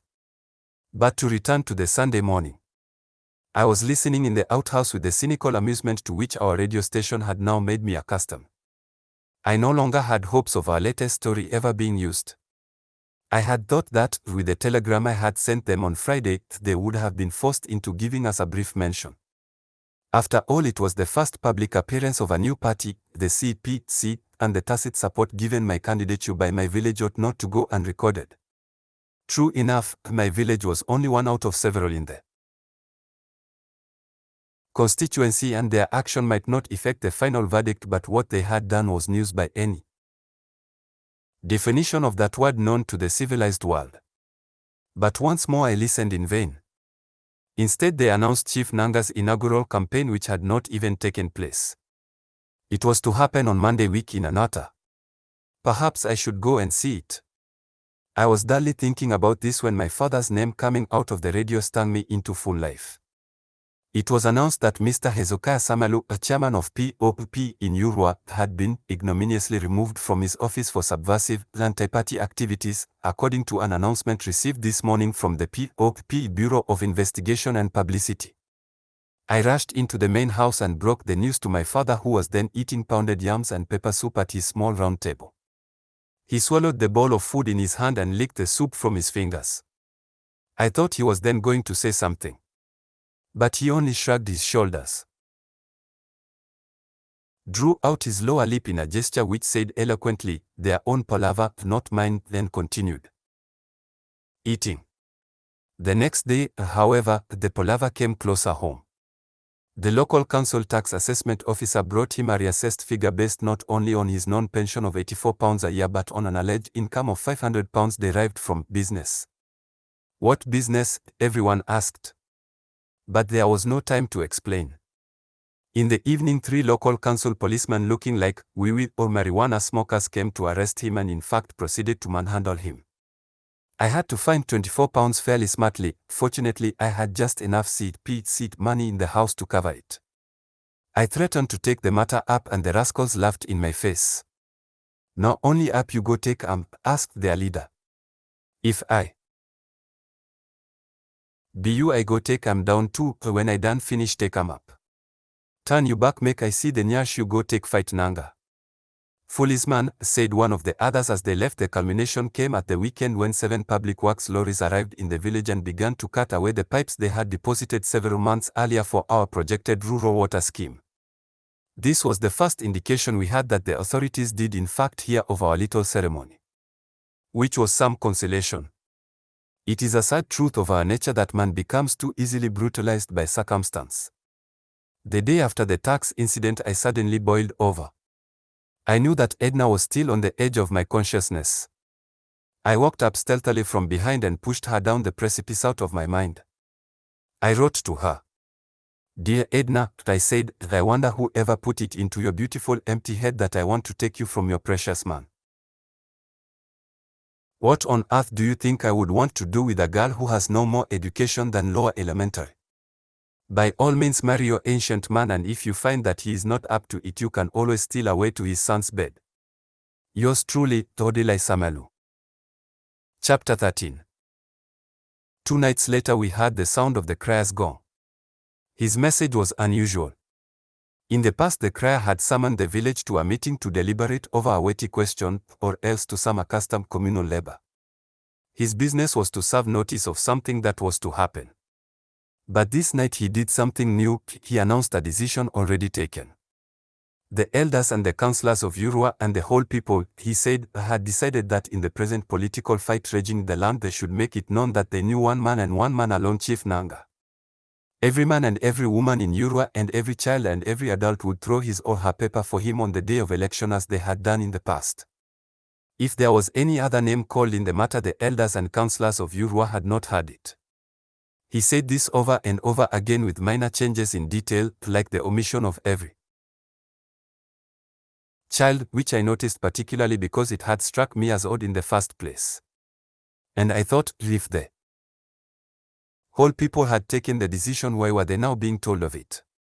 In the afternoon, the radio, our national crier, took up the message, amplified it and gave it in 4 languages including English.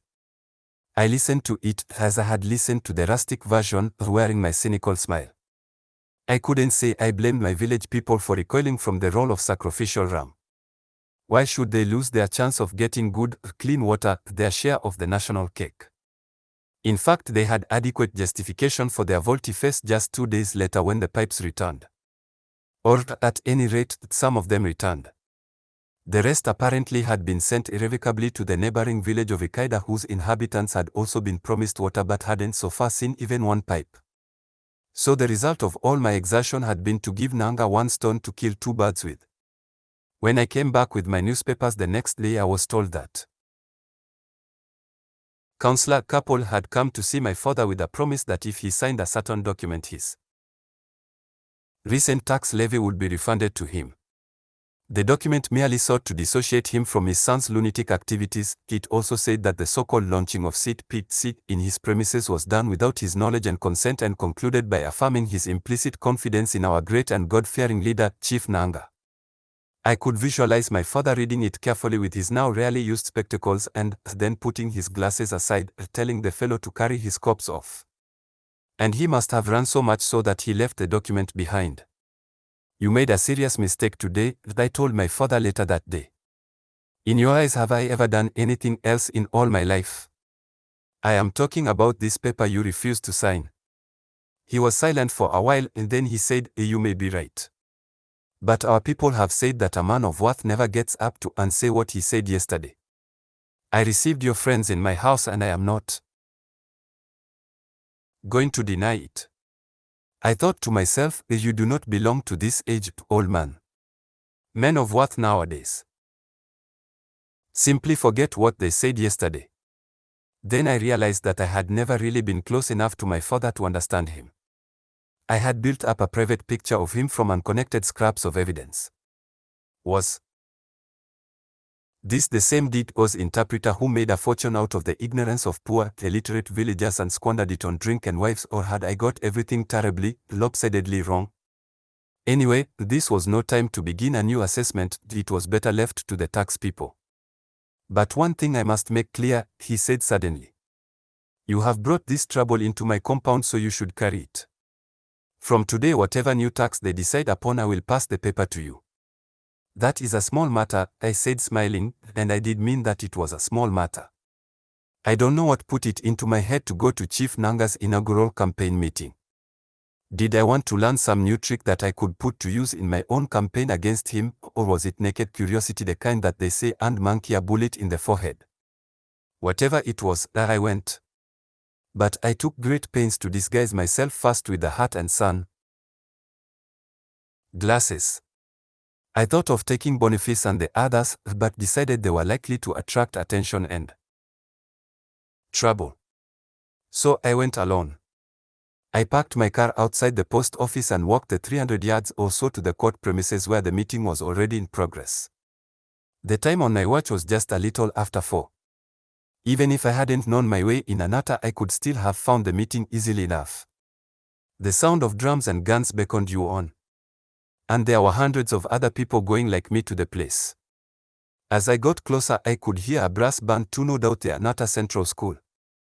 I passed many villagers I knew and who should remember one who was until recently a teacher at the grammar school, but they obviously had no clue who I was, which showed how good my disguise was. One such person was Josiah, the renegade trader.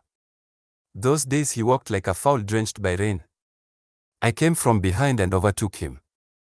As soon as I turned into the court premises, my eyes caught Chief Nanga and his party, sitting on a high platform solidly built from new timber. Of course, I only noticed details like the timber. When I had worked my way through the crowd to a closer position by ruthlessly widening every crack I saw in front of me and squeezing through, receiving abuses at my back. What I did see right away and what pulled me towards the dais was Edna sitting there on one side of Chief Nanga, much as she had done on that first day, like a convent girl. Mrs. Nanga sat on the other side of her husband. All the other people on the platform so far were men, but there were still many empty chairs. When I had got to a point in the thick of the crowd from where I could observe the faces on the dais without attracting their attention, I stopped. The dais was surrounded by characters who looked as if they might be able to assist the police in various outstanding investigations. One-eyed Dogo was among them. Then of course there were the placard-carrying Nanga Vonga boys wearing silk and green cowboy dresses. I noticed that none of the placards today had my name. I shouldn't have blabbed to Nanga about it. There were also about half a dozen policemen around just in case, which was unlikely in this friendly crowd. I was choking with the acrid smell of other people's sweat and wondered if the ceremony would ever begin. Chief Nanga sat, smiling and cool in his white robes. His wife, looking grandly matriarchal in a blue velvet up and down, fanned herself with one of these delta-shaped Japanese fans, clearly too small and inadequate. Occasionally she lifted the neck of her blouse in front and blew left and right into her bosom. Edna just sat. At last the ceremony seemed about to begin. Some party official wearing the green POP cap consulted with Chief Nanga, who nodded several times, looking at his watch. Then the official grabbed the microphone and began to test it. His shrill voice, amplified 100-fold, startled the crowd and then sent them laughing at their own fright. Something seemed to go wrong because the voice was superseded by one prolonged ear-tearing whistle. All other noises had stopped, and soon the high-pitched whistle stopped too. The man counted 1 to 10 and the crowd laughed again. Then he announced that he was the MC. He said the man before us needed no introduction. Hell, I thought, not again. He was no other than the Great Honorable Minister Chief Dr. in advance, Deme Nanga. I did not listen to the many virtues of Chief Nanga as enumerated by this MC, partly because I knew them very well already, but also because the fellow, having presumably lost his own eardrums long ago, was showing no respect at all to ours. I put my hands over the ears to break the sharp-pointed assault. And to pass the time while waiting for Nanga's speech, I began to exercise my fancy. What would happen if I were to push my way to the front and up the palm leaf festooned dais, wrench the microphone from the greasy hands of that blabbing buffoon, and tell the whole people, this vast contemptible crowd, that the great man they had come to hear with their drums and dancing was an honorable thief? But of course they knew that already. No single man and woman there that afternoon was stranger to that news, not even the innocent-looking convent girl on the dais. And because they all knew, if I were to march up to the dais now and announce it, they would simply laugh at me and say, "What a fool. Whose son is he? Was he not here when white men were eating, or what did he do about it? Where was he when Chief Nanga fought and drove the white men away? Why is he envious now that the warrior is eating the reward of his courage? If he was Chief Nanga, would he not do much worse?" These questions would not, of course, be spread out into so many words. More likely they would be compressed into a few sharp blows to the head. As my mind dozed lazily on these fanciful thoughts, I saw Josiah, the outlawed trader, mount the few steps to the dais and whisper to Chief Nanga, who sprang up immediately, searching the crowd. Josiah then turned round and pointed in my direction. I turned sharply at the same time and began to push blindly through the crowd, panic-stricken, appearing to make no progress whatever. Then I heard the loudspeakers call out to the crowd to stop that man wearing a hat and dark glasses. I took off the hat. For a brief moment nothing happened and I struggled through a few more bodies. Then some tentative hands tried to stop me from behind, but I shook them off and continued to push and shove. I said, "Stop that thief trying to run away," screamed the loudspeaker. The hands gained a little resolution and one vaguely seen body stood firmly in my way. But I was not running anymore then. I wanted to know who called me a thief. So I turned round and was pushed forward from 3 sides to the foot of the dais. Odili the Great saluted Chief Nanga. Then he took the microphone and said, "My people, this is the boy who wants to take my seat." The announcement was greeted by a wild uproar, compounded of disbelief, shock, and contemptuous laughter. "Come up here," said Nanga. "They want to see you." I was pushed up the steps to the dais. As I went up, I noticed that Edna had covered her face with both hands. "My people," said Nanga again. "This is the boy who is thrusting his finger into my eye.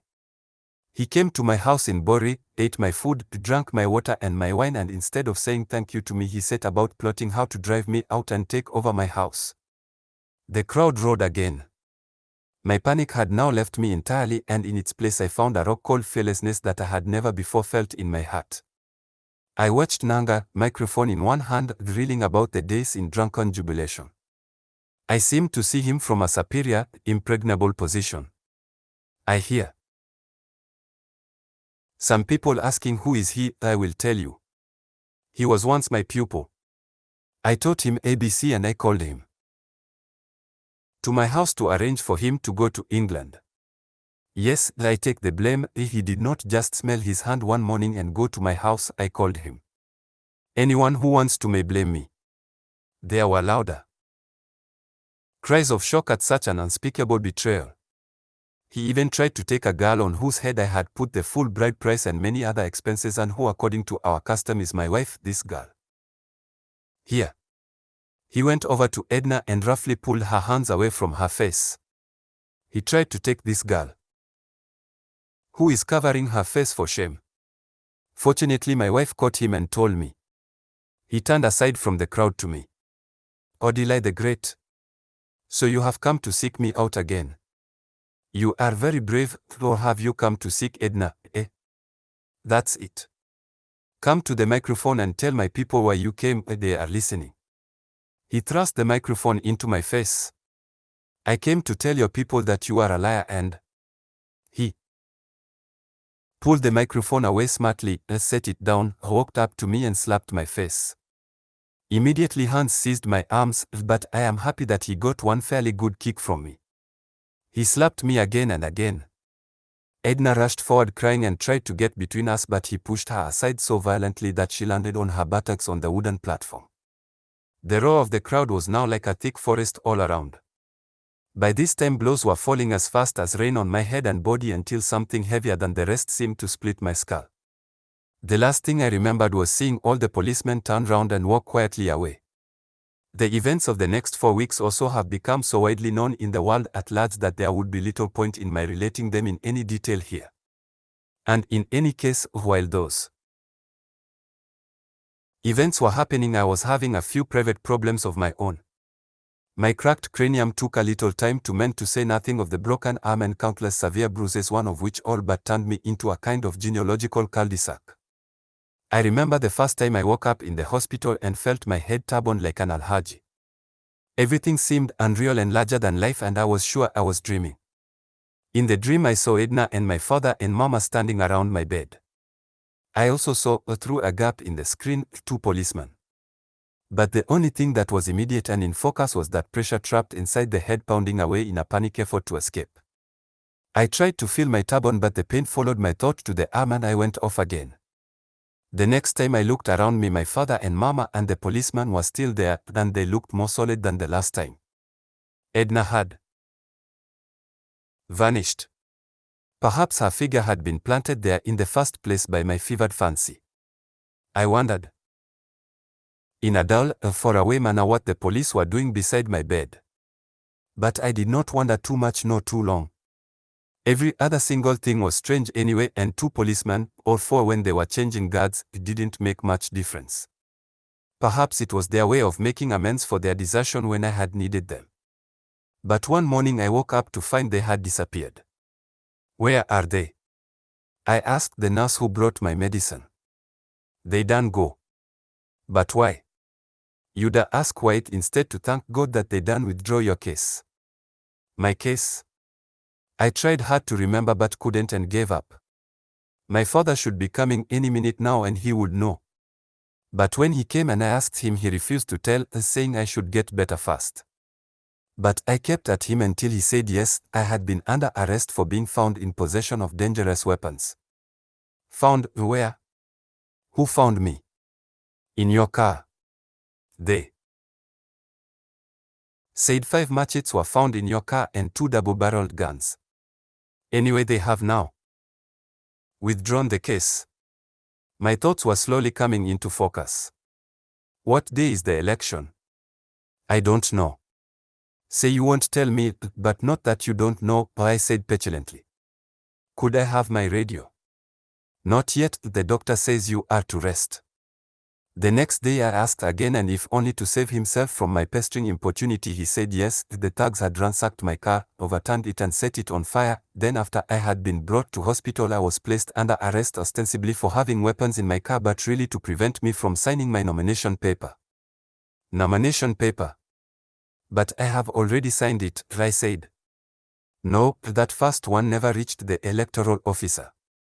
It was seized by thugs from your people on their way to the electoral office. I tried to sit up, but he pressed me back, not that I could have made it anyway. Now I have told you. Don't ask me any more questions, do you hear me? Even in this hospital. You cannot say who is a friend and who an enemy.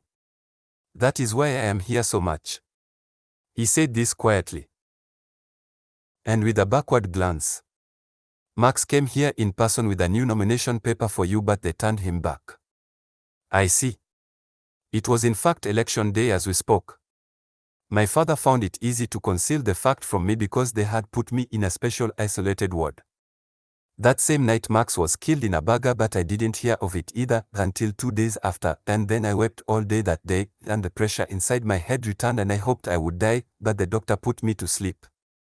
As I got the story letter from Joe, the trade unionist, Max had been informed by our party intelligence that Chief Coco's resourceful wife was leading the women's wing of the POP in an operation that one might describe as breastfeeding the ballot, i.e. smuggling into the polling booths wads of ballot paper concealed in their brassieres. Max immediately investigated. But as soon as he alighted from his car, one of Chief Coco's jeeps swept up from behind, knocked him over and killed him on the spot. The police, most of whom turned out to be disguised party thugs, performed half-hearted motions to arrest the driver of the jeep, but Chief S.I. Coco came forward and told them not to worry, he would handle the matter himself.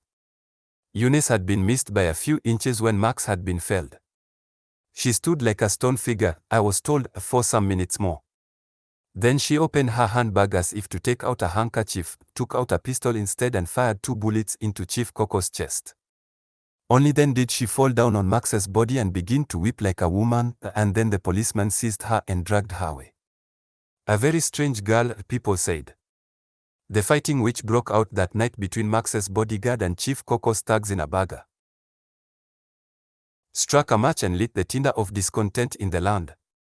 Near a home in Anota, Chief Nanga, having been elected unopposed, tried to disband his private army, if only to save himself their keep, but some of them refused to be disbanded and staged a minor battle in which Dogo, the one-eyed bodyguard, lost an ear.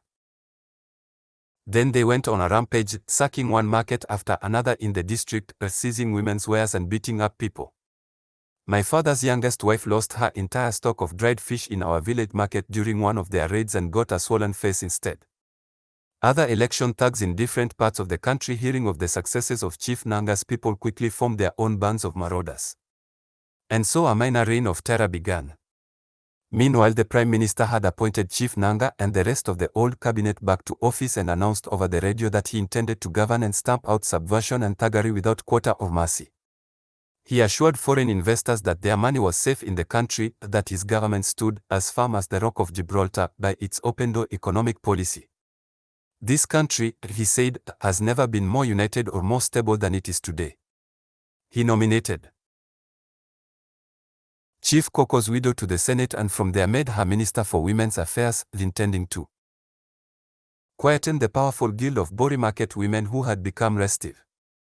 Some political commentators have said that it was the supreme cynicism of these transactions that inflamed the people and brought down the government. That is sheer poppycock. The people themselves, as we have seen, had become even more cynical than their leaders and were apathetic into the bargain. Let them eat, was the people's opinion. After all, when white men used to do all the eating, did we commit suicide? Of course not. And where is the all-powerful white man today? He came, he ate, and he went. But we are still around. The important thing then is to stay alive. If you do, you will outlive your present annoyance. The great thing, as the old people have told us, is reminiscence, and only those who survive can have it. Besides, if you survive, who knows? It may be your turn to eat tomorrow. Your son may bring home your share. No, the people had nothing to do with the fall of our government. What happened was simply that unruly mobs and private armies, having tasted blood and power during the election, had got out of hand and ruined their masters and employers. And they had no public reason whatever for doing it. Let's make no mistake about that. One day just before I left hospital, Edna came to see me. We looked at each other without speaking. What could I say about that letter in which I had called her an uneducated girl and said many other crude things besides? But attack, they say, is the best defense. So I attacked. Congratulations, I said. I will never contest his seat again. I smiled falsely. She said nothing, just stood where she was, staring at me with those round, rock-melting eyes. I am terribly sorry, Edna, I said. I have behaved like an animal. I will always remember that in all that crowd you were the only one who tried to help me. My eyes clouded. Don't cry, I said when I looked at her again and found my tears running down her face. Please, my love, don't. Come and sit here. And she did. Edna, I don't know. I feel like a beast, believe me, about that letter. I was so unhappy, you can't imagine how miserable I was. Will you ever forgive me? Forgive you? For what? Everything you said in it is true. Oh, please don't talk like that, Edna. I know how you must feel. But please, I didn't mean to, you know. I was so confused and I didn't want to. I didn't want you to go and marry that idiot. That was why. To God. I tried instinctively to seal the oath by touching my lips and pointing to the sky with my swearing finger, forgetting momentarily in my confusion that my right arm was in plaster. I was reminded soon enough, then changed to my left finger, which felt odd. Marry him. To be frank with you, I did not want to marry him. All the girls in the college were laughing at me. It was only my father. I don't claim to know book, but at least. Oh please, Edna. At least I thank God that I am better than some people with all their minister and everything. He is no better than any bush Jaguda man with all his money. And what you said about his wife's jealousy, wait a bit, I said, something having clicked inside my head and told me to pay some attention to what the other party was saying. Wait a bit. Are we talking about my first letter or the second? Second? Which second letter? Did you write to? Yes, after I came to see you, I said, and then said to myself, don't let up, man. Attack and cover your defenses. Yes, when I came to see you and you made me so miserable. I wrote, you mean you didn't get it? No, I did not. After you came to see me. It must be one of those the postmaster handed over to him. Postmaster. I don't understand. Oh, you didn't hear. The postmaster and the man are like this. She dovetailed her fingers. He was passing all my letters to him. No. What a beast. Have you ever seen a thing like that?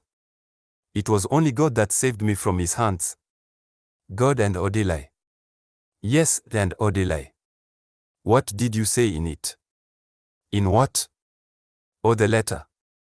Yes, well, the usual things. Tell me. I will, later.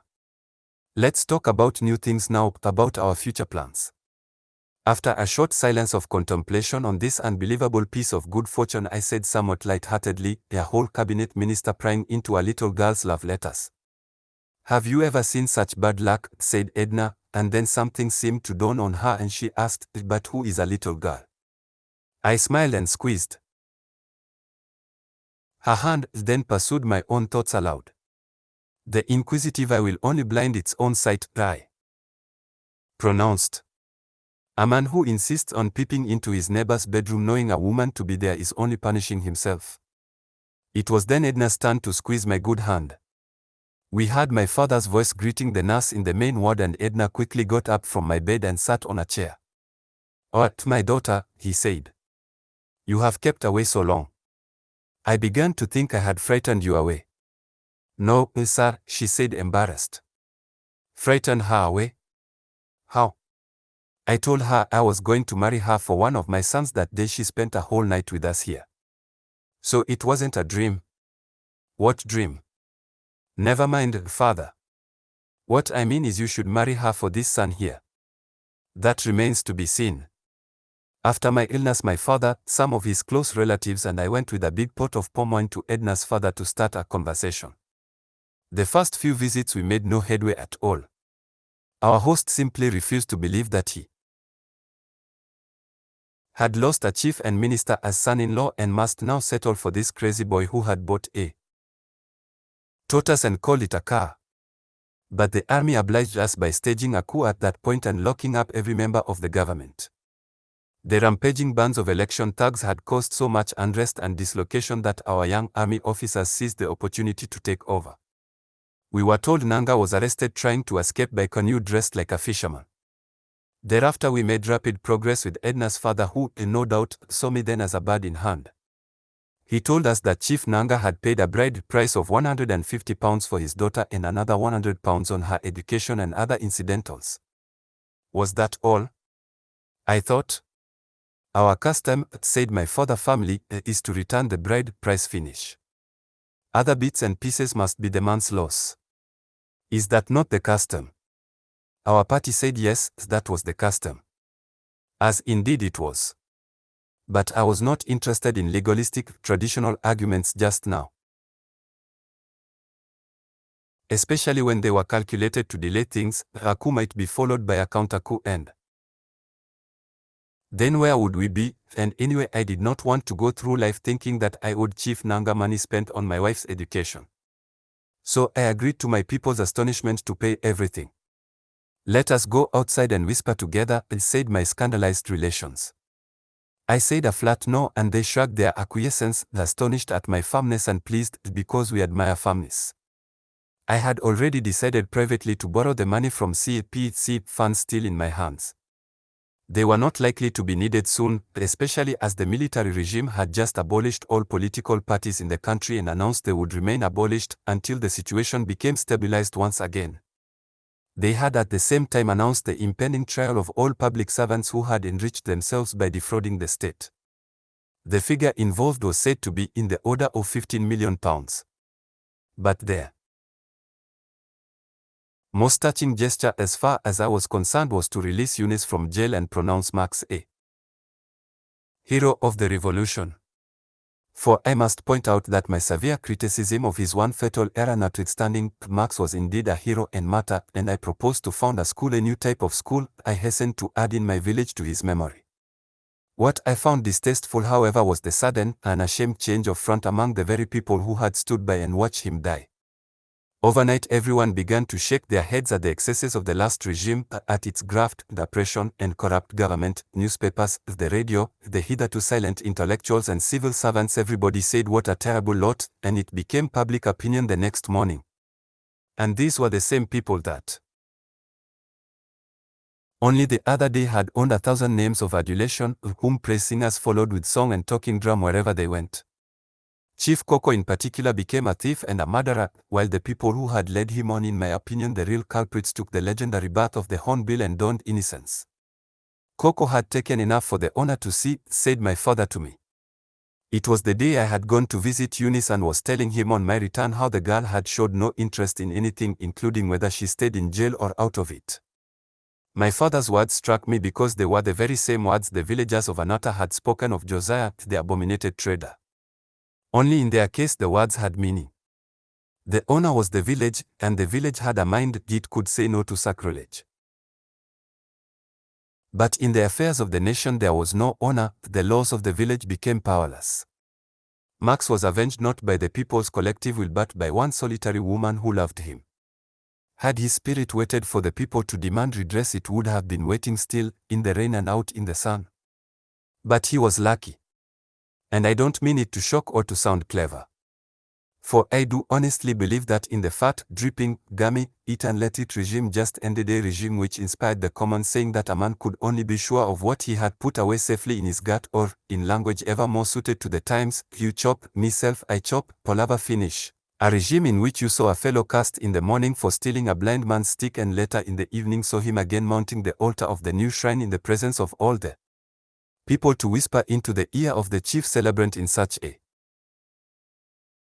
regime. I say, you died a good death if your life had inspired someone to come forward and shoot your murderer in the chest without asking to be paid. The end.